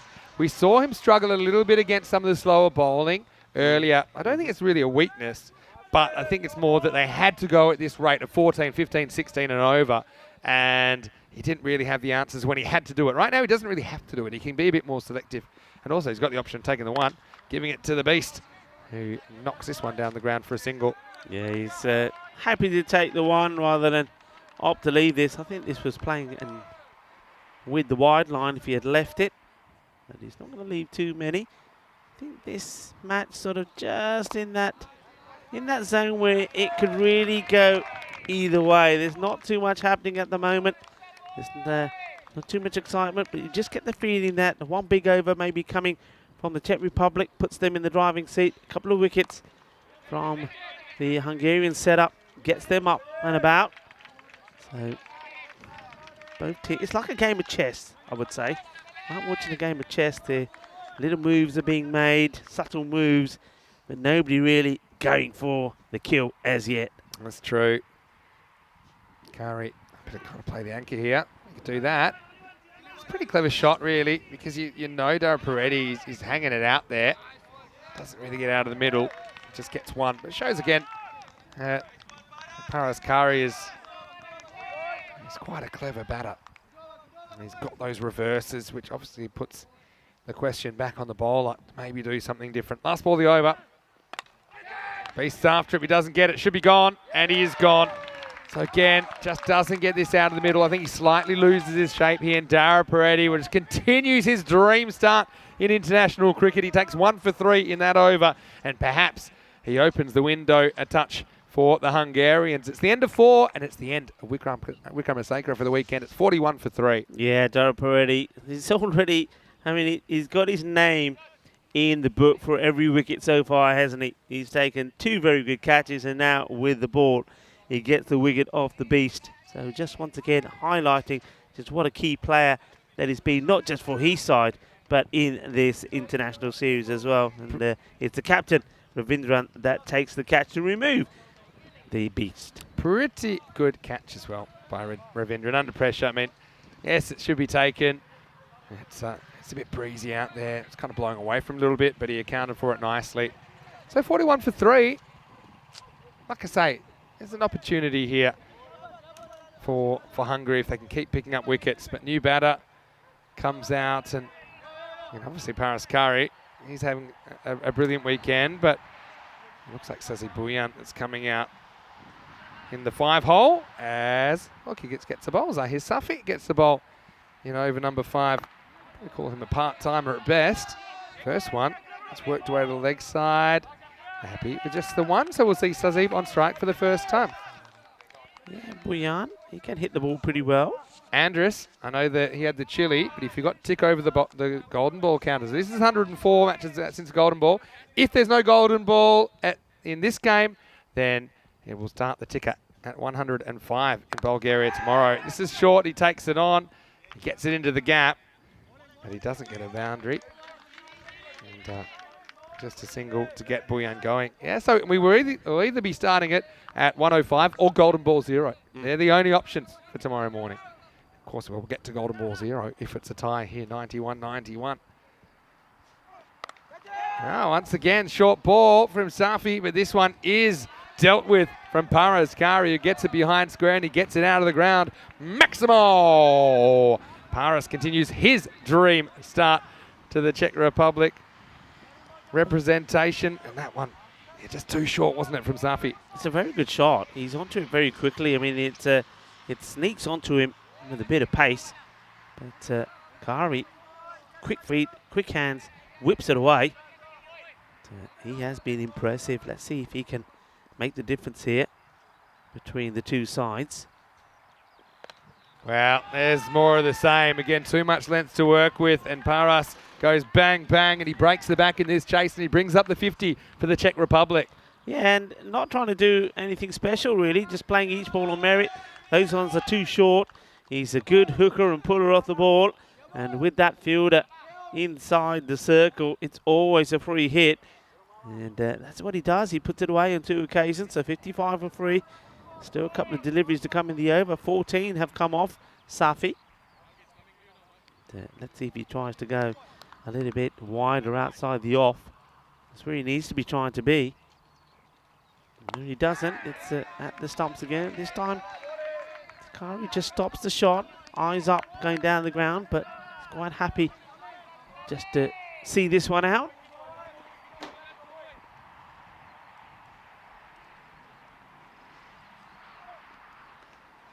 This one is wide. He does try to play around with that offside corridor. Don't mind that. It's a good idea after being whacked away for two boundaries on the leg side.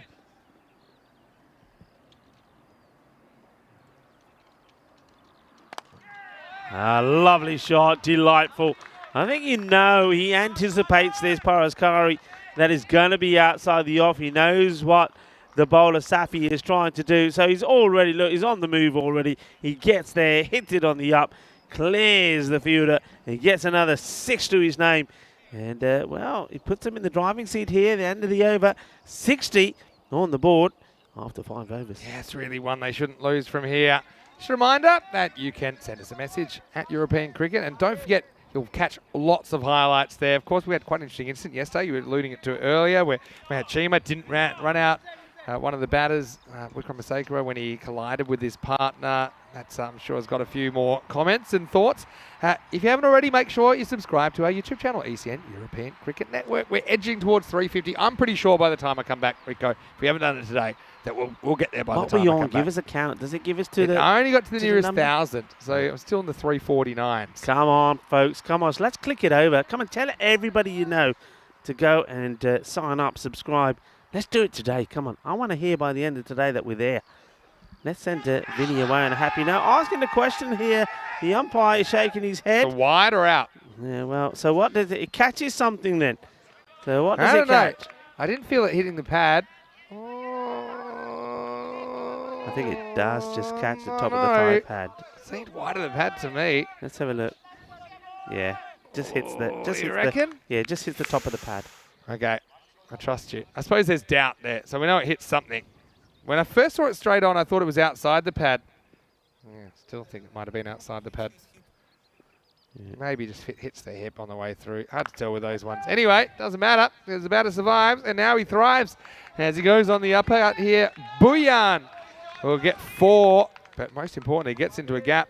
Mark Desfontaine, he's trying that Bouillon-style tactic, isn't he? Yeah. But I suppose gives a bit too much width that time. It's smacked away to the boundary. Yeah, a little bit too much width. A little bit too short, and the Bouillon goes booyaka as he smashes this away for 6. So all of a sudden, that acceleration just starting to come in. You see Bouillon, he goes for 4 actually. Doesn't quite go all the way, but still a boundary. Yeah, and he muscles this to the leg side. Get just a single, but that's not a bad result. It's a Kari. Goes back on strike, 28 of 14. I mentioned that before the start of this match, he was around about the 160. So I reckon he's gone past 200 runs now here. You know, down to about a run of ball required, or exactly a run of ball now. Check it. Czech Republic cruising in this chase. It's called a wide. It was close. I suppose Mark just needs to make sure he gets off the pitch as well. He doesn't do himself any favours on these marginal ones. Again, to judge that one when it passes the crease. Not an easy call for the umpire. I'll say at the rate that Mark's going through that hair product, I hope he stocks up. A little bit short, and you see Kari seeing him like footballs at the moment. Because this pitch is outside the leg stump. This is the negative kind of aspect of that attack. If you do get straight, the batter has a really good look at it, and that side of the field we know it's very hard to protect. Thing is, though, I think that's probably 3 or 4 times he's gone in that area. You can see that Mark just having a chat with him, saying, hey, you can't be bowling short, don't bowl on the legs. But it's a shot that he has, so one thing you can do outside of power play is maybe try and get a player there. You may say, well, maybe that's negative fielding, but it's a shot that he executes really well, Kari. So maybe give the bowler a bit of protection, perhaps move the man that you got at square all the way around, so moving behind square. And they're looking there. Well, nice to see Lennon gets a little bit of help from the fielder, but he's not able to find it. Well, Lennon, it's all over to you again. Lennon will find this. I guarantee you'll find it. You know what he's going to do? He's sneaky, Lennon. He'll go onto his phone, he'll go to the highlights, and he'll have a look. He'll track it down, and he'll find it. That's for sure. He's been superb out there. Big shout out to Lennon and all the guys and girls that have been working hard behind the scenes to retrieving balls and all the other good work that's been done around the ground. They've been really great, honestly.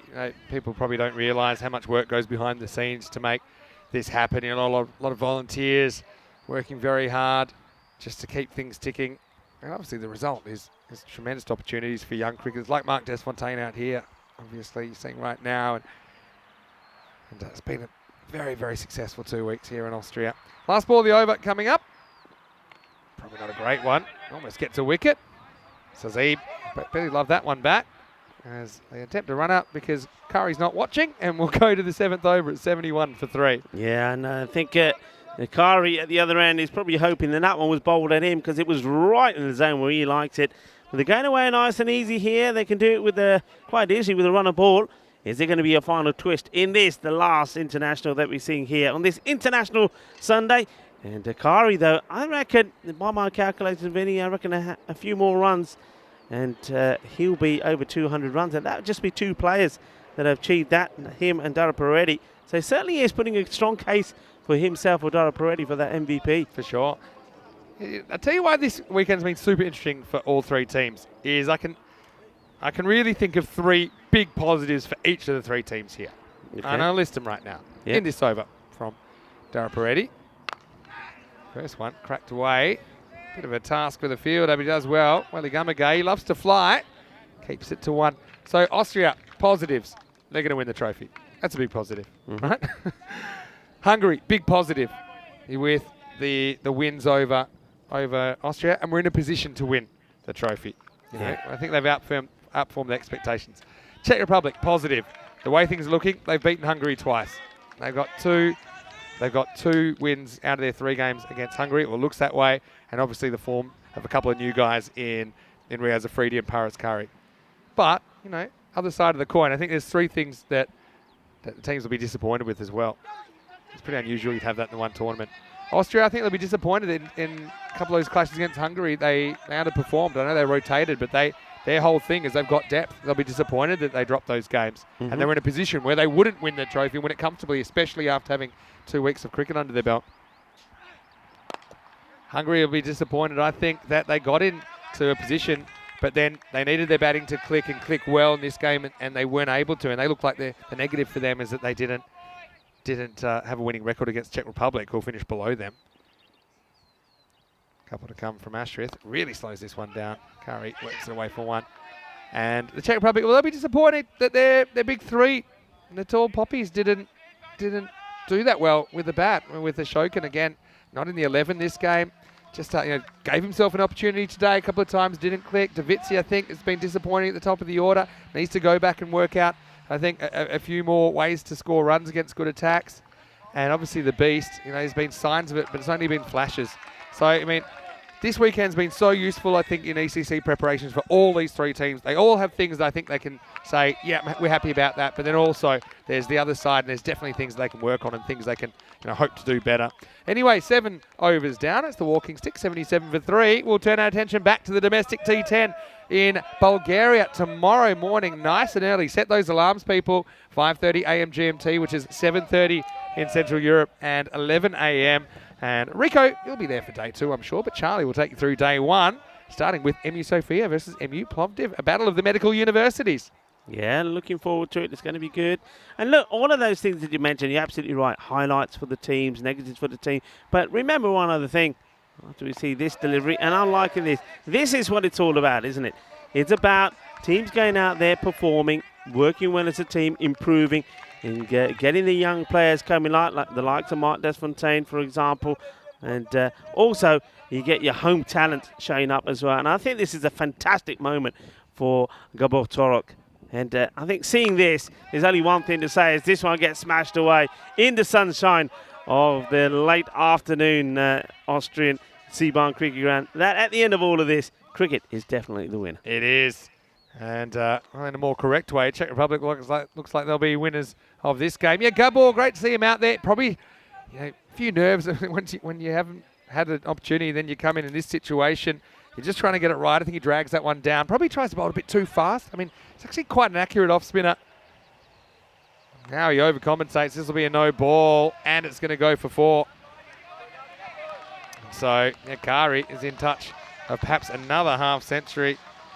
Yeah, I think that's high.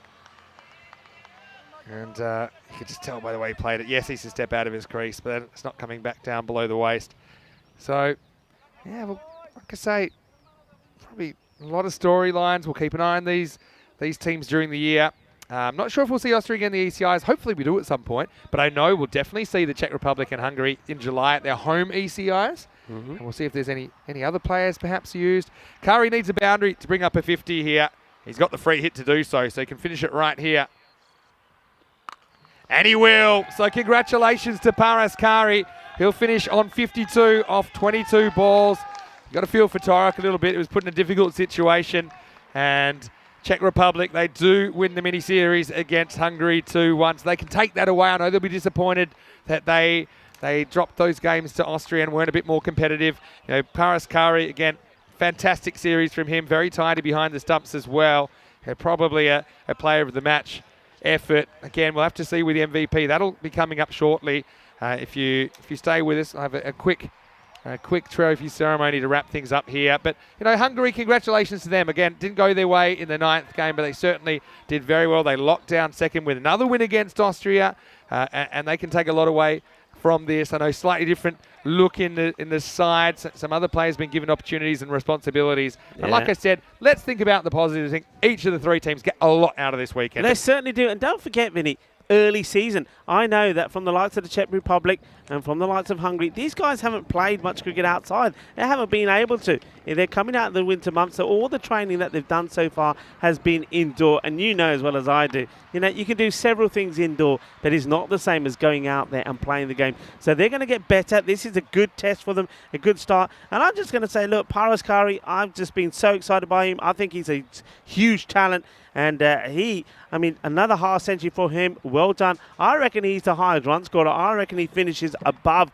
the likes of Dara Peretti on. I think my calculations is 217 compared to 211. Also, talking about Dara Peretti, what a find he is for Hungary as well. We're seeing good players, top quality players coming in to the sides as well. Yeah. It just means that these teams are going to get better all the time. You know what? I know it starts on the 25th of September, but I'm looking forward to seeing these teams in the European Cricket Championship. 100%. Trophy ceremony. Quick one will follow at the end of the broadcast today. And, of course, congratulations to Austria because they are the winners of this series, and they do it by a game in the end, as Hungary weren't able to overcome the Czech Republic in match 9. But I'm going to step out of here. I'll see you a little bit later. And, of course, keep watching ECN because there's plenty more coming up starting tomorrow in Bulgaria. But let's roll the highlights right now. It was 92, the victory target, Czech Republic. Their bats haven't been clicking, haven't they? And probably still the case for a few of them, but still, I think Kari, he's had a wonderful weekend. He's the one that gets them over the line. With Tomar, the tank, sent out there. He'll be a bit disappointed at how he got out, but still, again, the Czechs, they set up with a good holding performance, I think, in the first innings, with those fours from Bujan and Chagi just restricting Hungary and taking some key wickets. Yeah, I agree with that. It's been good stuff, good work. I think you can see Hungary there. They probably did miss the pace there of Prasad, who wasn't playing. That meant that Zishan had to come in and bowl the second over. But unlike this, Zishan, unfortunately, once again, because of issues with his action, had to come off. And, well, he came off, but that gave another opening to somebody like Shankar Wilagamage, and didn't he take it? And I love the fact that he picks up a wicket there, and how excited he was as well. Dara Peretti, well, we've talked about him. What a shining star that he's been in this series. I know yesterday he was quite easily the player of the day. Today is between him and I think the man that we saw there, unbeaten at the end, Paras Kari. He also has been absolutely superb in this series. Both those guys have scored over 200 runs. And whereas Paras Kari is not a bowler, his work behind the stumps has been exceptional. Dara Peretti has been good in the field as well. He's been bowling well, taking wickets, and also his catching has been brilliant. And Mark Desfontaine is another success story really for Hungarian cricket. He's a youngster, a homegrown talent. He'll get stronger and better. Only 17 years old, and what an experience and a moment this is for him as well, to be out there learning, and he'll mature all the time. And I think also someone like Gabor Thorok, we saw him briefly today, but he's been out there, he's part of the team, and I know he's a huge part of the team. He's an amazing character as well. And at the end of it, though, we've seen a fantastic series. We really have. And Austria has not disappointed. We saw a brilliant European Cricket Series here, and that followed by this European Cricket International Series as well. So let's have a look at the scorecard here. Paras Kari, fantastic from him, wasn't it?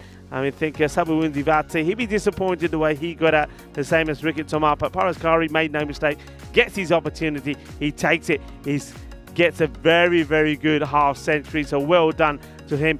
Plenty of bowlers used to try and get the breakthrough this time. Sandeep Mohandas couldn't quite do it. He's been exceptional all the way through this series. Zishan, well, we know he's got things there to work on because the umpires and tournament referees will have their little eye on him. Wilagamage, well, he does have a highlight there towards the end. And Ashrit Peretti, once again, 2 catches, and he picks up a wicket as well. I think he has been key. And top of my mind, I think is going to be a difficult decision.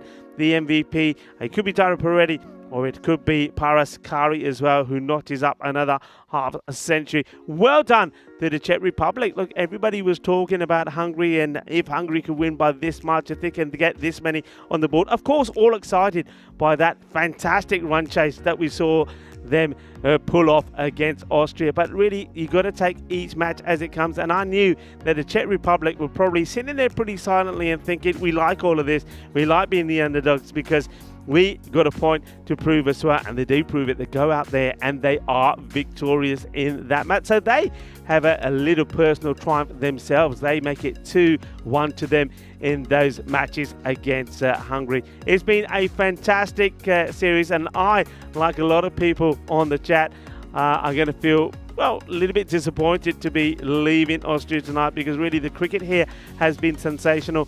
I think the European Cricket Series was great, and of course congratulations to Donnerstad once more, who were victorious in that series. I think they played really well, and they were led really well, weren't they, by their captain Rasmus Shiguel, who also incidentally was the captain of Austria. So double celebrations for him, as it is Austria also that win this international series. But he knows himself that there's work to do, but that's what it's all about, isn't it? It's about playing these games, playing against good competition, and learning and getting better. So he's got things to work out there. And I think the other teams that we saw as well, there's been plenty of highlights that we said already from the Hungarian side and also from the Czech Republic. They'll take a lot away from these matches and they'll improve. And I'm sure by the time that we see them again, they'll be even stronger and even better. It's been a great day. The sun has been there. The entertainment has been thrilling. We've seen some fantastic run chases and we've seen some close matches as well. It's been thoroughly exciting.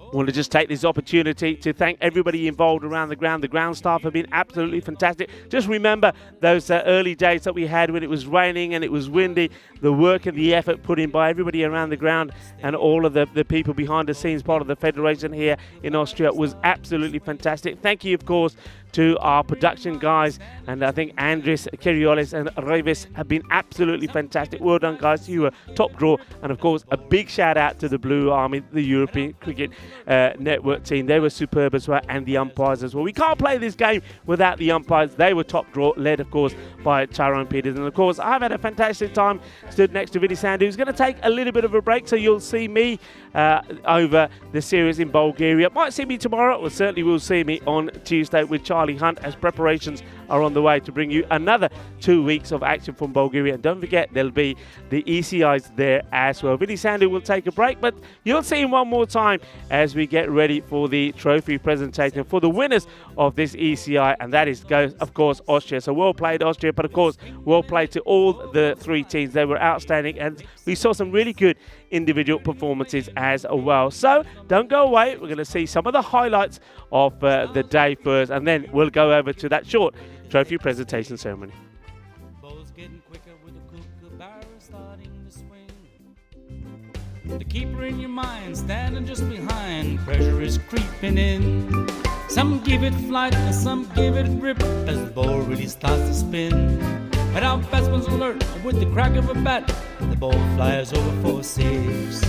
Cricketers, European cricketers, share your passion for riding flag with the world. Cricketers, European cricketers, time to cheer and show the world what you got. Master blasters turn on the style. Cricket's a beautiful game. Smiling faces and celebrations as the champions enjoy their fame. European legends breaking records, making their own dreams come true. Watched by millions, European cricketers show the world what they can do. Now picture this, 10 runs needed to win off the last over of the match. Fielders are on fire, sliding and diving, want to take that world-class catch. Tension building as the ball runs in. Will it be short, a yorker or slow? A 6 will win it, 4 to tie into the golden ball we go.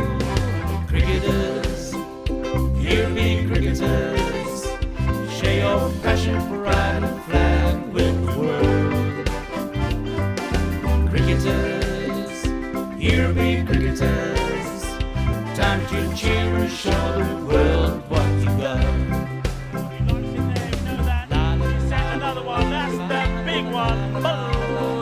family has gone all the way over into the clubhouse and ordering a pint at the bar. Hundreds of clubs all over Europe are coming together today. Thousands of cricketers want to be stars, show their talents when they play. We've got commentary, action-packed cricket frenzy. You're hooked, you can't deny. Worldwide audience watching to see which team will lift the cup up high. Oh, cricketers, European cricketers, share your passion for riding the flag with the world. Cricketers, European cricketers, time to cheer and show the world what you got. La la la la la la. There we go. She sent that pack in but the shaka 6-4. Oh, cricketers, European cricketers, share your passion for riding the flag with the world.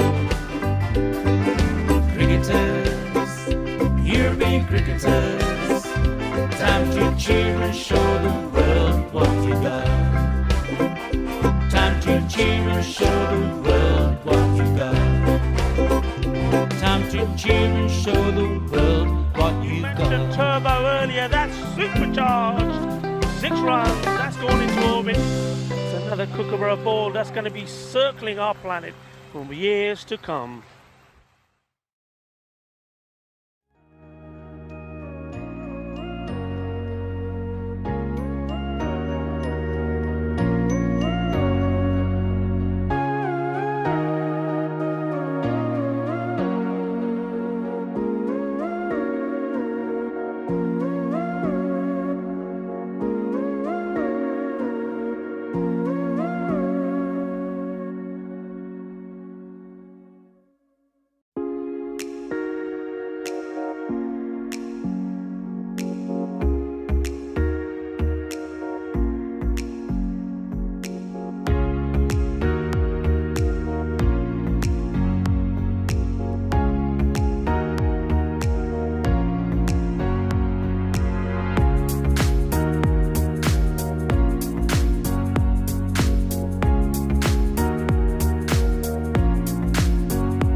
Hi guys, Mr. Maximo here, Vinny Sandu for the European Cricket Network. I'm here for the trophy ceremony of this FanCode ECI Austria.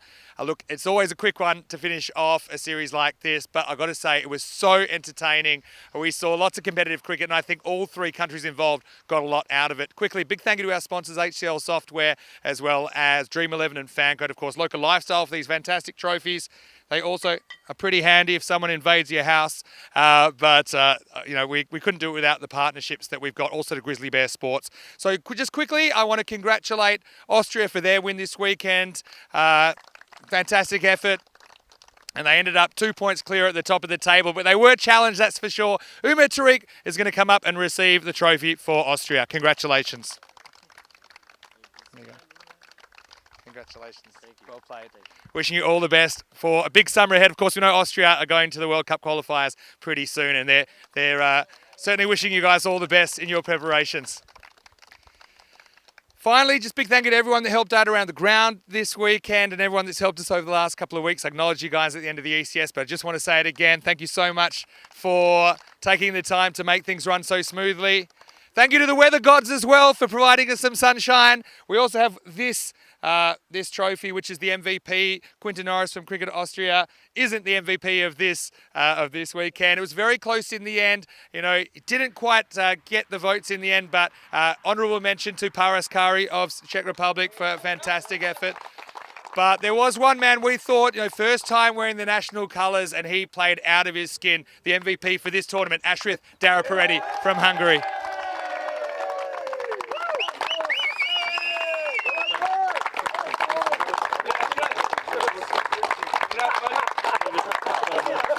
Once again, big thank you to you guys. All the best with your ECC preparations. Have a great domestic season, and we'll see you soon. That's it for now. We'll see you tomorrow for more action from Bulgaria on the European Cricket Network.